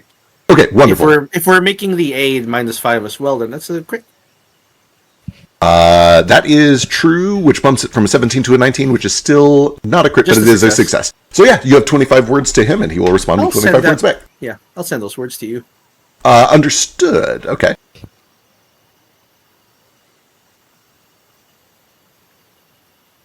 That's me, though. Okay, perfect. Yeah, we can resolve that afterwards. Jumping back. Let's see. Foster has to leave pretty soon. Is there anything that you wanted to do before you go? I don't have anything major to do unless anybody has something for me. Did you want tea time? I've got a little time, yeah. Because I got dream spells where I can send messages to any. I did want to do a tea time with Rico and Foster. Anyone you've met in person, which is a bit of a tricky pickle. Well, you know. Okay. Yeah, I've got time for a tea time situation or a Jane scene or whatever. My scene was just a tea time anyway, so it works We'll out do a good. tea time. Pretty late in the evening. Whoa. You guys can have a tea time either Can I at see the these tavern. banners? Yeah, let me take over to the manors. That's cute, actually. Here you go. So I would want to invite Rico Team and Foster to my manor. Tiatame. Could we go to Jane's room or my green room? Pay a time. Tiatime? Hiatarame. That's not it. Where's the green room? I'll probably get you guys to write your names on these rooms after you choose them. All of these, did. they're very faint on the map, but those little stair icons are clickable, Jane, and they lead to little pocket dimensions that people Also, are we rapidly level up, you claiming. promised. Oh no, do we want the same room? Shit, I'll find a different one. Oh, sorry. Also, we level up, you promised. Oh, that's probably true. I'll get that on Telegram between sessions. Did we again? Probably, yeah. Really? I know we be real. have been very slow on leveling up, and I'm going to try to get you guys caught up. I'm sure so they have happy. no idea how to navigate this map. What the fuck is happening? Drag your token, don't even drag your token, just click on one. Click one of the stair icons, and it'll warp you over to one of the them. icons. Have you tried looking for them? Yeah, have you tried opening your eyes and looking? No, I just don't. I This can't one. see shit. Weird. I wonder if it just like needs a refresh on your screen or something. Let me circle one. There we go. I think I found one. Nice. Yeah, they're very faint on the map. It's the blue lights. The blue lights wash them out a lot. Okay. This one right here. Come on over to Rukal's room. We gonna hang out. Hey, we did it. Oh, that one does have big Ruko energy. That's true. Roo. Oh no, I accidentally left. Here we go. Yeah. Oh boy, we got Huzzah. tea set up. It's chill. So we got Good Foster and Ruko. Tea time. How lovely. We got Fetch in the bathroom. I'll let you guys We don't decide know what he's doing. if you want a private scene. You can absolutely have a private scene here. It's up to you. I'd like to just talk to Ruko and Foster if I can, but yeah. Okay, wonderful. Okay. I'm not here. I just like seeing. They just want to see. Yeah, that's fine. The other tokens are just here so they can see what's happening. All right, cool. Jane will make the tea. Put some cups of nice herbal tea down on the table. Well, today was an adventure. Everyone came back. Crazy stories. Yeah. I have a headache. Same. I've been nonstop reading for about 5 days straight, and now trying to decide which way to run with all of it is. I wanted to talk to you both about something.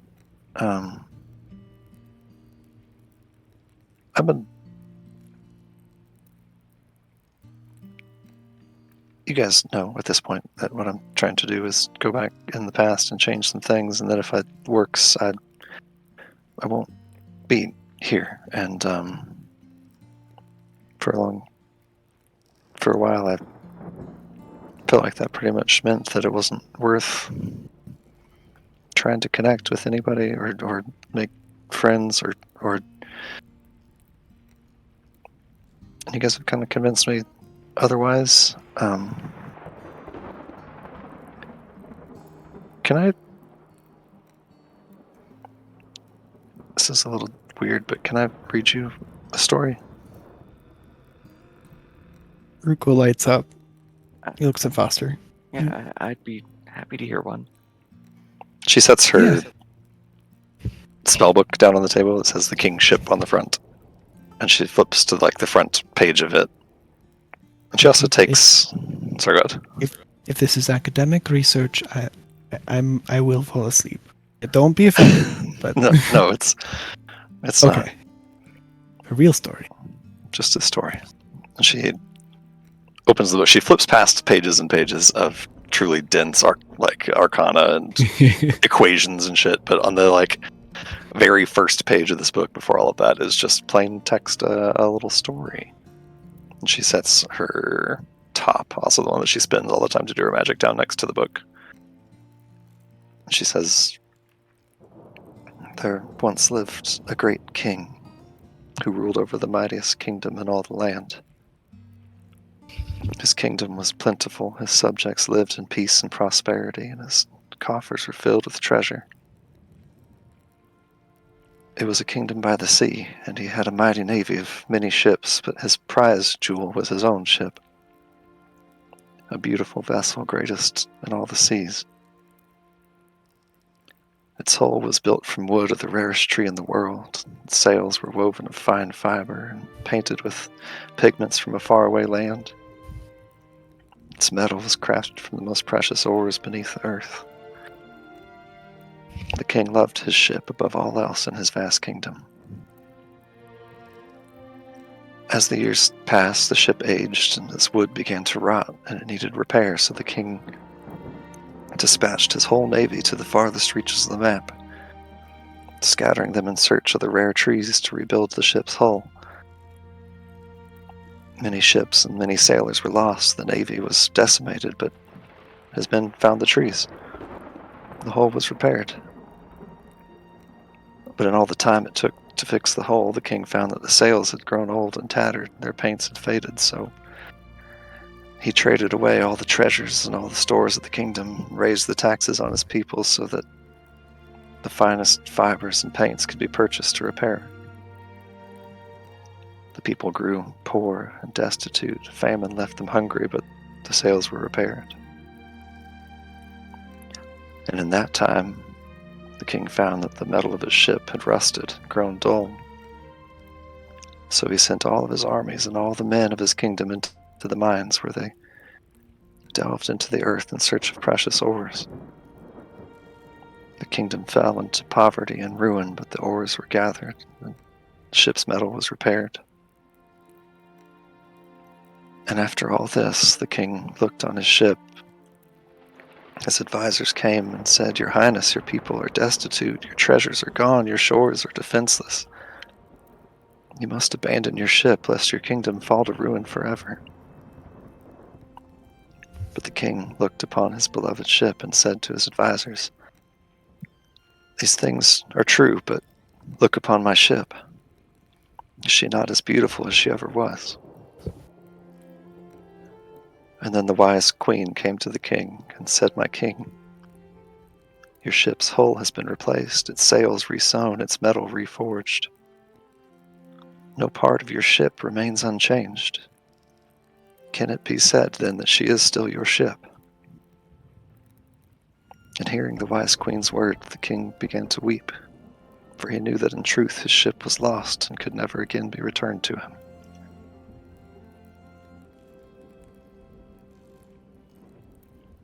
She kind of closes the book and starts kind of idly twisting the top around in her fingers. Her eyes are kind of watering.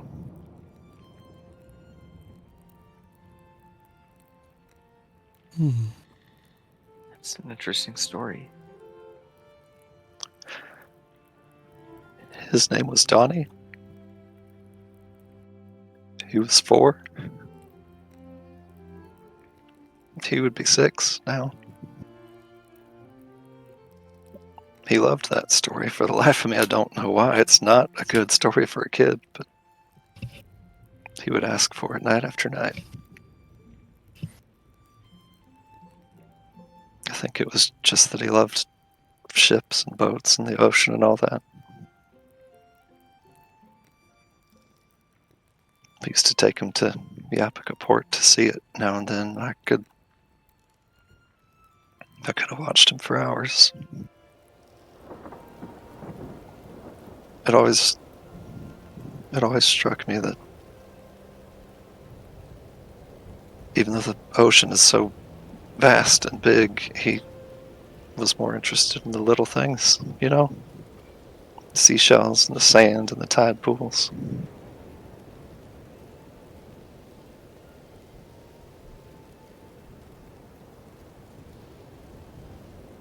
It's the little things in the grand mission that truly matter along the way, I suppose. Things we often forget. He sounds a lot wiser than that king. I think maybe he saw it as foolishness.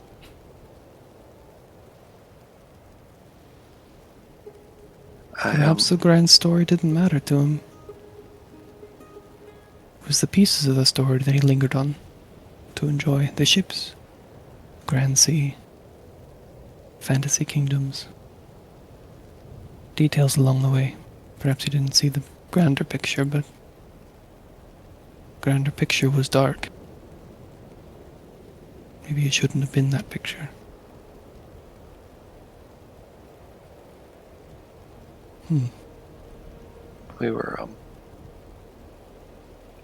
We were headed to visit my parents for the new year.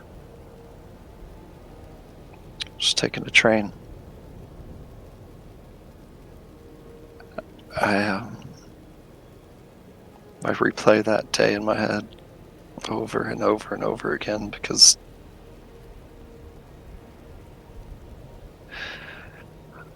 for the longest time I needed it to be somebody's fault.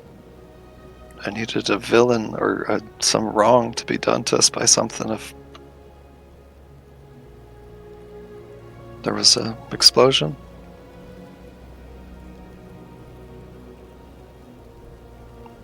they told me he wouldn't have even known, that it just would have been like snuffing out a candle or something, you know? Just a stupid accident, a fluke of chance. I couldn't protect him, I couldn't have stopped it. There's nothing I could have done. That's why I gotta do something now. I can't rebuild my ship. So I'm just not gonna lose it to begin with.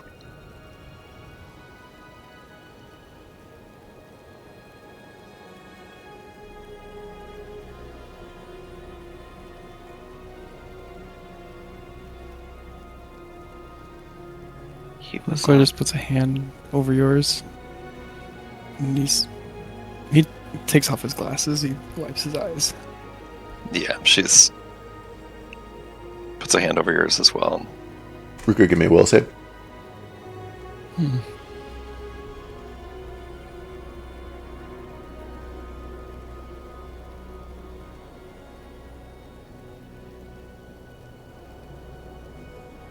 Heck.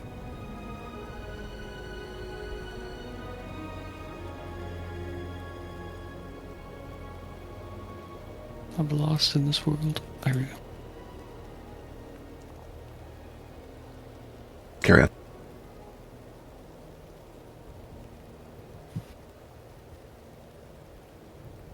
She looks at Foster after kind of taking a minute to collect her emotions. Sorry, go ahead. You asked why I left, why I couldn't go back home.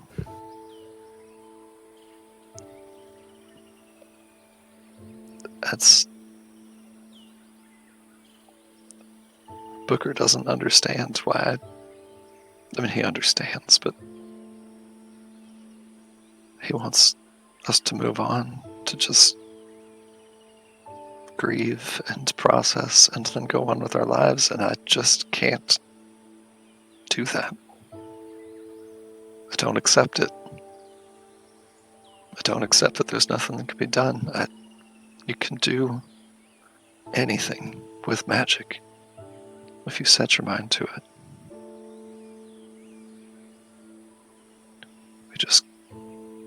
We stopped being able to see eye to eye.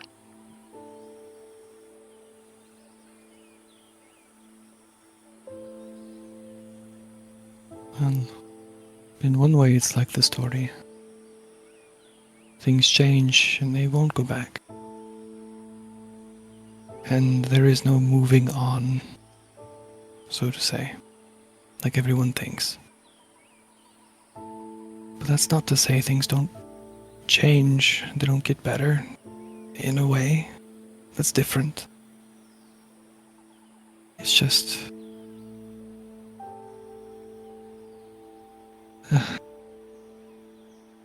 they change.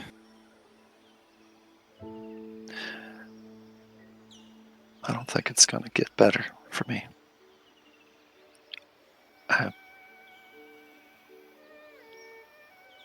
There's no such thing as a life for me anymore back there.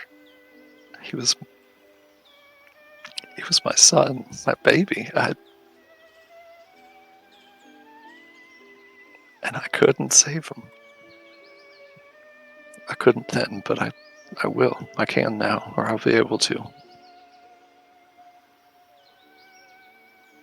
I don't need a miracle. I don't need to change the world. I need 5 seconds and 20 feet. I just gotta get him 20 feet further away from that train.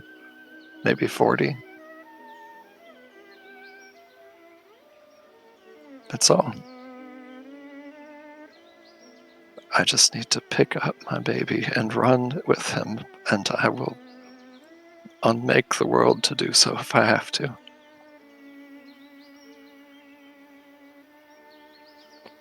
All I want to do is to go home, to be with my family, watch them grow up, be amazed at every little detail of them.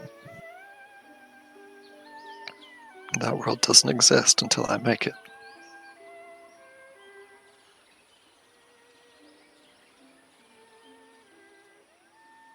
Can I do like a heartless insight check Absolutely. on Jane? Is she trying to convince us or trying to convince herself? Great question. Perception. Where'd my character sheet go? Can I be napping in the other room and do the same thing? Under no circumstances. Yeah, that's entirely. I was very clear about it being us three. Yep. I hate to lock people out of this because it's such a good scene, but they did specifically make it private. I'm sure it'll come up eventually. On a 23, Jane is fully and entirely convinced that what she is saying is true. She believes in the heart of her heart that like magic can do anything, that she will be able to do anything if she sets her mind to it and works at it, and she believes that this has to be possible. And I think on a 23 you get an element of like trying to convince herself of that, but like 23 is a really good roll. She has convinced herself of that so fully that she doesn't have to try to anymore. It's her baseline assumption in how she moves through the world. She's utterly cast out any notion that this is not possible or not an option.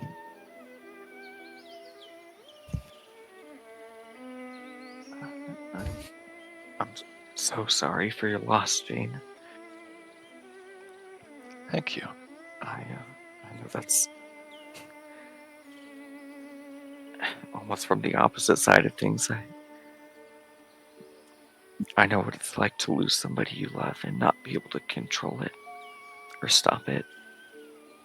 And I know that hearing someone say I'm so sorry for your loss is a pretty shallow comfort.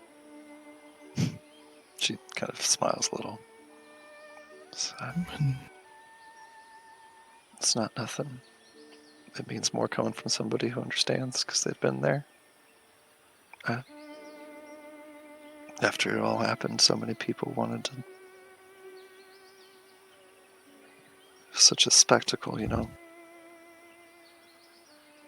There's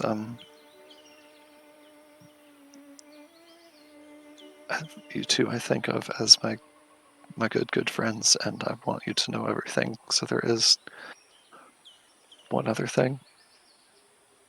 She kind of pulls from her little side bag a little black, kind of looks like a travel doctor's bag.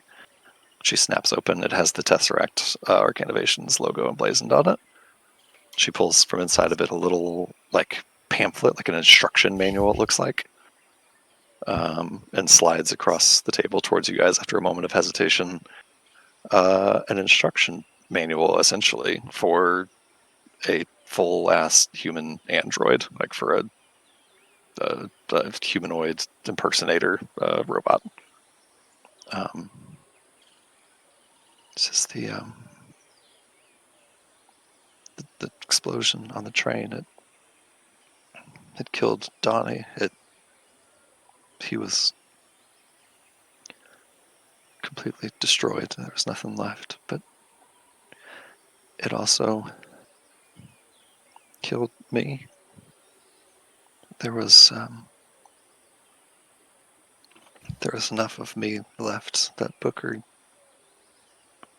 was able to get me to Liberty for help before I died, and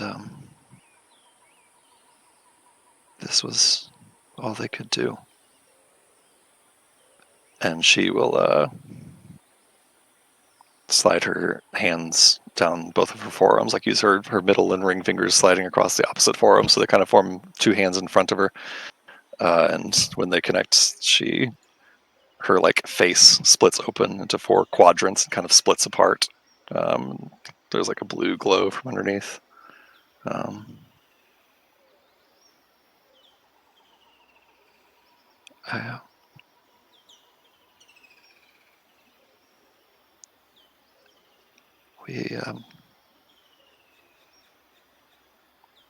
We buried. There wasn't really a body for Donnie, so we just buried what was left of mine and put a headstone up for him under his favorite tree. It didn't seem right to put a headstone up for myself. But Rook was seeing all this, like, clearly the surprise isn't lost in his expression, but he's still contemplative about it. But you still remember before why it was his favorite tree? Everything before then? Yeah. Right? I remember it all. Everything, the way they described it to me, and what I think is true is that they essentially moved my soul into a new body, just made a new body for me. I still remember everything. I still feel like me. There's some weirdnesses about this body, but for the most part, I think it's still me in here. I'm sorry that I haven't told you the truth sooner. If you don't want anything to do with me, I understand. Ruko shakes his head. He's like, no, you still remember. You're still driven. Now there's things to sort out for sure, but I lost someone once and he's still living. I don't even remember him before he was lost. My father. My brother Amar, he said he was a different man before my mother was taken. But in his loss, his remorse, he lost himself. Became committed to the revolution, to the way he wanted to see the future. And in the process, he lost. He really struggles now. He lost me. In the way. Amar says it's because I take after my mother, and it hurts him more to see. And in some ways, it relates to the ship. Perhaps to your story, I fear it might. But as a child of someone who was lost, like this, maybe he wouldn't want to see you lost either. And maybe subconsciously, that's why I tried to reach out to slow you down, to be here, be present. Because I sensed the loss, the turmoil. I didn't know why, but there's something in you that it's still living, still wants to feel and feels too much. But you're still here. Not like him. Not like my father. He's become a stone to me, at least. I don't think the story's over. Yeah. I don't I think it has to be for any of us.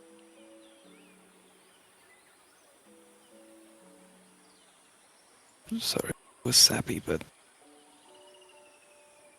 No. Couldn't have said it better myself.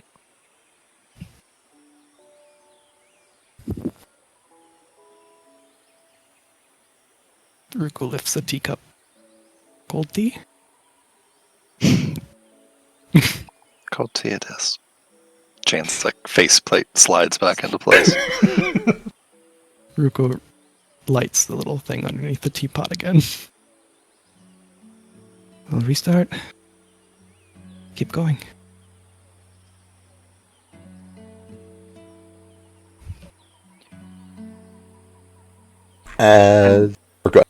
Sorry. I know it sounds kind of odd, but I never met Donnie, obviously, but based off just knowing you for the short time, I know why he liked that story.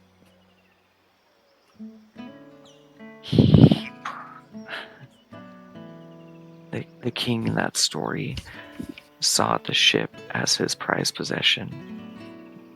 I don't get the feeling that Donnie ever did. He saw the fiber from faraway lands and the minerals from deep underground and the timber from exotic trees, and he knew what he was a part of. I see that in you too.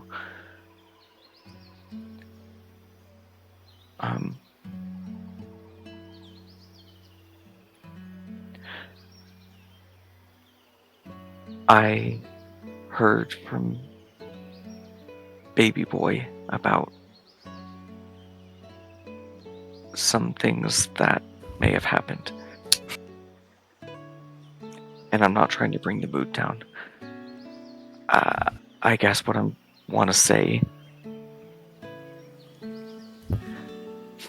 you have such a gentle heart, Jane. Don't lose it in your quest for this. And if you need anything, I know at least me and Ruko are here.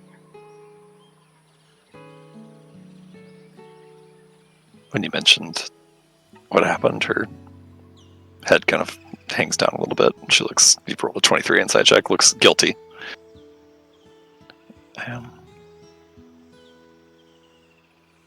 It's hard to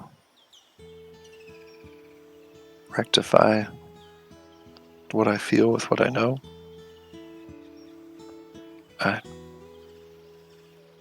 know that I don't exist, that this doesn't happen, that this isn't real. It's real, but it's temporary. It'll all be gone, but I still feel terrible for what I did.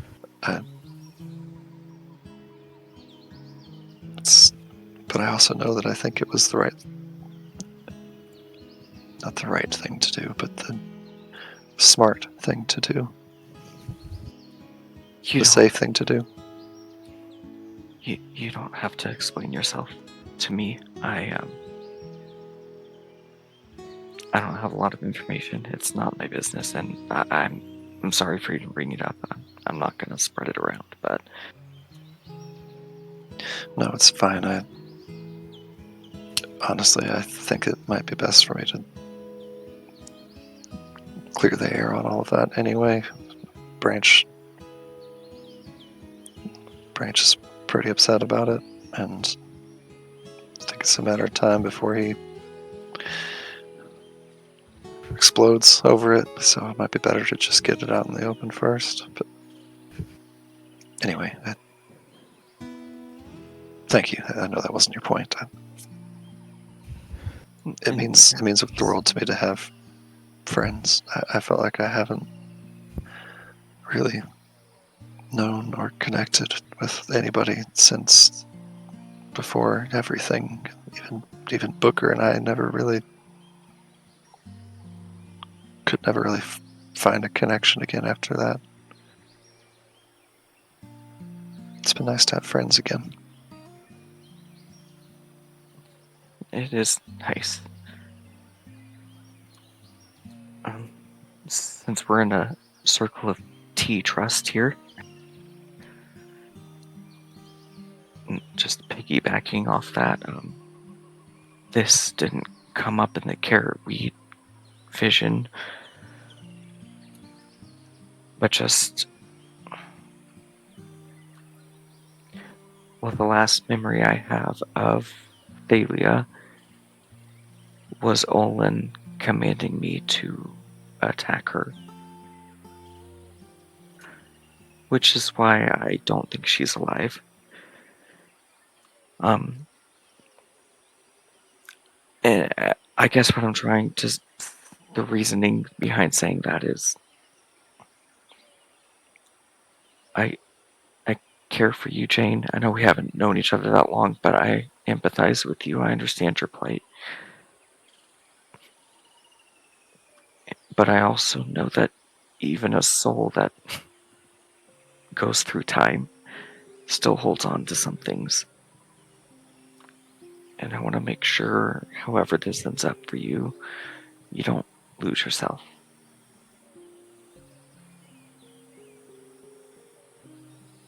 She nods. She, in a very Jane way, kind of gets calculating about it.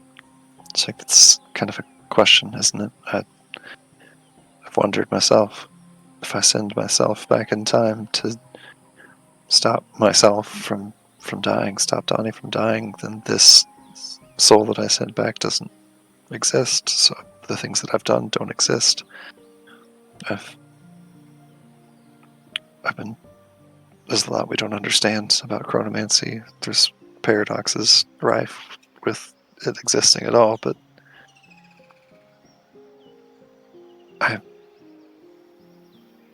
if I do have to live with the things that I have to do to get back to Donnie, then I'll live with them as long as I have to.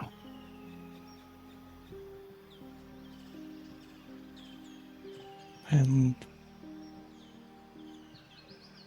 perhaps sometimes it's good to think of things like Donnie would. The parts of the ship. The wonder that went into each individual part along the way. You don't want to end up being like the king. Just finding another way to fix the ship at the expense of all else.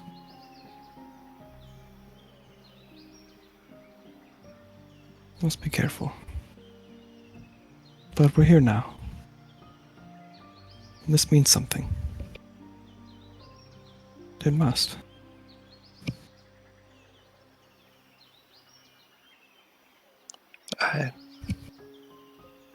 I don't know if you're right or not, but I hope so.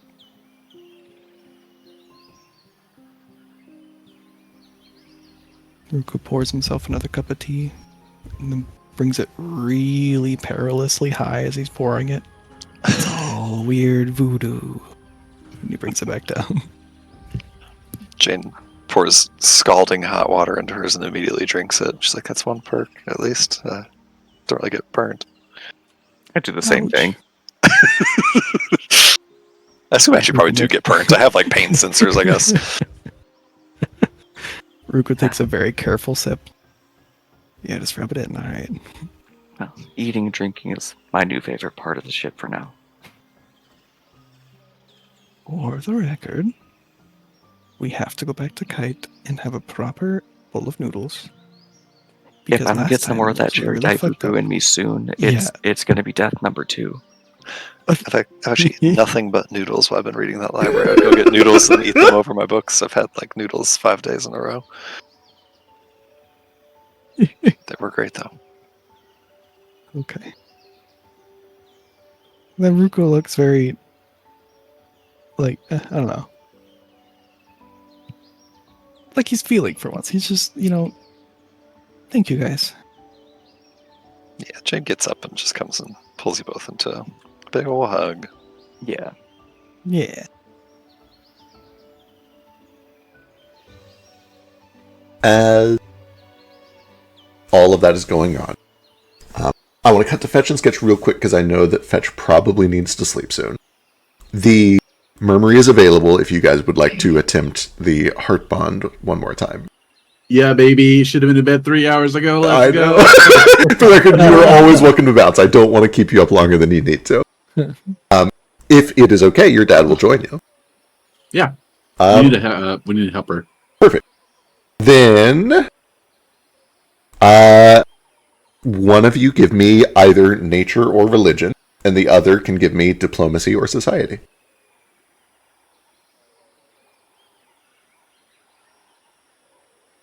While those rolls are happening, I'm gonna dip. All right. Have a good night. Bye. Have a good night, everybody. Have a good night. Good, Oh. really good. The DC here is 14 for a success, so you have made it. Yay. Oh boy, here we go. I'll use my hero point. Thank you. I'm footing the bill Do for it. this, by the way.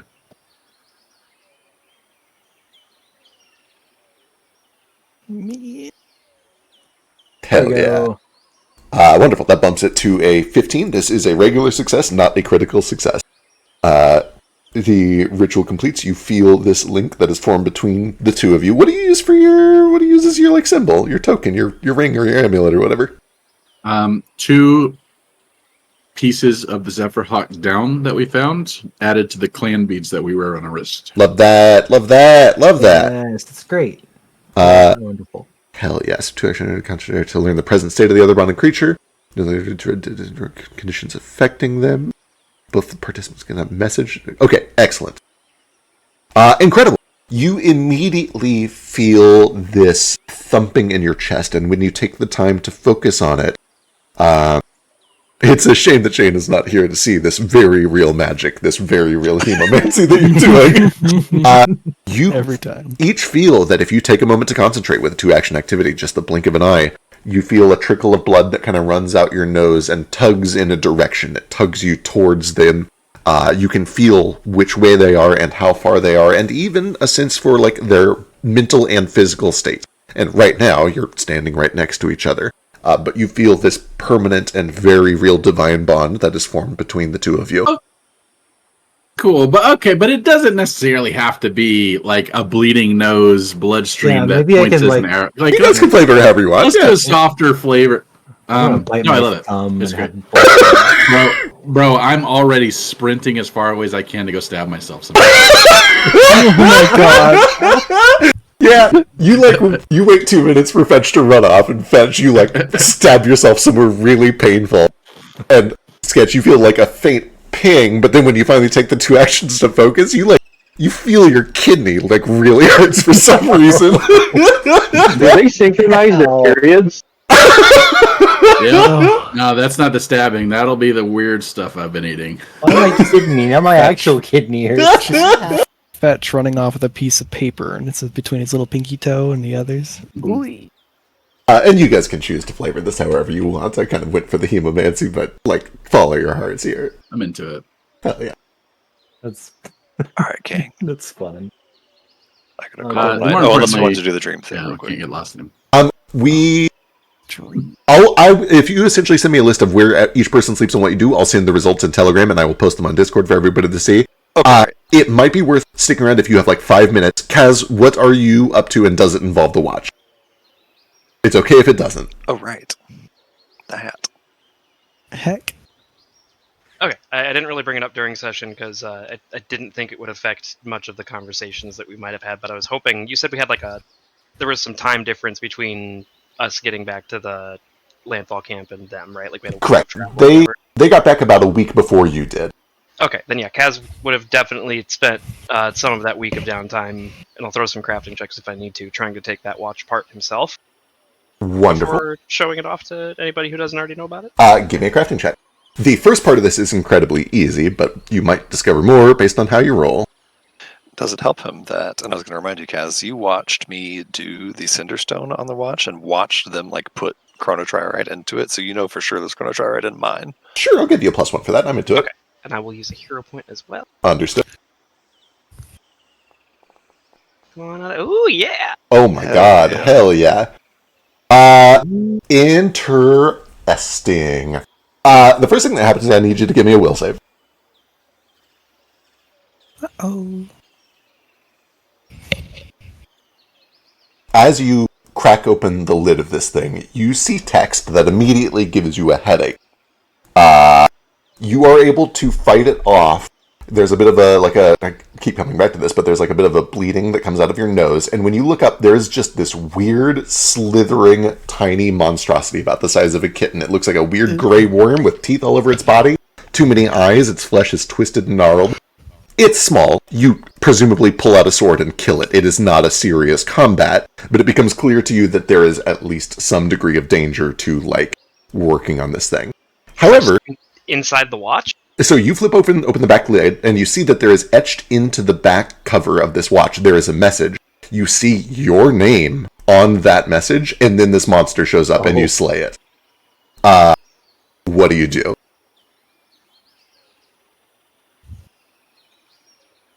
The monster is dead, everything is safe now, the pocket watch is open, you know there's a message in there with your name in it. Hey, Cackles, what do you see? Oh no, Cackles about to make tentacles. I can't wait for the Cackles tentacles token. I forgot he has to make will saves too for this problem. Never mind, he's not expensive with me. I'm not going to make him do that. Okay, understood. Oh, that's odd. Do I, in character, get the feeling that this is something similar to what we saw with like Rita's hands? Feels very similar, yeah. Okay. Kaz. Oh, okay. Here, I got an idea. And Kaz has, I think, done this before. Even I'll take out like some paper and some charcoal, and I'll lay it over that panel on the watch, and I'll try to take an etching without looking directly at it. You do that, and then you look at the etching, and you feel a same tightness in your head. But a couple things... Same thing, probably. Yeah, the impression that you quickly learn is it has nothing to do... It's not like you're looking at an enchanted surface. It is the knowledge of the message itself that is dangerous. Gotcha. However, you find that although there is a ringing in your ears and a tightness in your neck, nothing bad happens when you look at it again. At least not for the first glance. It's uncomfortable, but you can continue reading if you would like to continue reading. Read a little longer, assuming it's more than just my name. Perfect. The message etched with machine-like precision into the back of this pocket watch reads, "If anyone finds this, I suspect it will be you, Vatses. I wonder if our circumstances are different. If you ever found peace. If we're better friends. I bring an olive branch of your favorite sort. Information. The nature of this predicament means I must be vague. But the Lady of Flowers is quite simple. You sank her ship, stole her merchandise. She will not be happy until she's provided recompense. If this is useful to you, throw this watch away and make sure that I don't see it. Unless all is already lost. In which case, I believe she may enjoy the message within." And you see that there is a little pull tab that opens this up to another plate behind it.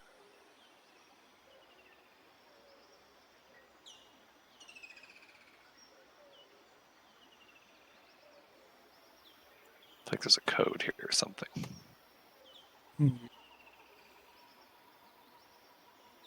This is evil. Okay. I don't know if I need to roll like an insight or if this is just like my gut and Kaz's gut being the same thing. I get the feeling that there's another message under there with that context, especially. Like, this is not something that's like meant for me to read more. Like, if I read this one, it's definitely going to fuck me up. So, also, if I could get like a transcription of all of that, that'd be yes, great. yeah. Right, no notes. But for now, Kaz. Oh boy. Does it look like? I mean, I guess it's mechanical, like typeface, right? It doesn't look like Jane's handwriting. I don't know if she. Yeah, It's etched, right? It appears to be machine etched, yeah. Yeah, okay. I think my hunches are still the same. Kaz is going to very carefully reassemble this watch without touching anything or looking at anything that will drive him mad again, hopefully. And then he's going to wrap it up very carefully. I guess this is something like we could figure out, or I could buy like on the way back into town, or once we get into Landfall. For now, I'm just gonna like wrap it up and tuck it in a very secure spot in like the bottom of my spacious pouch. But I want to hold on to this. This sounds like something I can use. Wow. I think that's the intent. That's the intention, right? For sure. I love it. I am also. I'm going to give you a thing here, real quick. I know that you rescinded it, but I think it could be useful to you, and I think it is something that I'm just going to give you. When you kind of offhandedly mentioned to Cackles, like, "Hey, what does this say?" Cackles looks at it, reads it, has no ill effect. And you're a very smart person. You have incredible intelligence. You are a crafter and a brilliant inventor. This information doesn't mean shit to Cackles, and therefore is not dangerous to Cackles. So he just starts reading this out, and, like the same. Yep. Okay. If you're stupid enough, it doesn't hurt you. It's not necessarily even if you're stupid enough. It just, he doesn't know why this would be an issue. Yeah. This is like leaving the metaphorical screen protector on someone's phone. It's just so easy to peel off, and you're like, oh god, it's not my phone, but oh. All right, gang. For real, I got to bounce. All right. Have a good night. All right. Have a good night. We will probably wrap up pretty soon. Is there anything else that anybody here would like to do before we close up? Just with this, before, I guess it's probably like retroactive still. I want to get like a lead-lined box to Yes. put this pocket watch in my spacious pouch. Absolutely. Easy enough. I'll get you a price for it, but it is cheap. It's not super expensive. Lead is not expensive. I wanted to talk to Kaz, but it's late. If it's late, we can stop now. That's up to you guys. I'll be up for a while. I don't know if Kaz wants to stick around for a while, but I'll be here if you guys want to. I'm good. Sick. Let's do it. Hell yeah. All right. If people need to bounce, it's totally fine. Biscuit, I know you have to sleep. You don't need to stick around if you got to sleep. He might be asleep. You're welcome to stay. I just don't want you to feel obligated to be here to watch other people. Honestly, but you should sleep because sleep's good for you. Sleep is good for you. Unless you love us. I'm just The kidding. little devil. Don't listen to me. Love yourself. It's important. Well, I'll say it probably makes more sense for this conversation to probably happen on like the way back from Portugal, because this is something that we're gonna I want to bring up to him immediately. But like, I guess like at a night or something, I'll fucking like knock on his door or like accost him while we're on the ship at some point and be like, "Yo, What's up?" So I kind of didn't understand how much of a crew you had before we started this, and I guess I didn't make a fucking fuss of it before. But do you even need us? Do you like need me or anything? I'm not traveling with any of you because I need you. I know, so I'm curious why you're letting us all on board in the first place. I mean, more hands are always good, right? Yeah. Me specifically, we're after the same thing, right? We both want to get to Luteon. Yeah. That's a bit of this too. Do you think I'm useful for that? You think I could genuinely help with it? You do? Of course. All right. I don't keep people around me who aren't useful. That makes sense. Honestly. I don't know if you've caught wind of it, but everyone on your crew is trying their hardest to impress you. One guy's even trying to look into how to get rid of your curse. That's very nice of them. You are Really cursed, hot, right? Captain. Oh yeah, I've got like 4 months to live. Okay. Try to keep that on the down low, would you? Bad for morale, or maybe good for mutinies if everybody knows their captain is on his way out. I guess. You You know who's gonna take over the helm if you fail at this? You won't fail at this. You got me on your side, right? Right. And Yeah. if I fail at this, there won't be a boat to captain anymore. Yeah. Or maybe even if I succeed at it, I'm considering something. And I genuinely don't remember, and this is half the reason I'm talking to you right now. Did you ever actually publicly share that one of the reasons we're going to Lateon is to rescue your family? Yeah, he's mentioned before that he's still got people locked up in there. You also saw all of his memories when we did the fire thing. And Gotcha. I think you even saw the people he talked to, right? I forget. Did other I people was not see there. that? If it wasn't at the fire, they definitely were visible in some of the memories at the Athenaeum, and I think Branch might have been there for that too. I was not at the Athenaeum actually. Gotcha, Which is gotcha. why I'm asking right now. But all right. And when you get to Lateon, you're gonna find out how to get rid of that shit on your hand too, right? You ain't gonna be okay.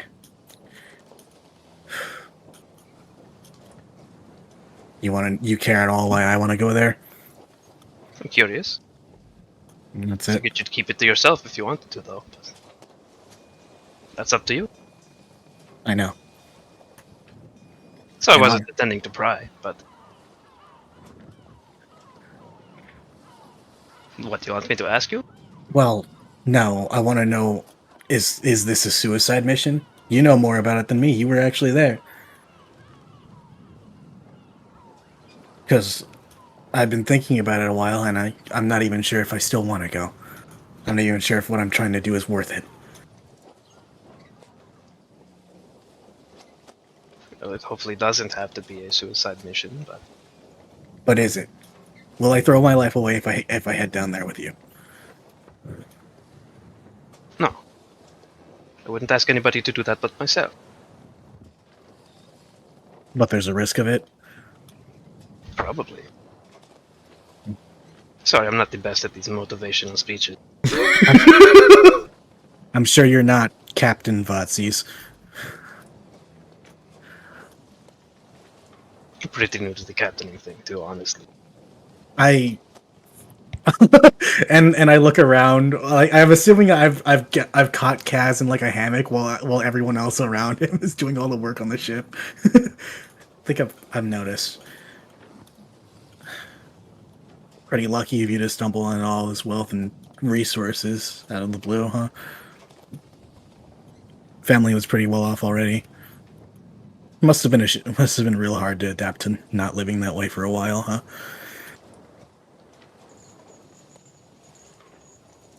Strange to call it luck, but yes, I think I am fortunate to have bounced back on my feet.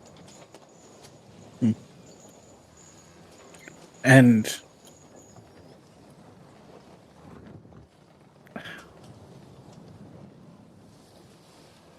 do you think you can find anyone else willing to go to Latian? Anyone at all willing to throw their lives away for this shit?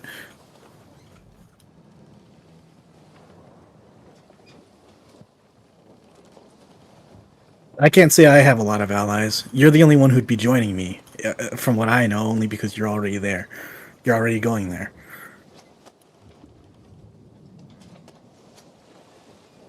See, my point is, I'm not trying to ask people to throw their lives away. I know this is a suicide mission, and that's why I'm taking my ship there by myself. And if you want to be on the ship when it's there with me, that's fine by me. I wasn't planning on bringing them along. Your crew? Yes. So you know it's a suicide mission. I know it's very risky. I know that she wants a ship. And probably a crew with it. Maybe I don't bring her the crew. Maybe I don't give her that option. To take this one, at least. They don't deserve that. And what are you going to give her? What are we going to do when we get there? I haven't figured that out yet, okay? We need to figure that out soon. It's like, what's your fucking timeline? 4 months, I told you that. Yeah, 4 months, alright? 4 months for us to fucking plan the world's greatest prison break from a prison no one's ever escaped from.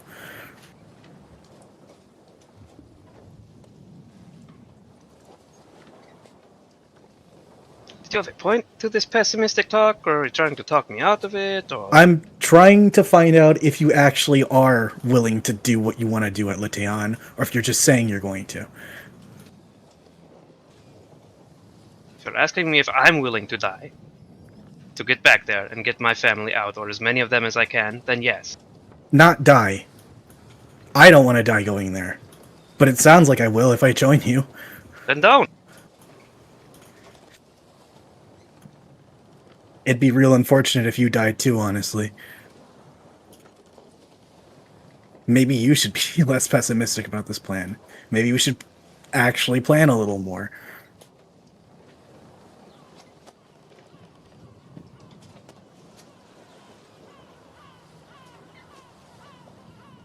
I'm building the plan with the information I find as I go. This all got sprung on me kind of fast, you know. Same. That's kind of why I need your help for it, too. If you really want to know, I'm trying to rescue someone who I don't think will appreciate it. Probably won't even want to go with me if I'm being honest. Which makes the whole thing kind of fruitless, but I'm willing to try. If I have a chance at all. If not, then I'm sorry, but you're on your own.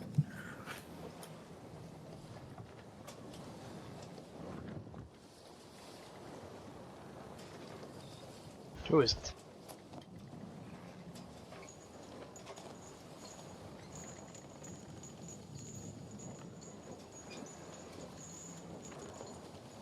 Find anything out about while tinkering at that pocket watch, by the way? Not really, nothing helpful. Sucks. Maybe you could pawn it at the nearest shop.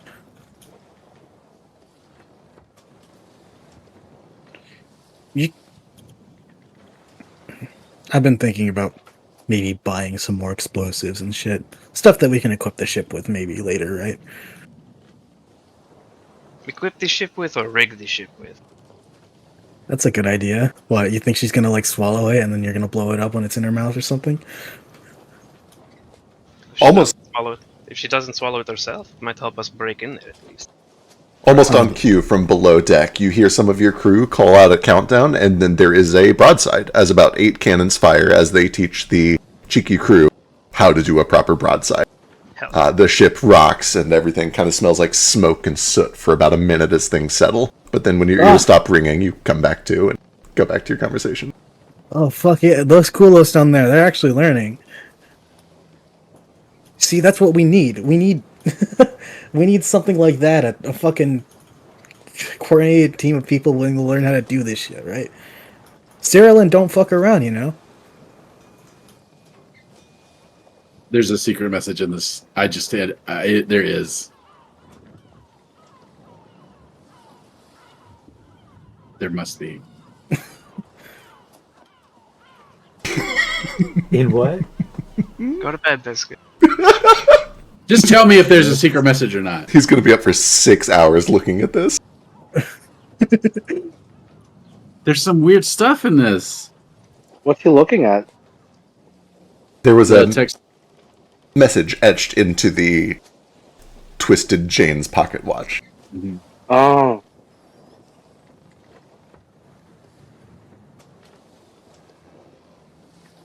Yeah. That if Kaz has nothing more to say about just incredible pessimism, I guess that's it. But yeah. Wonderful. Eventually jump back to the future. And unless anybody has anything for tonight, we'll probably wrap up here.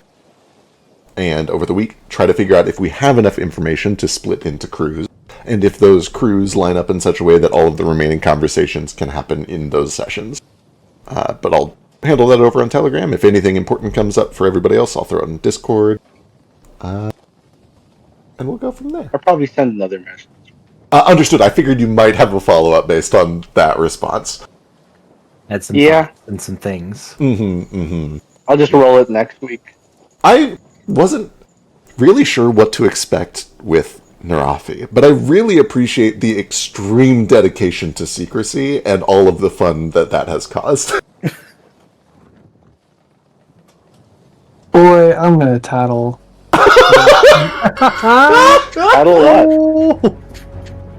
What do you call a parent who's missing a kid?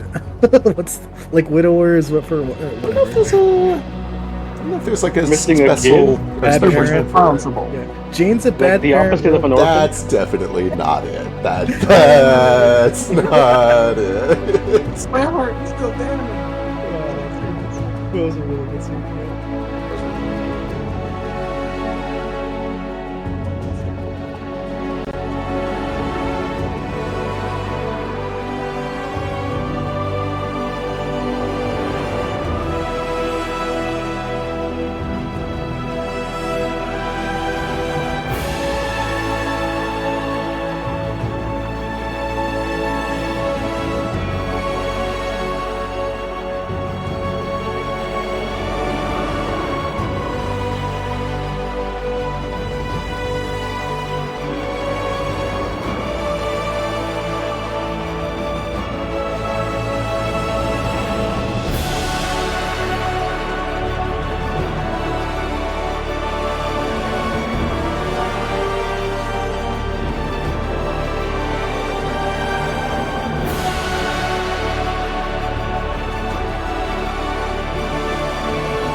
Eastward of Eden, where the clouds meet the dirt, we left our poor mother and seeded the earth.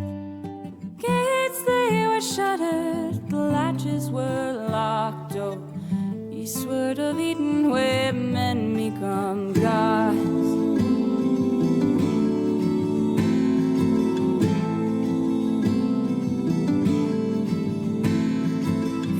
Though our people, we toiled as one, the fruits of our labors thrived under the sun. Our children they spread to outnumber the stars. So eastward of Eden, where day turns to dawn.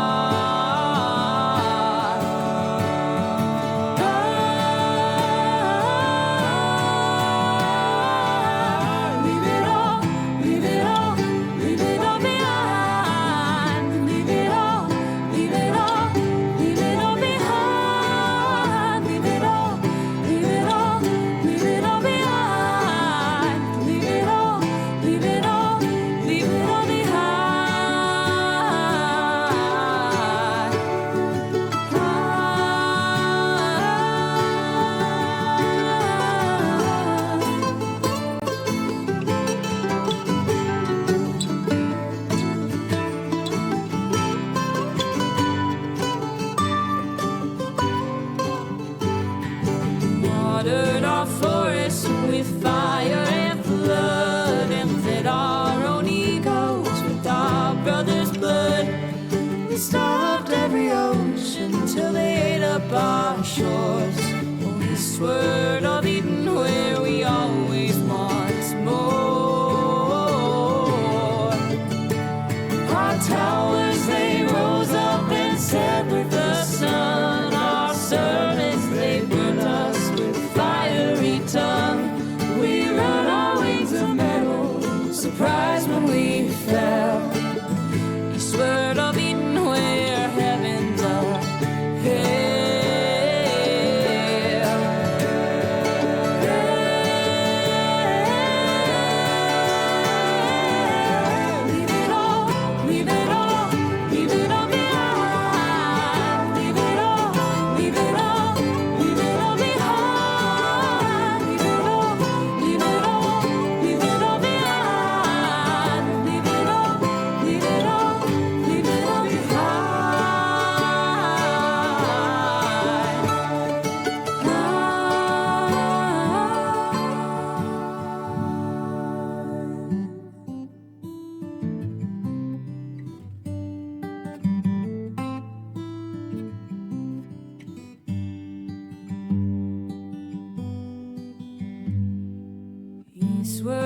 of Eden, where the dust meets the dirt. We murdered our mother and strangled the earth. Forgive us, oh mama, whose face we forgot. Oh, eastward of Eden, where men become gods. Eastward